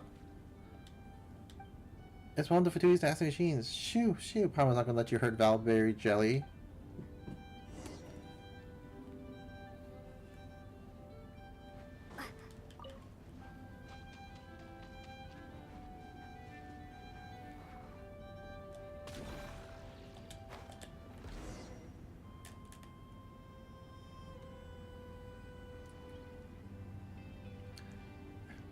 You didn't make it in time. Is Valberry Jelly mourning its friends?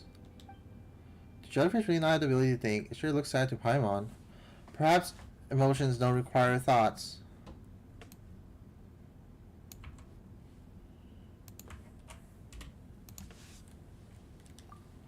You're right, Traveler. You can't just think your way out of feeling sad. Maybe feelings like that just rise up on their own from somewhere deep inside us. You look so sad. No tears, no words, not even a sound. Poor thing. What we can do to make you feel better? There might still be other jellyfish that still need our help. You're right. So many of them have already met their jelly molds. The Fatui really don't care at all what happens to them. This place is huge. There's gotta be tons of those nasty machines around. We can't let the jellyfish be abandoned on a beach like this. Paimon's certain Valberry Jelly can't be the only jellyfish trapped in the base. Let's go find the others.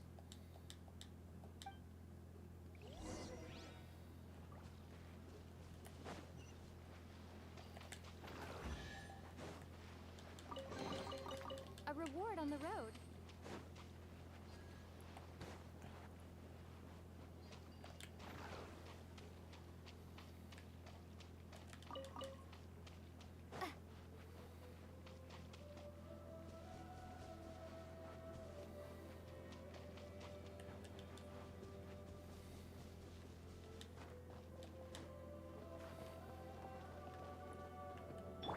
Rise with the sun!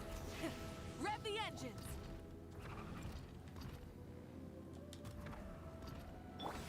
Show no mercy.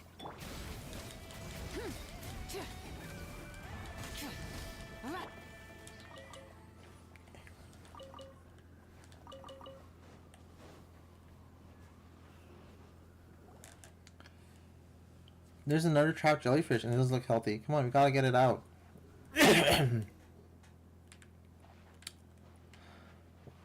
What the fuck? I thought I just killed these things. Those nasty machines. Body goods coming to you. They're still looking so strong. What the? Ah, the key to the barrier. Alright, how do I shoot it down?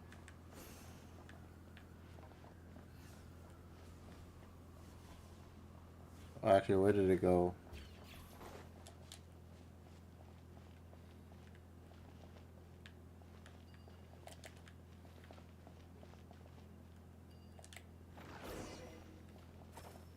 Come on, let's go rescue Valberry Jelly's friends.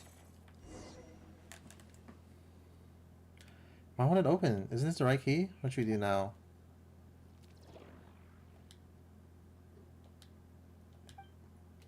Wow, Power didn't know Valberry Jelly had that kind of power. It looks like the rest of this rescue mission is going to be easy peasy piece of cake. But don't you think it's looking a bit pale? It looks weaker than before. Did you use up all the strength just now? No, that can't be. Valberry Jelly was already running low on energy. In the end, we still couldn't make it in time. Are you angry or sad? Or not feeling well? Doesn't seem like any of those. Ugh, this is so frustrating. How are we supposed to know what's trying to say? This seems like a gesture would only make for one of its own. Doesn't mean, even though we couldn't save his friend, it still wants to thank us. Valberry Jelly. Seems like jellyfish have more heart than the Fatui ever will. Those guys build all those horrible machines and they don't care about life one bit. So really, who's the one with no brain? Are there more friends trapped around here? We'll make sure we get in there to save them this time.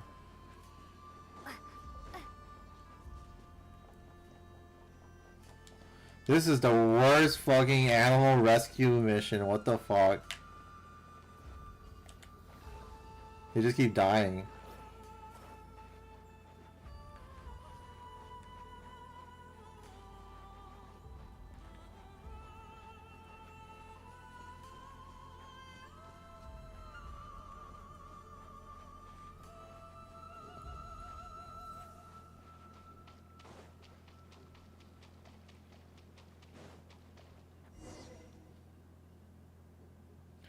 There's another one. Awesome. We've got to save it this time. Don't open that by yourself. We are almost there. Whatever you do, don't use up your strength. Anyway.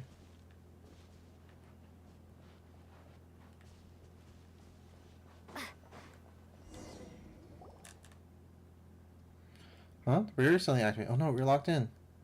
No, even Valberry Jelly and the others got knocked to the ground. How dare they? What do we do now? We're trapped in two. How are we supposed to help the jellies like this? Don't worry, as long as I'm here, we're sure to get out of this. It's not the first time you encounter trouble after all. Just stay calm. Being stuck with travelers is so scary, but Paimon's worried about Valberry Jelly and the others.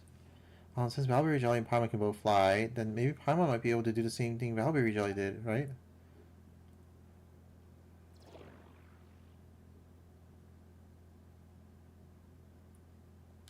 It opened! It actually opened. Let's go save them. You got to shut down or jellyfish won't be able to float. Oh no. Valberry Jelly, what happened to you? Was it you who helped us open the barrier just now?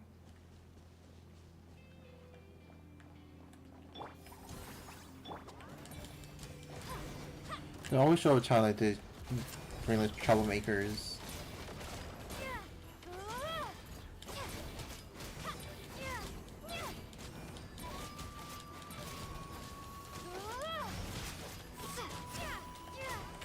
Show no mercy.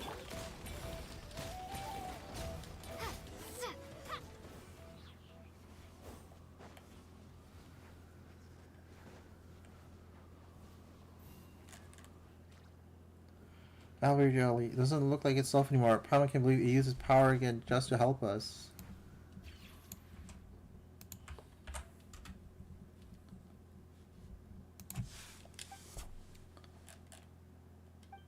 That's a gesture only make for one of its own. Is it saying goodbye?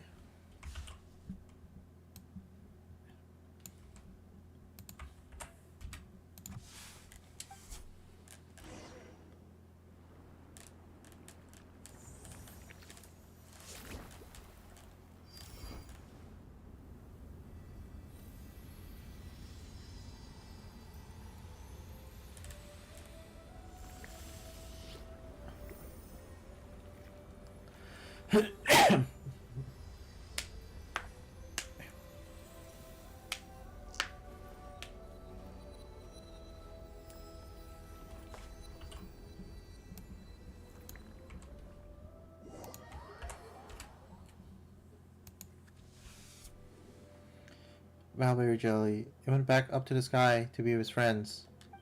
Paimon heard that when a tassel jelly reaches the end of his life, it can start over as a little jellyfish. As long as it makes it back to the sky, Paimon wonders if that's really true. That's probably why it was so desperate to rescue his friends. I want to believe it's true.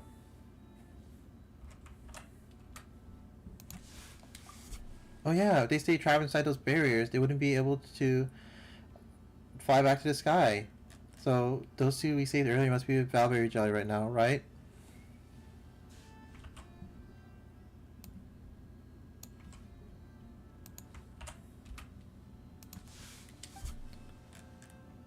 Traveler, do you think it'll remember us when it grows up again?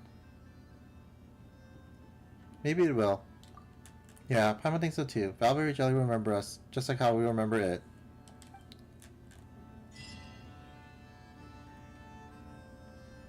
What the fuck? Why did they give us a sad quest to do?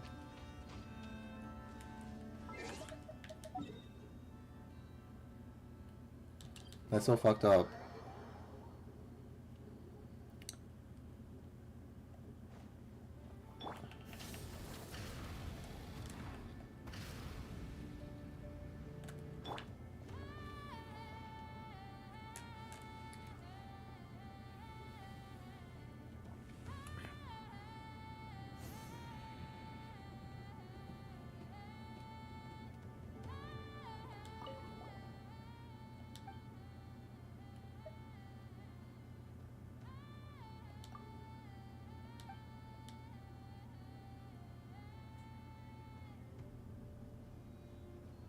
Where do I sign up?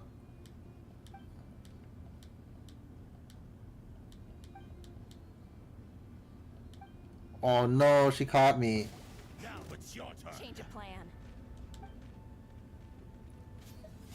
What the fuck? 3. Huh?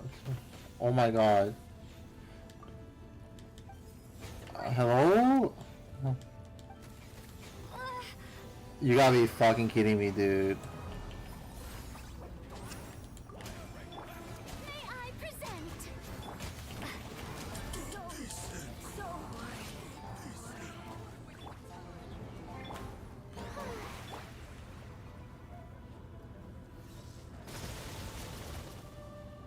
Fulfill our pact.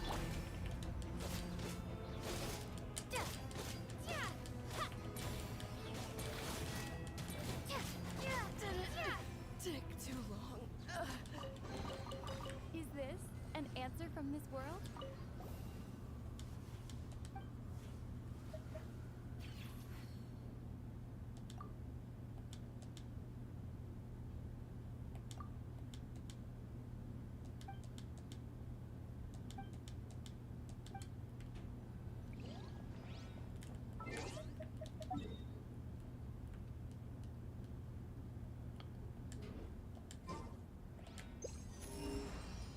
Oh, we completed everything here.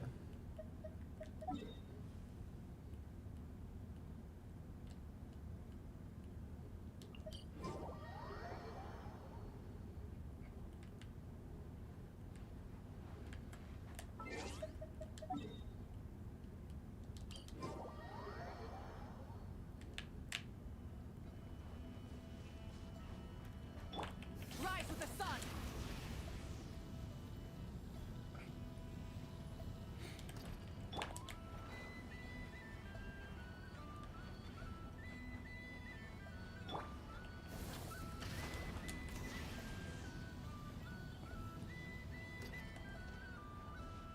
Light it up.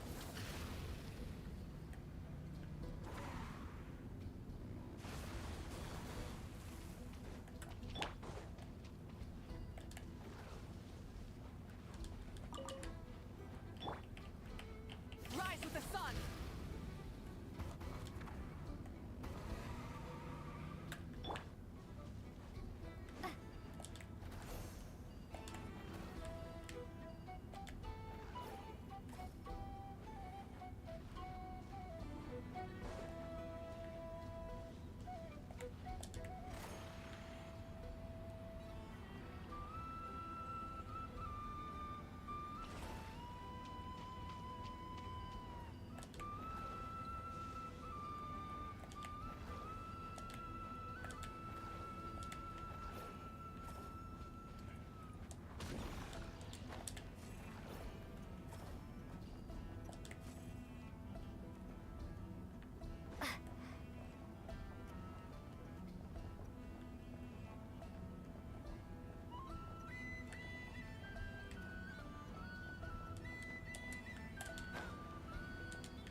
Is there like another ID card somewhere? Hello?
I guess we could do like exploring for a while.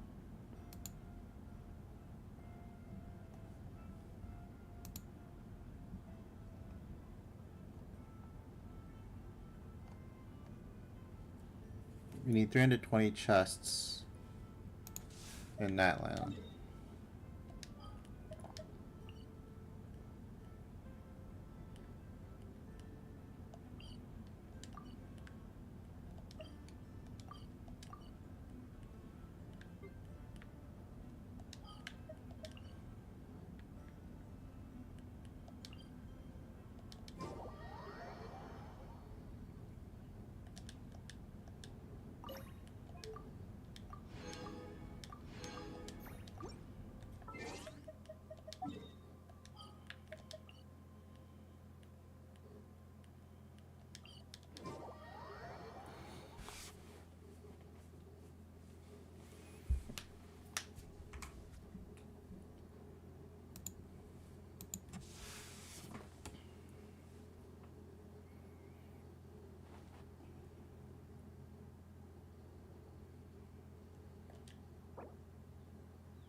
I'll keep this close.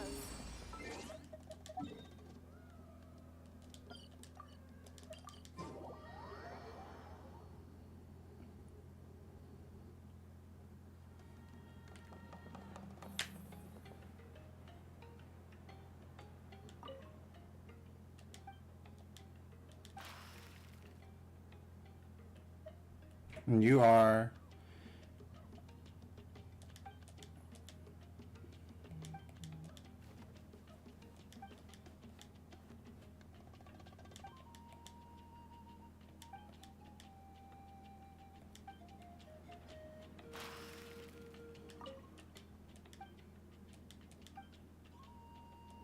Did the other person die? What the fuck?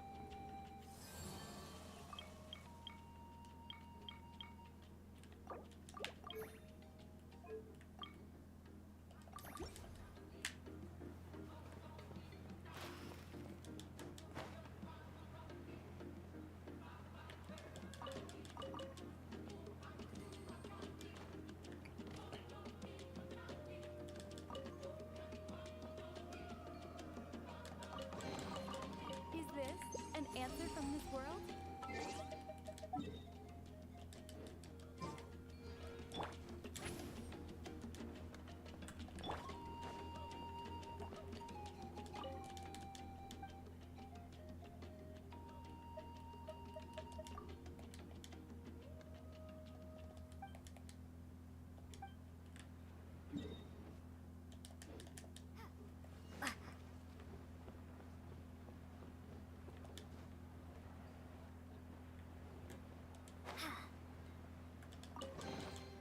Is this an answer from this world?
I forgot how to do the attack thing.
This world is...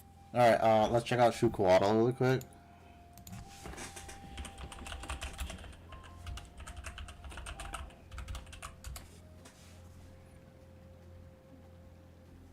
Oh, it's the fucking weekly boss.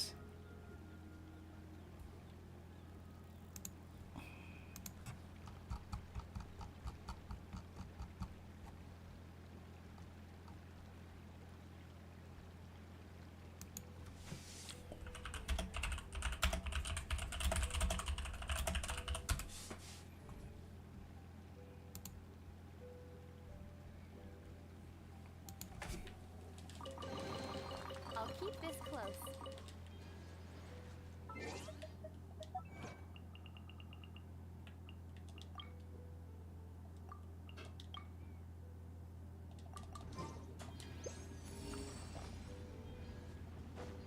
Let's ride.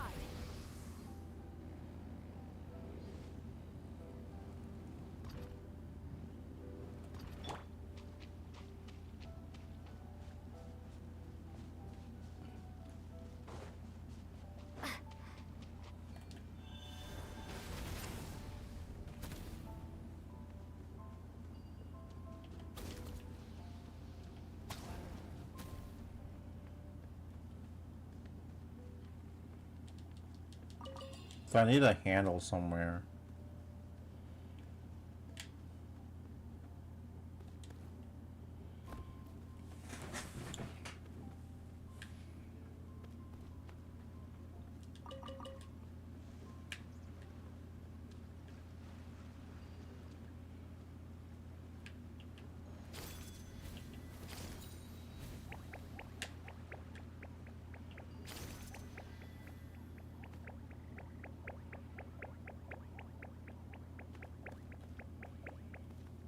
Yeah, though, bro. Where's the fucking handle, though?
Where's the last wanted to?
This direction's like so not clear.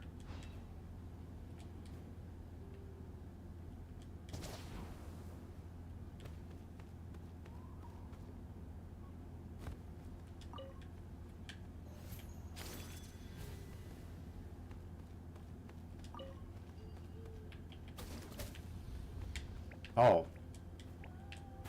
That's where it was.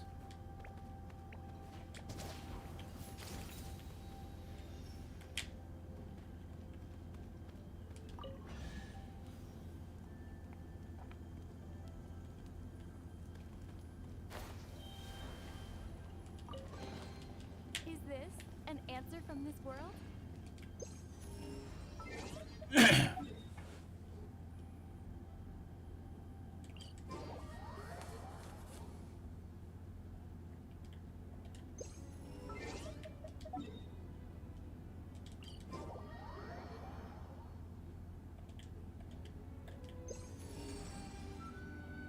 There's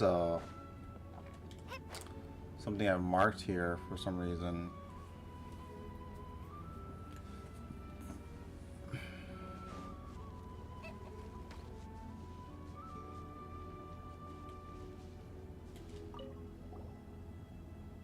One, two, three, 1, 2. I sound the weirdo alarm. You ask me, the only weirdos around here are you outlanders. Ho ho ho, this sure isn't the type of place you'd like to see outlanders. Is this some kind of forbidden place or a sacred place? Nope, just some place I discovered completely by chance. Place buried treasure. Well, come on then, you two, huddle up. Can you hear it? This very special rock before you. This is the treasure stone. The low humming noise makes rises and falls, almost like the sound of breathing. Hard life being a rock, huh?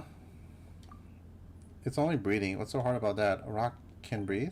Yes, and not only that, if you press your ear against it, you can hear it beat too. Even the sound of rock grinding against rock beneath this coarse surface. Oh, such wonderful sounds. And if you feed it small rocks, it'll give you even better, shinier rocks in return.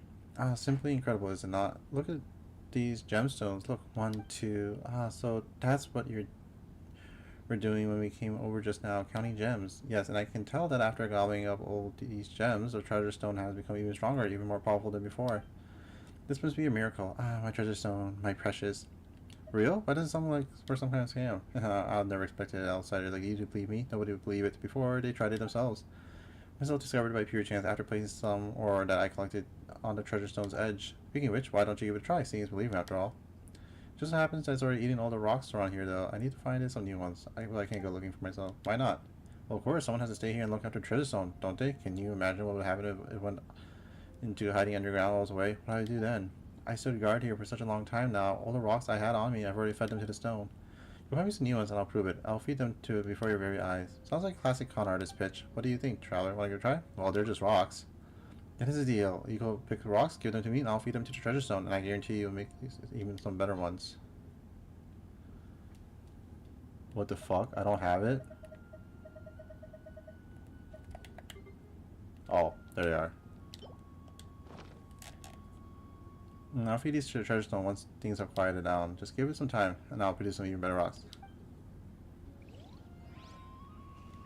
How much is some time?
I guess I'll come back here. Wait, let me do it one more time.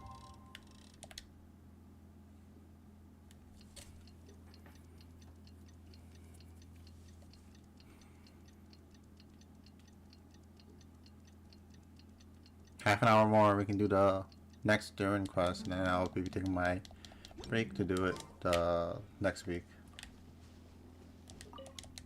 Oh my god, this is actually an IRL thing. What the fuck?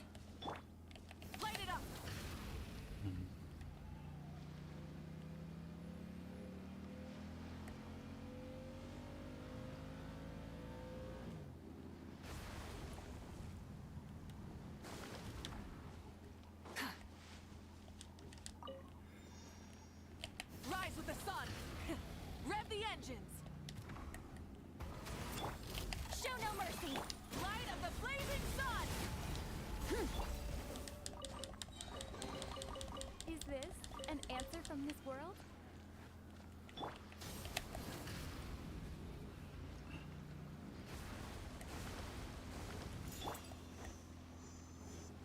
Get to work! Have some fun, shall we? Let's... Well played.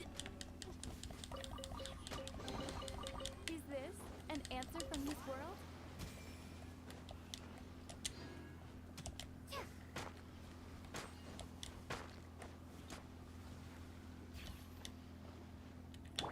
Show no mercy! Light it up!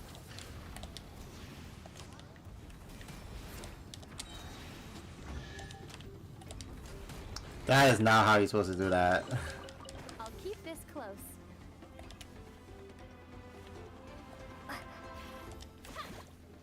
Fulfill our path! Let's ride! Full throttle!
I remember I was like really close to this.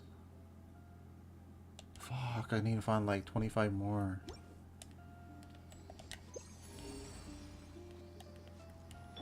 Burn it down!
What?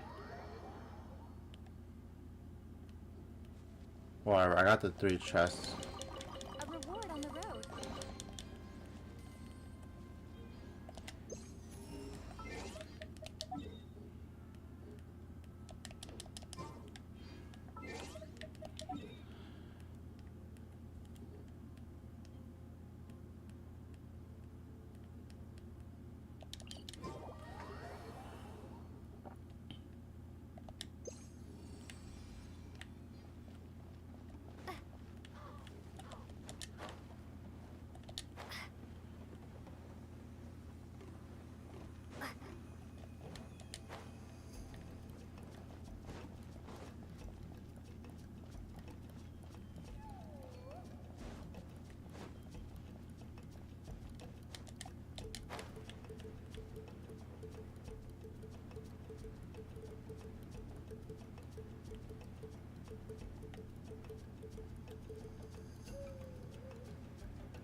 It's actually higher up.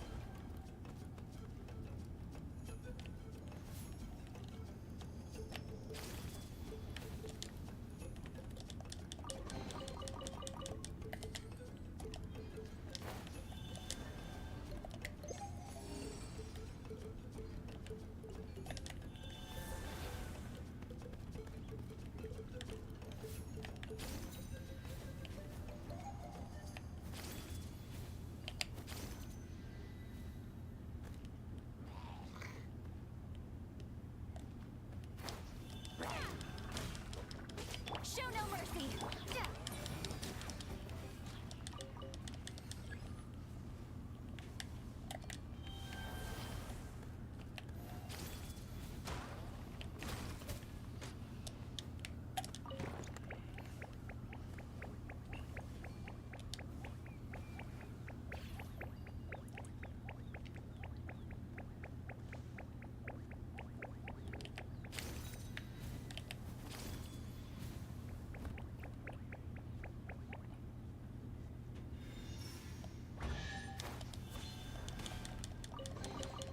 A reward on the road.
Okay, I was a little too slow. I get it now.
Oh, barely. I think I only need S.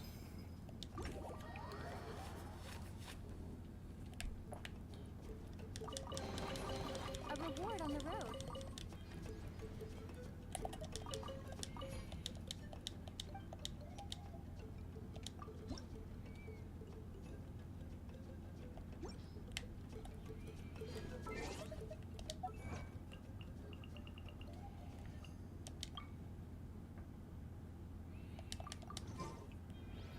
$25 more chests to go.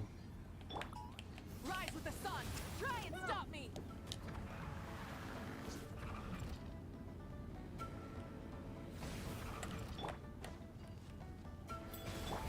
Get to work!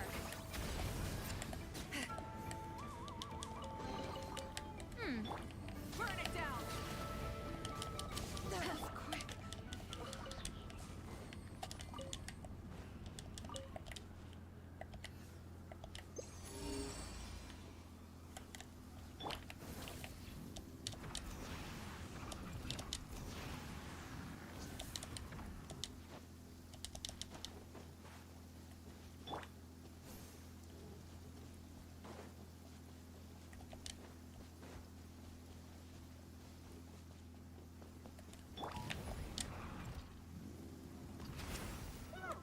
Fulfill our pact!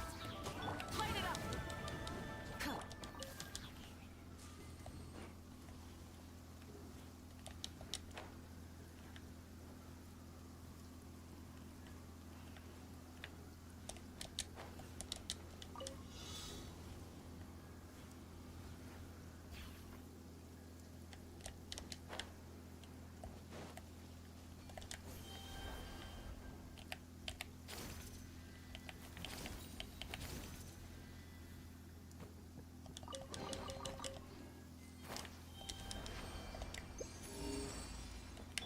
Burn it down!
Oh my fucking god.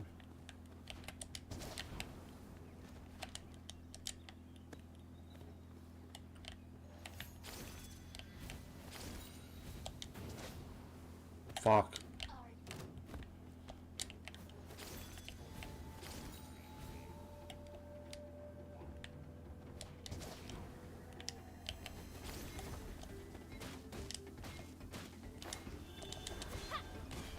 Light it up!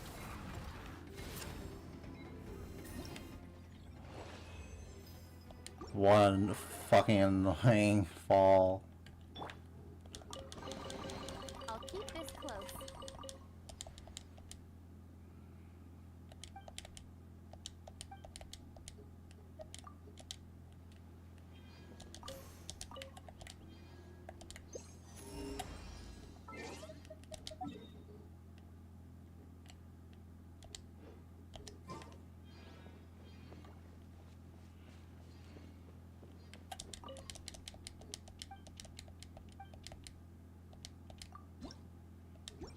I did this though.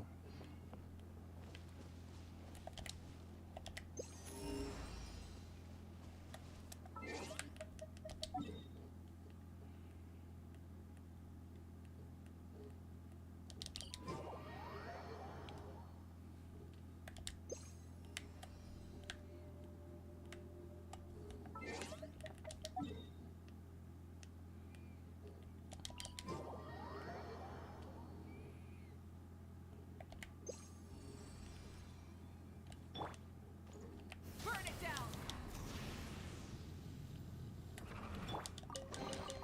I'll keep this close.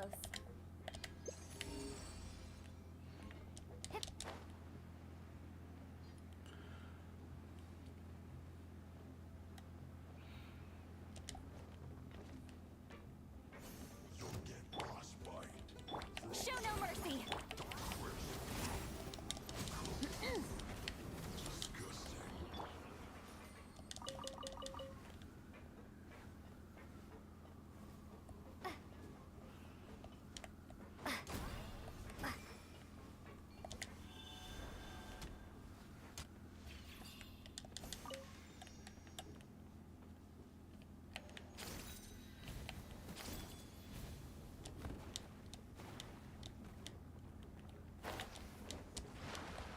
Oh my fucking god. Get me out of here. The Shelby.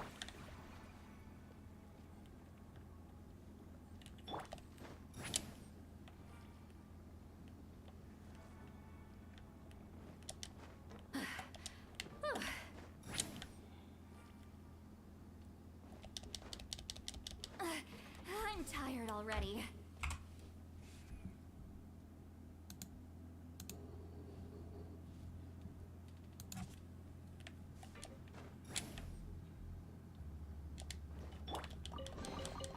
Is this an answer from this world?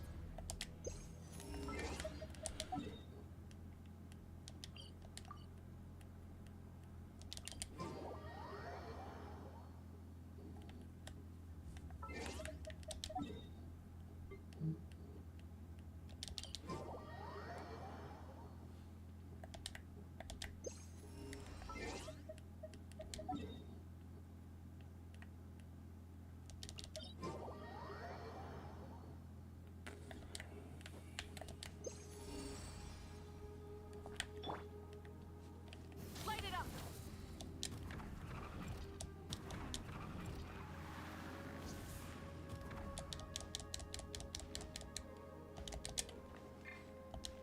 Coming.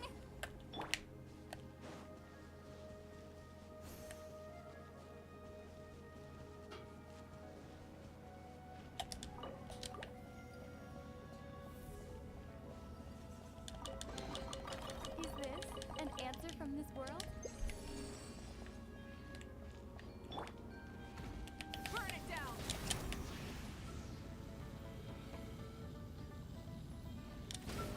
Fulfill our path. Pyroclastic surge. A reward on the road.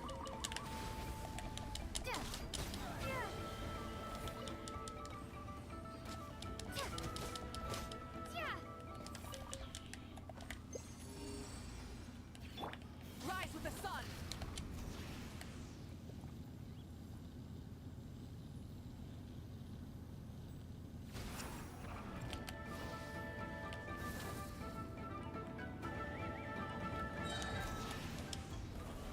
Try and stop me.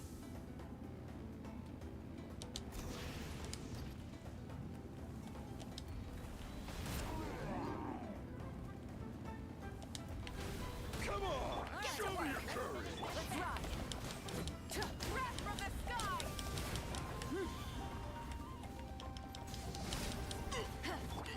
Forget it!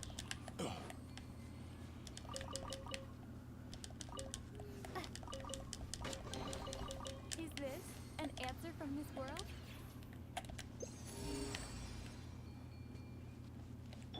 Light it up. Rev the engines.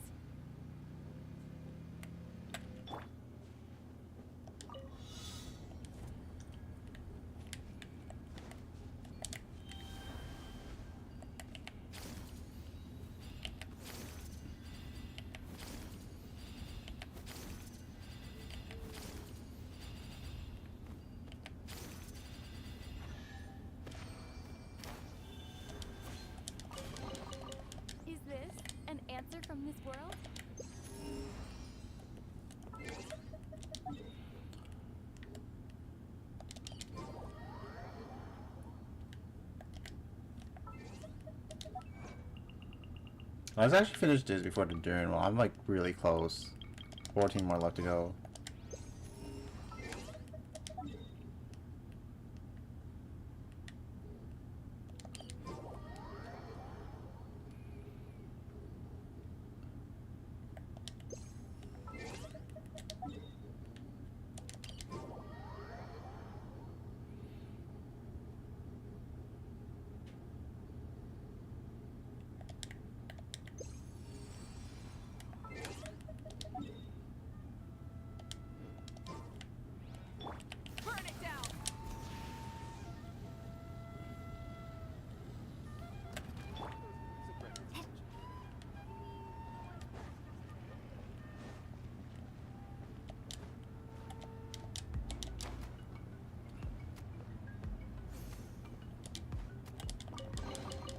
I'll keep this close.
Oh, wait, more to go.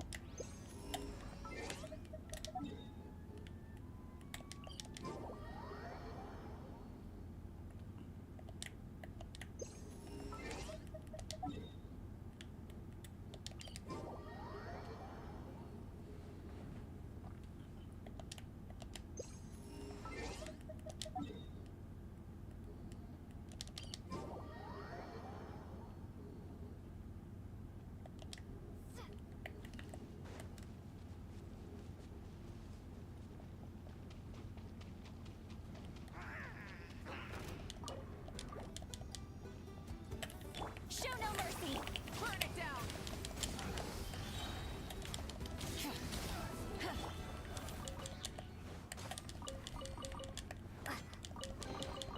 A reward on the road.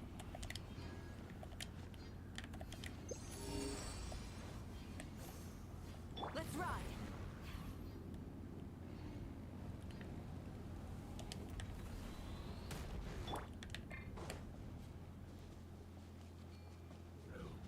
Let's ride.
Oh my god, I gotta play for another hour.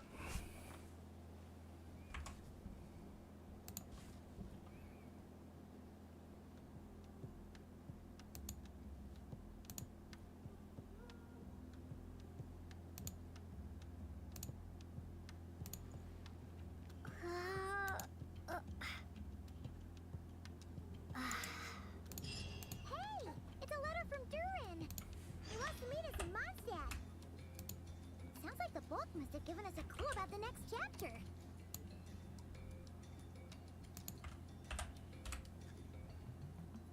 I'll do that in a bit.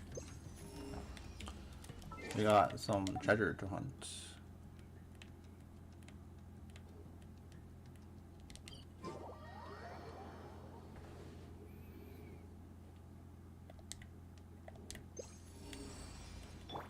Rise with the sun. Try and stop me.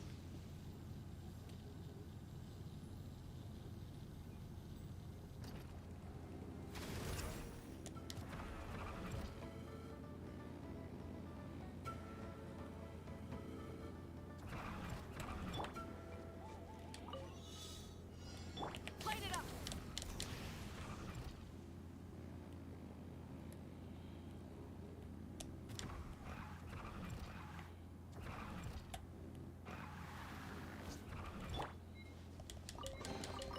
I'll keep this close.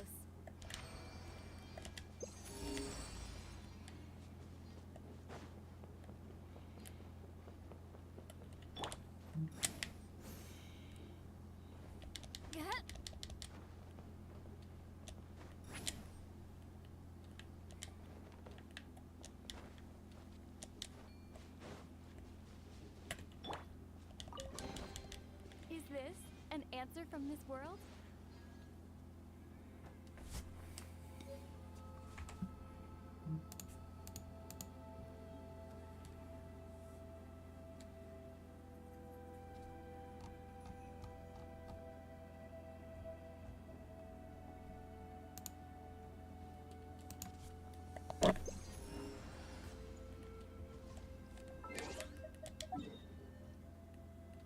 I sort of also just want to find a Pyroculus.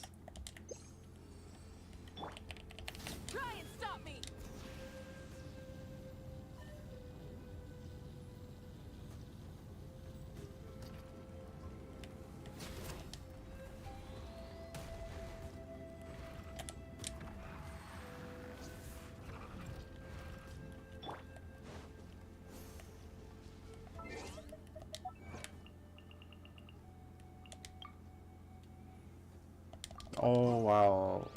this and one more chest and we're done.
Oh, what the fuck?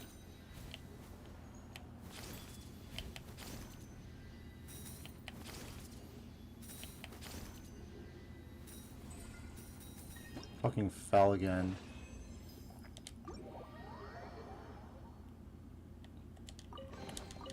I'll keep this close.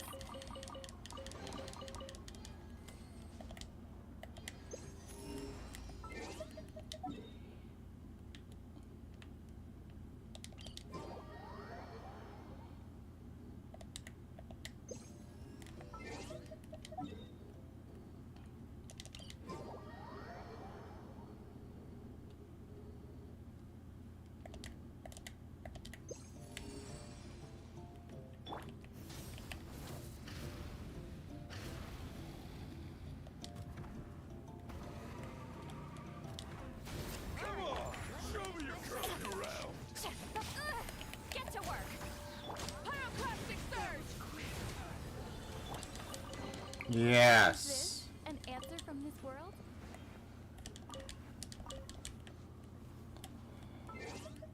Alright, that's another trophy down.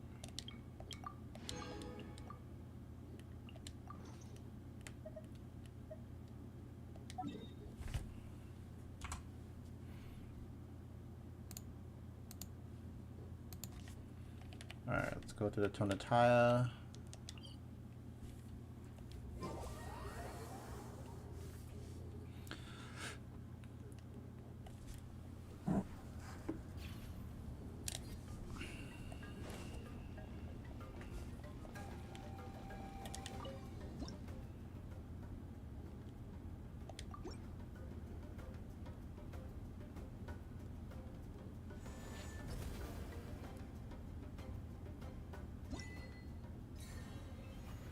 Done. 50.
Rise with the sun.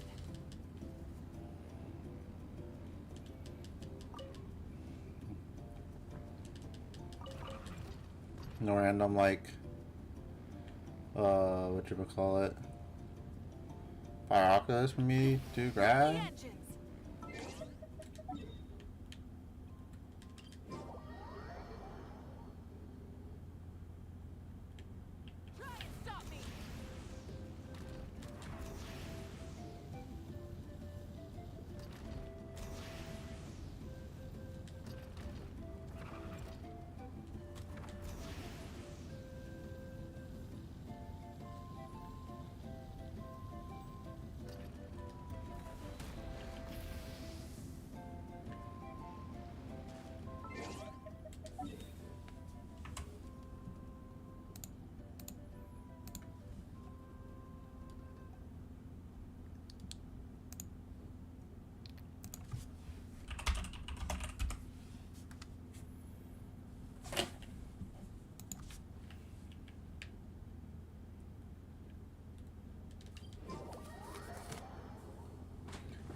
Ooh, the Oculus farming is always miserable.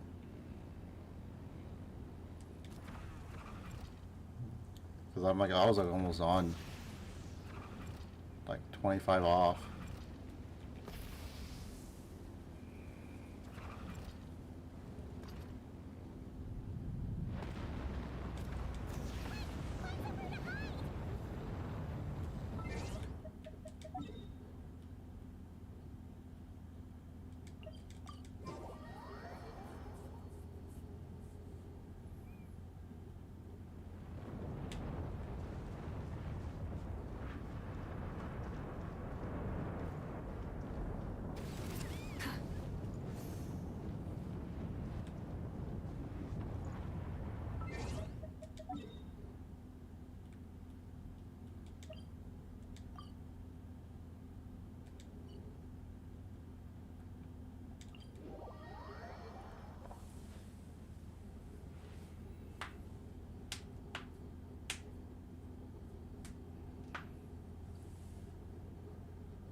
Oh, this is still here. I thought this was supposed to be fucking gone.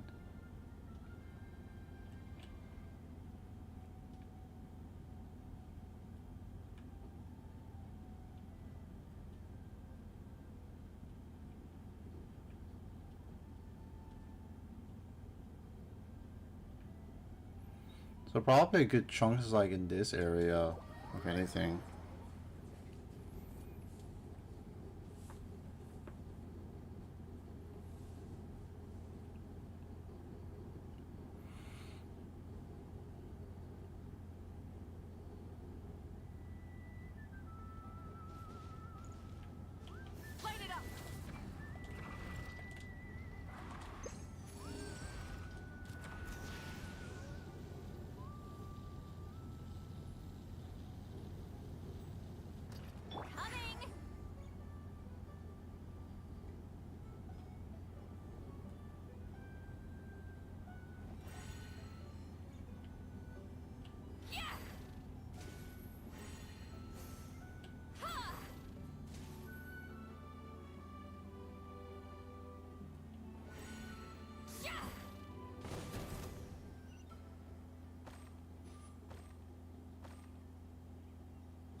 A reward on the road.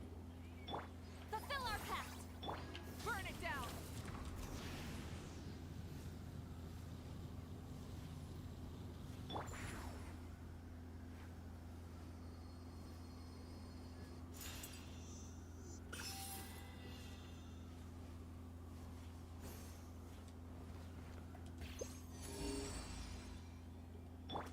Rise with the sun!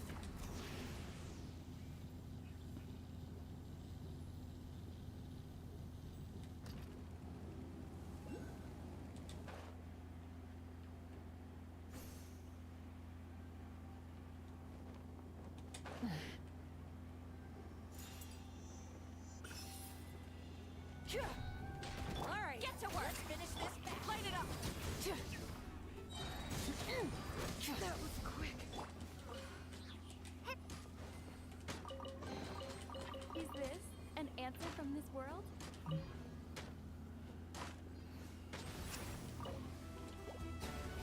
Show no mercy.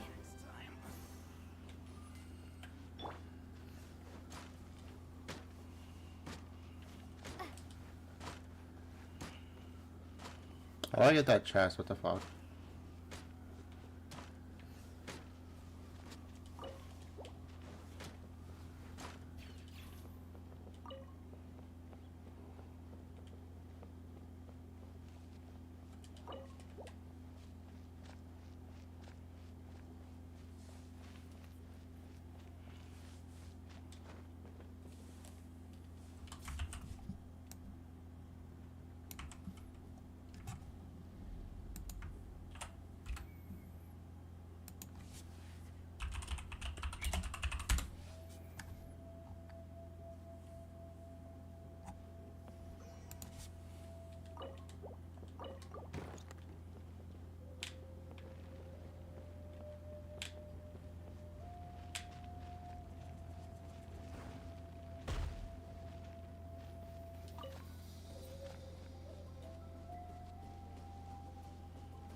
Oh, thanks, little dude.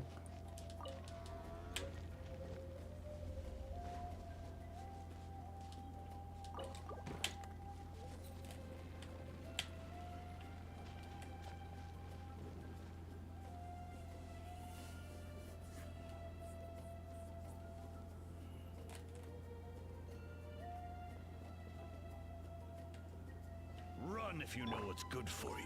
Get to work. Your score. Rise Which to the will sun. it be? Oh my God. This was new.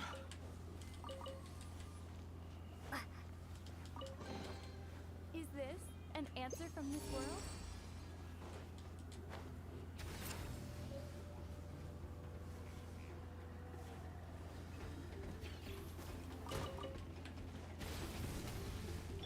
Burn it down.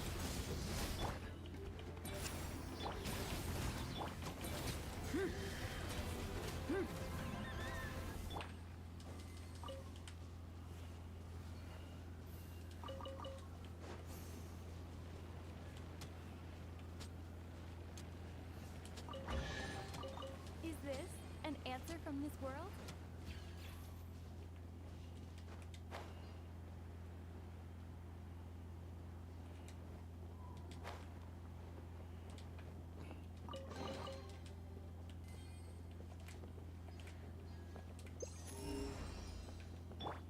Light it up.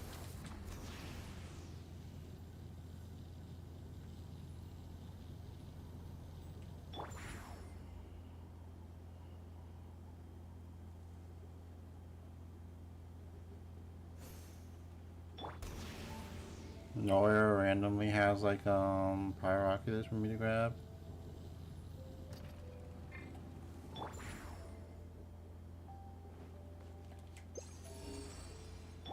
Burn it down. Full throttle.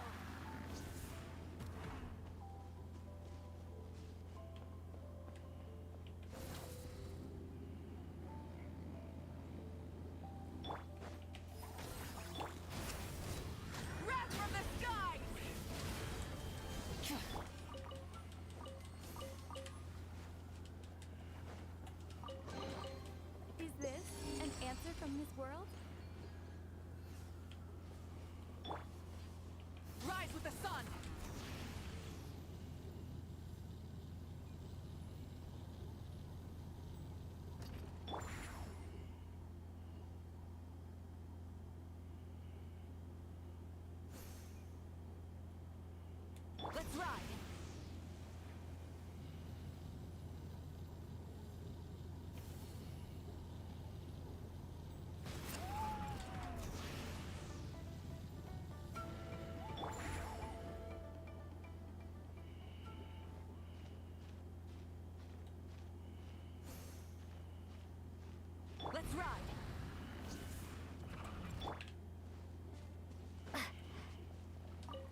Incoming. Grandma still got it.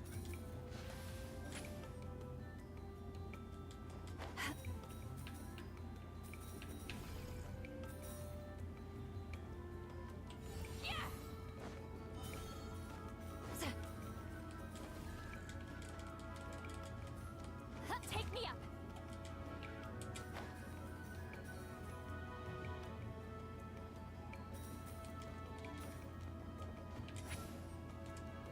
Incoming. How? As long as it turns out well. Show no mercy.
Is this an answer from this world?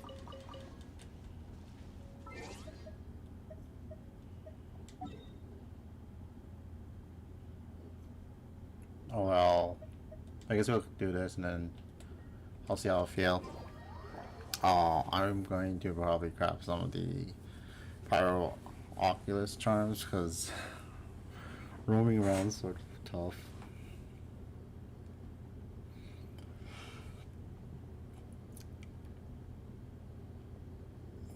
Samara's gonna be fucking miserable.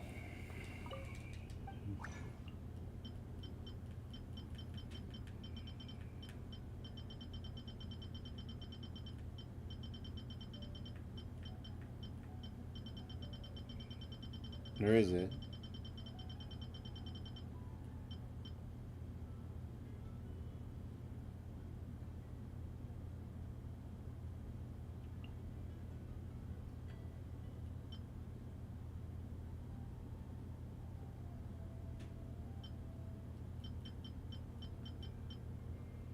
Oh my goodness.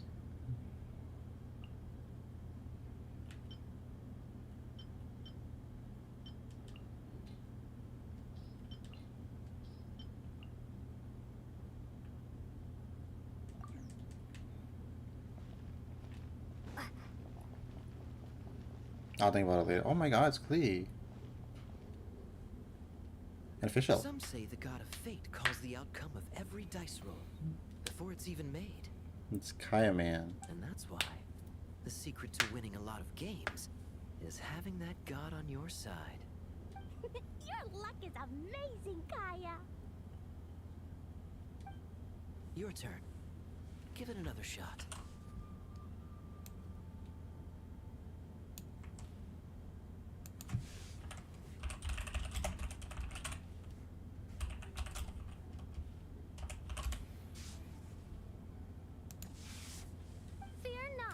Crimson Dragonborn, for I, the Princess of Ertalang, have bestowed upon you the benediction of the midnight hour, and with it you shall surely smite this usurper. Mein Fräulein means to say she's rooting for you in secret.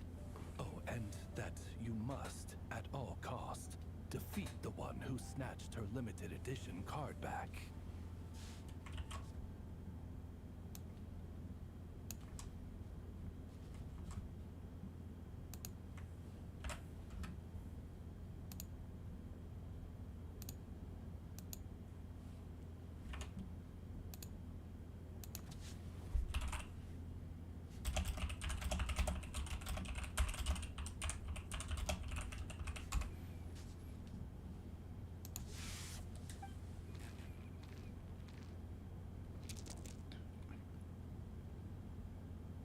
I'm not too sure if that counts as good luck or bad. Tis not but the perfidious machinations of fate. Hey, everyone! This honorary knight and Paimon, you're back! It's good to see you, honorary knight. Mein Fräulein is quite invested in the outcome of this match, so please allow me to extend greetings on her behalf.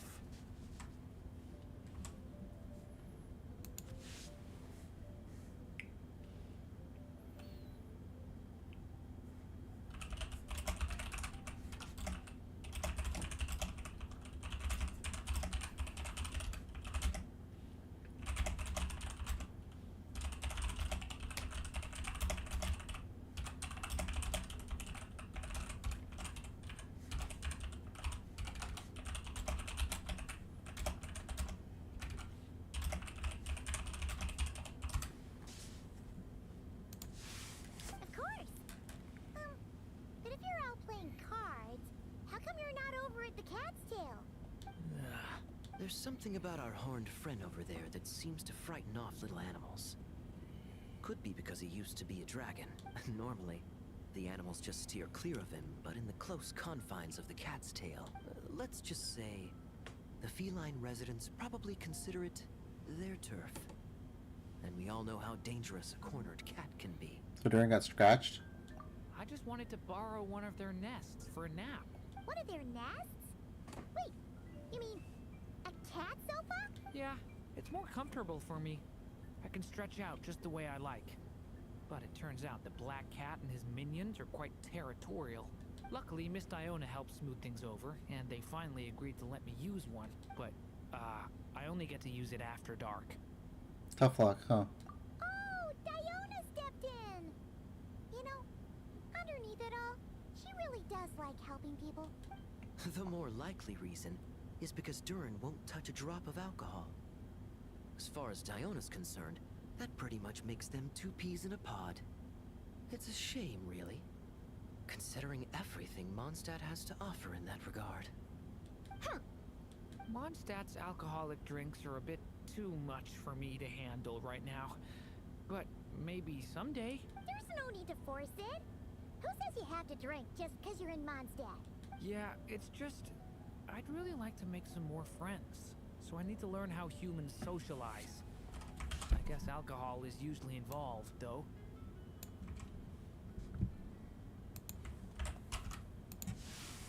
But that's why I started learning how to play Genius Invocation TCG. It's also a kind of social activity, but it doesn't involve drinking. And I've been lucky enough to receive the guidance of the Prinzessin de Verurteilung herself. Exactly! Who needs alcohol when you can make friends playing card games? Speaking of which, need any tips from the master over here? You'll wipe the floor with that opponent of yours. Paimon guarantees it. Unfortunately, with the luck he's having, not even that legendary card master from Sumeru could turn things around at this point. Yeah, that last roll wasn't great. But who knows? Maybe you'll have better luck next time? He keeps getting the exact same roll over and over. This is the third time already. Seriously? That seems like a very unlikely coincidence. If there really is a god of fate, they could have cut this kid a bit of slack. Like, I don't know, make it possible for him to roll at least one other side of the dice? I think I've lost.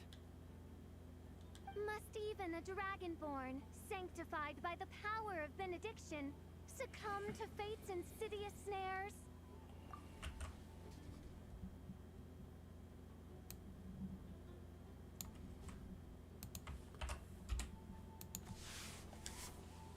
Don't be sad, Durin.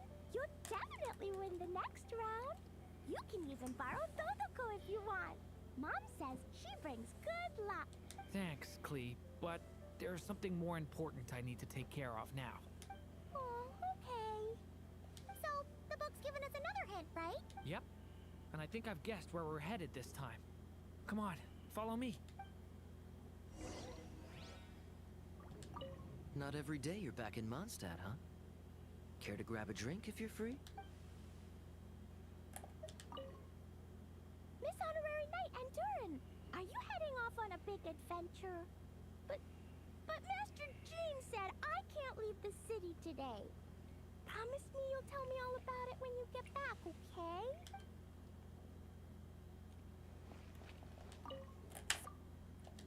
Such are fate's accursed wiles. So be it. Such are fate's accursed wiles.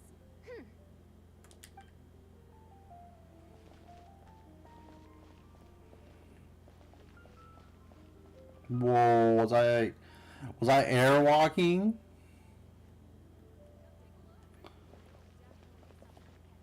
Oh my god, I airwalked.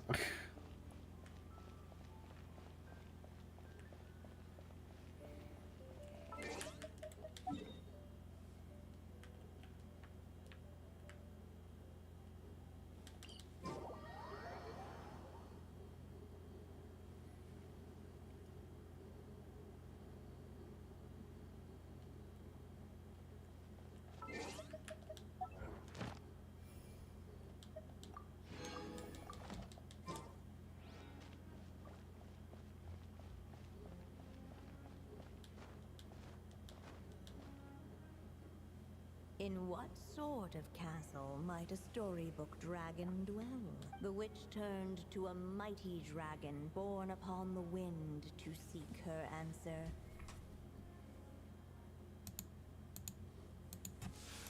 From afar, she beheld a solitary castle, standing lonely beneath its wings, and wrote it into words. Its walls kept out the wind and rain, yet also cast a solemn shadow.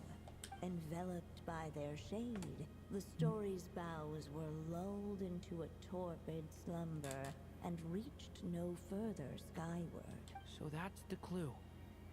I think we're meant to find a place where dragons live, and this time, in the real world.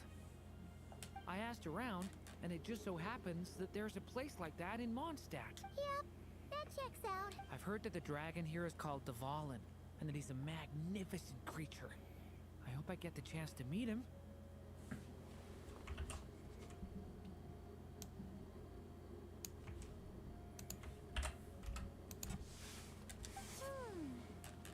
Wait a second. Do you think having the two of them meet is the best idea? You know, considering everything that happened in the past? No, this Durin is different. How would we even explain everything to him? Well, if we do run into Dvalin, it should turn out okay with us there at least. Is something wrong? Nope. Let's go!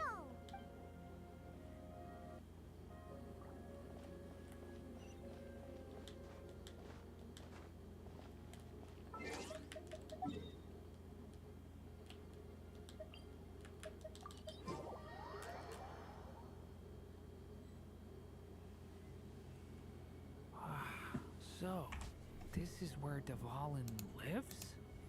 In the past, we had to jump in. Yeah, right into the middle of a raging storm. If you're afraid of getting blown away, Paimon, you can always hang on to my sleeve. This isn't Paimon's first rodeo. Come on, let's get going.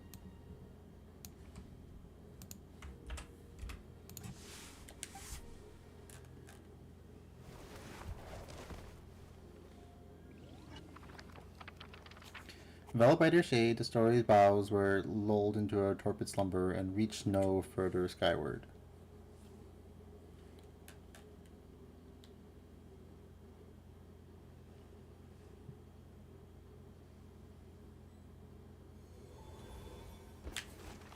Possibility bestowed by the merry witch. The little dragon grew with each passing day, and the story witch, who loved him dearly, built him a big, beautiful castle.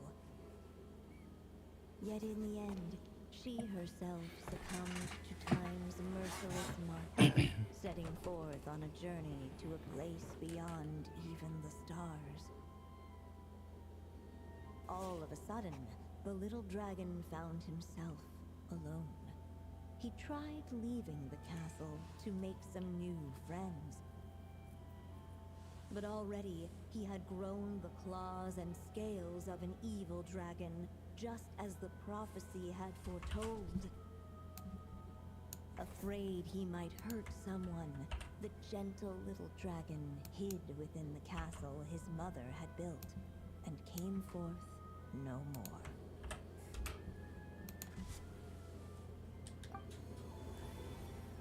Huh. Story world.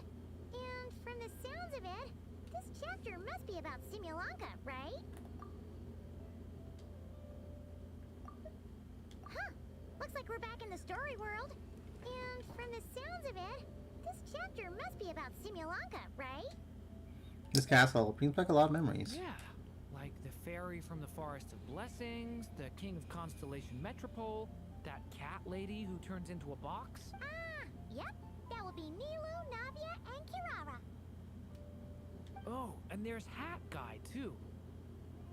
Only lately, whenever I see Hat Guy, I get this strange feeling. What kind of feeling? It's like there's something on his mind.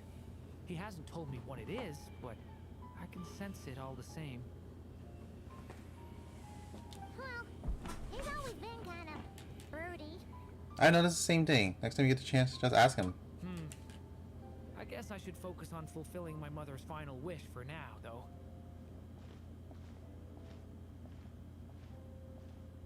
Yeah, we should get started on this chapter.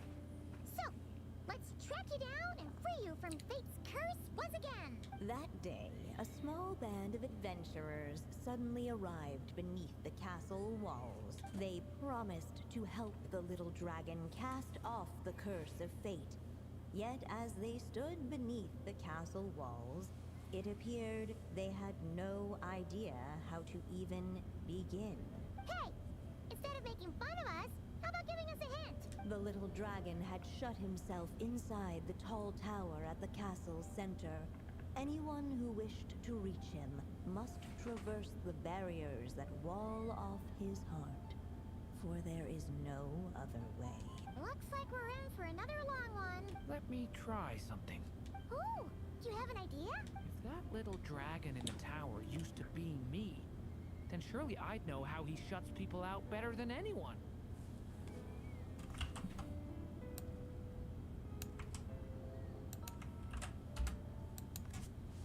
Come on, follow me.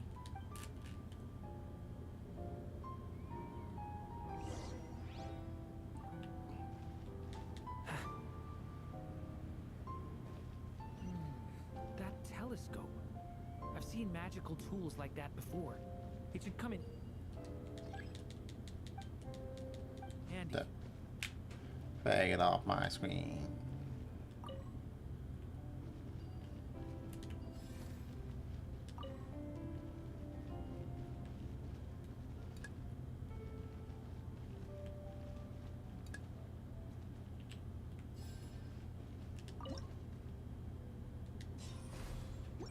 Whoa!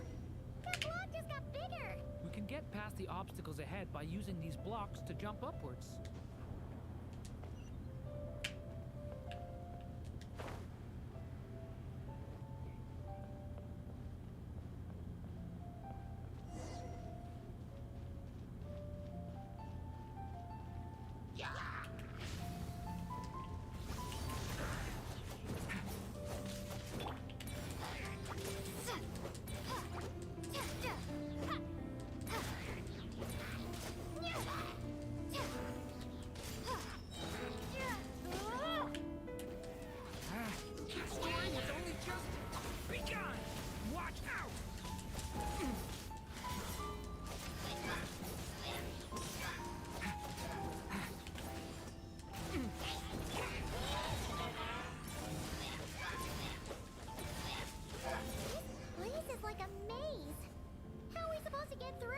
We'll just have to check each spot.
should be able to use this block somewhere.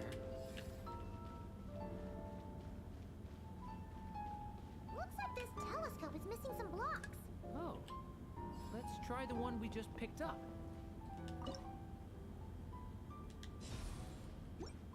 Still not enough. Guess we'll have to keep searching.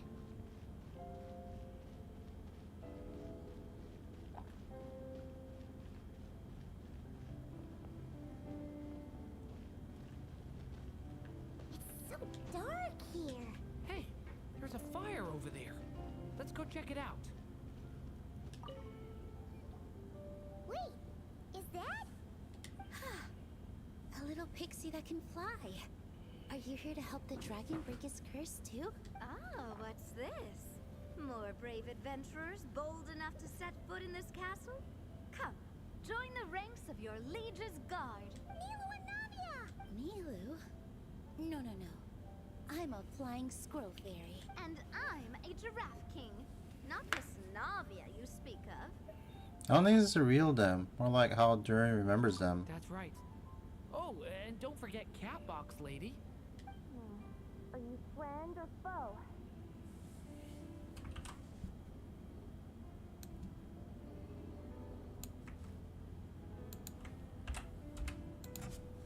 Friend! Definitely friend, Miss, Catbox Lady? So our companions from Sri Lanka are here. Yeah, Sri Lanka is a big part of Durin's story.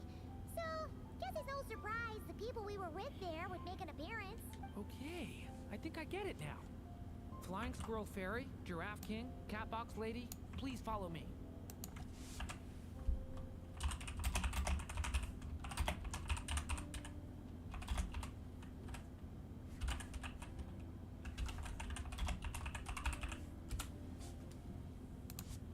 The shadows cast from the high walls of the tower were manifestations of the dragon's loneliness, barring the path of any visitor who wished to be his friend. The group of brave creatures sought to aid the little dragon in lifting his curse, yet without light to lead the way. The group was trapped, waiting on a miracle. Huh. These shadows are blocking our path. It seems like the little dragon is afraid to meet us. If only we had more firelight. But you three don't seem to fear these shadows. Why? Because I carry more than enough firelight for all of us. Besides, even though we're here to complete the story, who says it can't look a little different this time?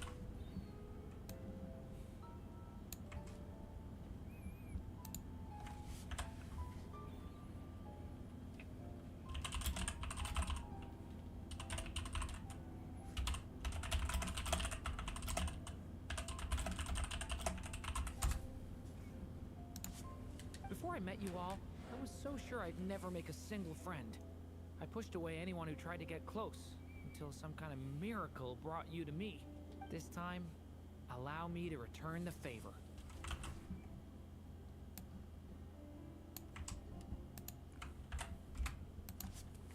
I'm not sure I followed all that, but you want to help the little dragon break his curse too, right? Yes, so please, come with me.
Not the what? Alice, put that text back. Come on, Durin, or little story dragon, just calm down. Stay back! I don't want to hurt you. Loneliness and fear had built a cage around his heart, shutting out all who would look upon him. And thus, all the adventurers could see was his shadow. Don't worry, we can help you. Don't come any closer. And that was the last the little dragon spoke. Ugh, how are we supposed to persuade him if he won't even talk to us? If you can still hear me, please listen to what I have to say. Your claws and scales aren't some kind of inescapable curse, you know? You'll overcome it one day and make lots of new friends.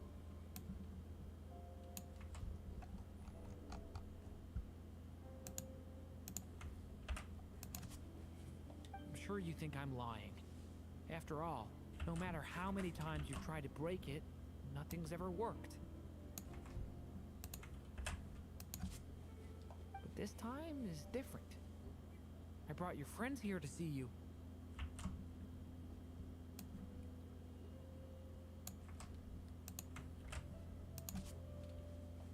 Oh, what did you say? Hi, little dragon. I'm the Flying Squirrel Fairy, and I'm here to help you lift your curse. Will you talk to me? And I'm the Giraffe King. Don't be afraid, little one. We're not afraid of you. I'm just a cat in a box, but I'd very much like to be your friend too. These are my friends?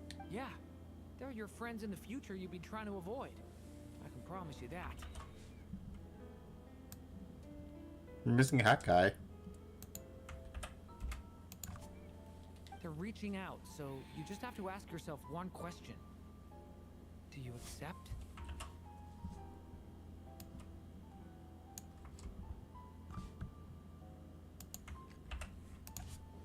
After a long silence, heavy footsteps echoed from the tower's shadows.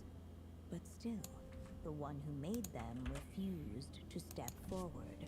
Though the cage to his heart had been unlocked, the little dragon remained ashamed of his claws and scales.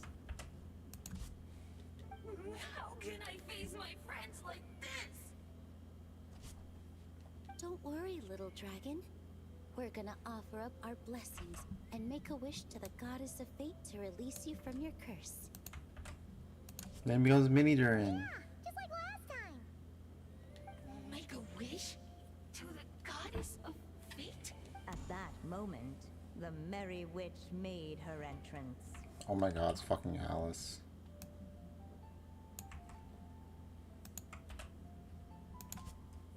Hello, little one. Don't be afraid. With the blessings of your friends, your wish shall be granted. Alice? Wait, you're the Merry Witch from the story?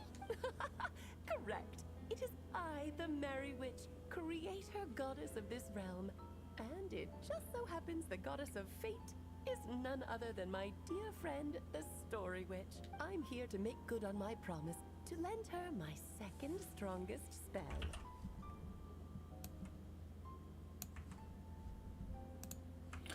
Oh my god, that's the one that Clee's not allowed to use. With this spell, she'll have the power to create an entire world. So naturally, granting your wish won't be a problem. Provided, of course, you receive your friend's blessings.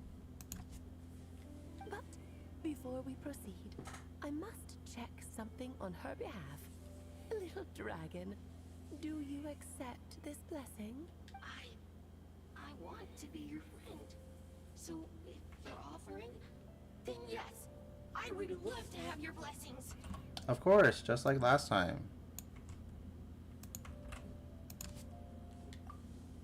Were it not for the adventurer's blessings, this tale might have ended long ago. Thanks to them, another ending was now possible. Yet in that moment, they did not know if this blessing was truly a gift or just another trial in disguise. What? You didn't say a word when we actually needed a clue, but now at a critical moment like this, you turn up and start playing mind games? Another trial. Huh, that actually sounds about right. Be it the fictional problems of Simulanka or unavoidable conflicts in the real world, if you think about it, that's what they've been all along. But if it wasn't for those trials, I never would have met any of you. So, despite all that, I'd still like to give my blessings. That's the spirit! Come on, Durin! Let's help you make your wish come true again! On behalf of both my past and present selves, thank you, my friends.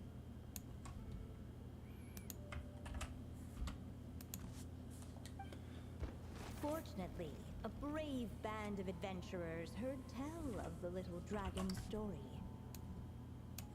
Determined to lift his curse, they fought their way through countless trials. To help him, they offered up their blessings and made a wish to the goddess of fate. At last, their wish was granted. Shaking off his scales, the little dragon stepped out of the tower's gloom. But his time in the world beyond the castle would soon teach him this gift would bring blessings and trials of its own.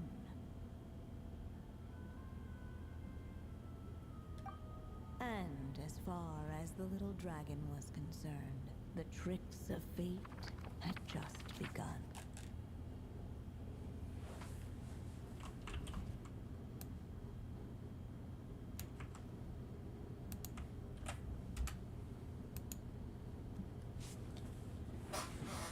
Oh, gotta wait till next week now to find out what happens next.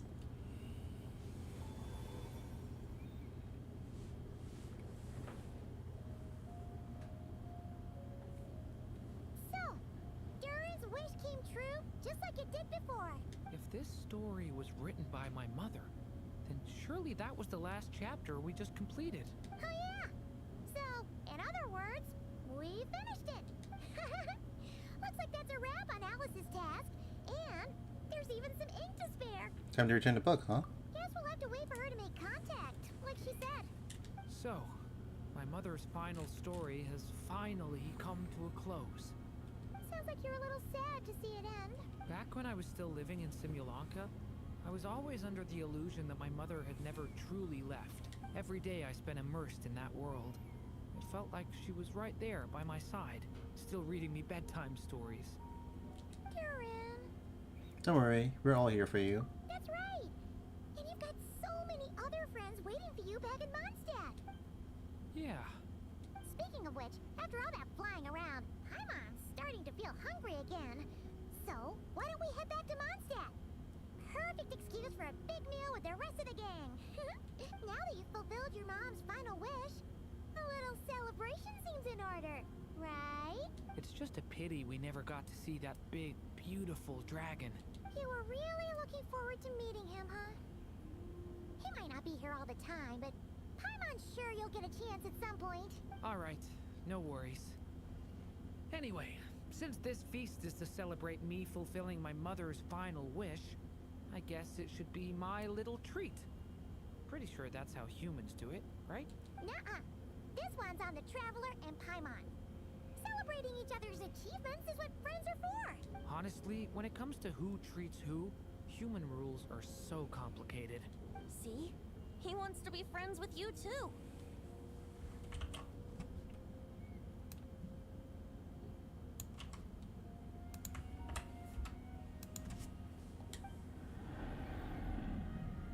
But the moment hasn't come. At least not yet. In any case, the story should have a better ending this time, don't you think? Oh, is it gonna be the battle between Duval and Durin next?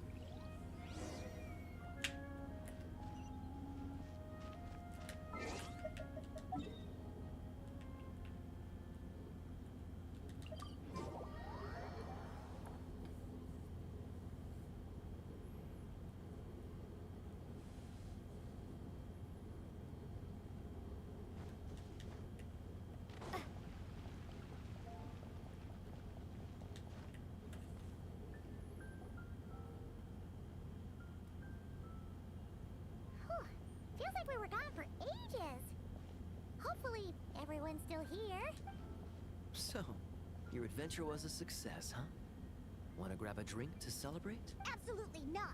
No booze allowed. This honorary knight, Durin! I want to hear all about your big adventure.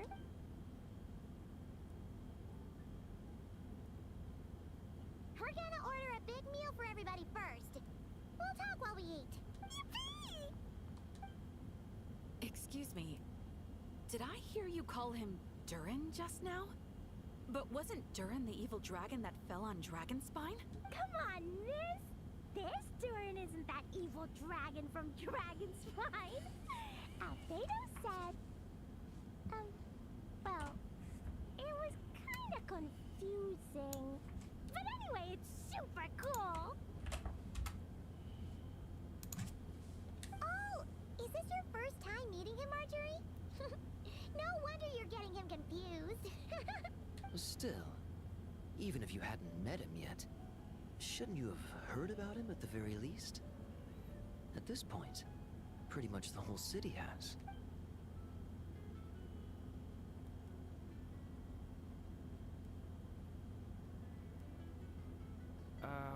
Why is everyone... So, what exactly is his connection with the evil dragon? Wait, but those horns on his head. Surely he's not a... Did everyone just forget about Durin?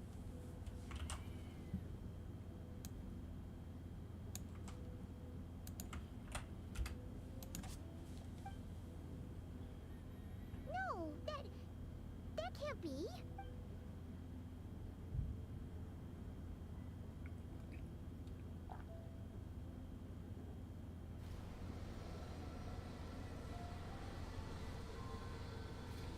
The tricks of fate had just begun.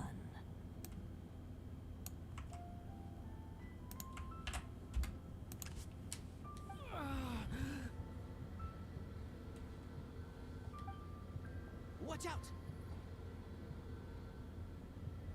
Stay calm.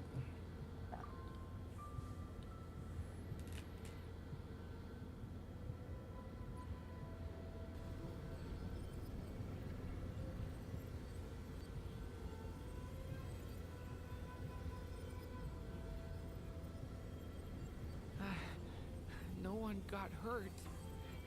Did they?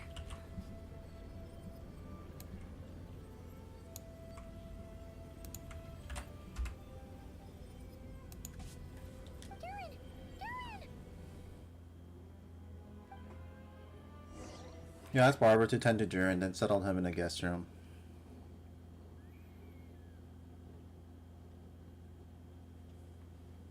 I just had Barbara check him over. He's not badly hurt, but he seems to have burned through a lot of energy fending off some kind of dangerous power. He'll need some time to rest before he wakes up. So, can someone explain what's going on here? It seems like, aside from Durin's close acquaintances, the people of Mondstadt have forgotten everything about him. How could that even happen? Worse still, the abyssal power within him is showing signs of extreme instability. Could be a separate issue, though. If the abyssal power inside him spirals out of control, Mondstadt will be in grave danger. Maybe you should ask Albedo. I completely agree. All right then. As acting Grand Master, I'll send a letter requesting Albedo's immediate return.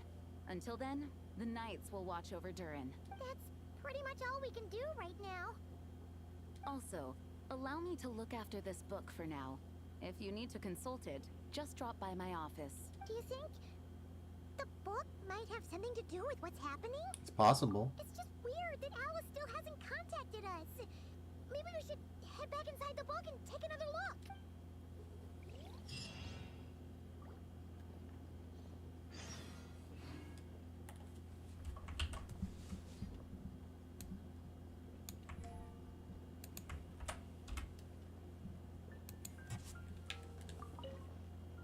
No need to worry. He's stable for now. Klee was really looking forward to hanging out with Durin. We'd better not tell her what's happened to him just yet. I'll have the Knights notify you as soon as he wakes up. No need to worry. I'll have the knights know.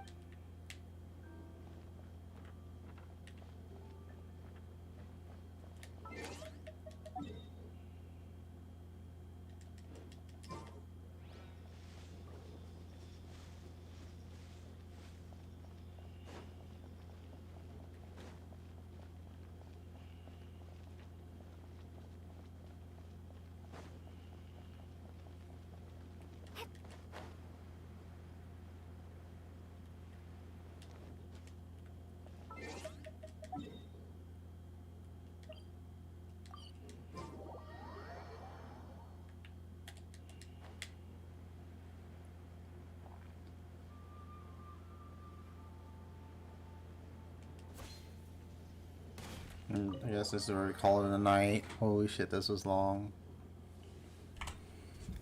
We found ways to kill time though. 6 hours, fuck. Which one's Jean's office?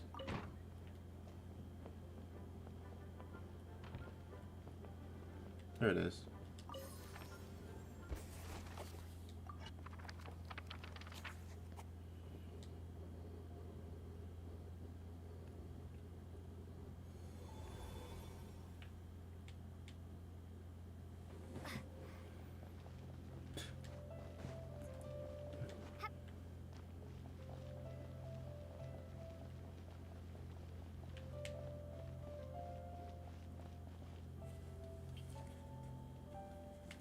Oh, okay.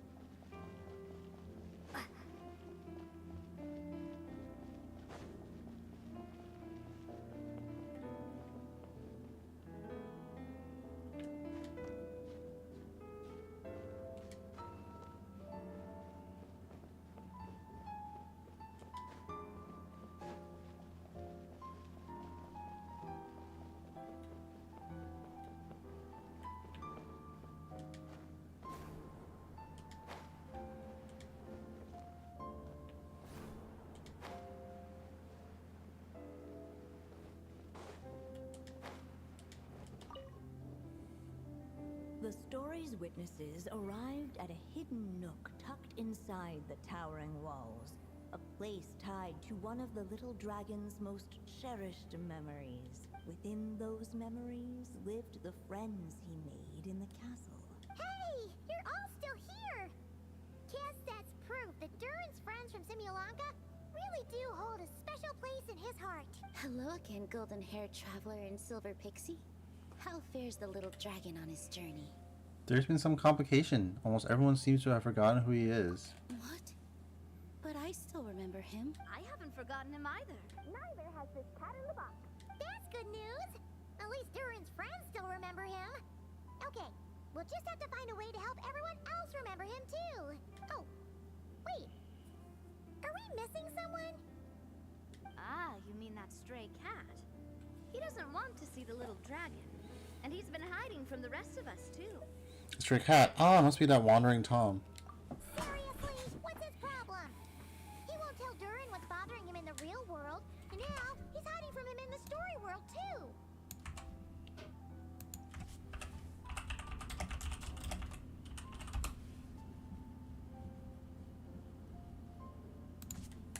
His hiding spot's over there, but he won't talk to us.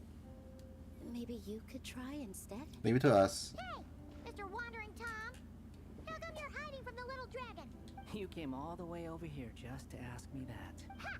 So you can talk! You just said it yourself. A lot of people don't even remember him. Yeah? So? So don't let him get anywhere near me. What's that supposed to mean? Hey! Ugh! We're getting the silent treatment again!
I wonder what happened there. Alright. Thanks for watching. Thanks for hanging out. Have a good night. See you next week, probably.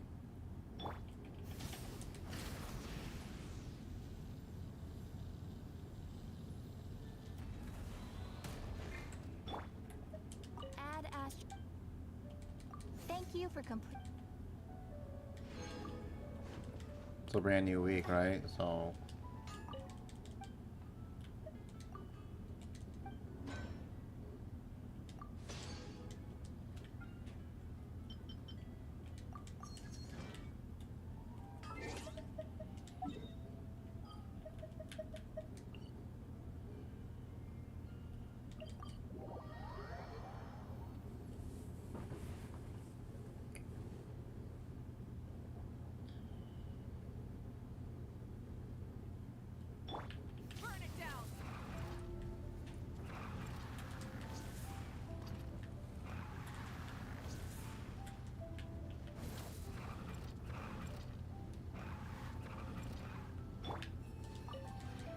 This realm is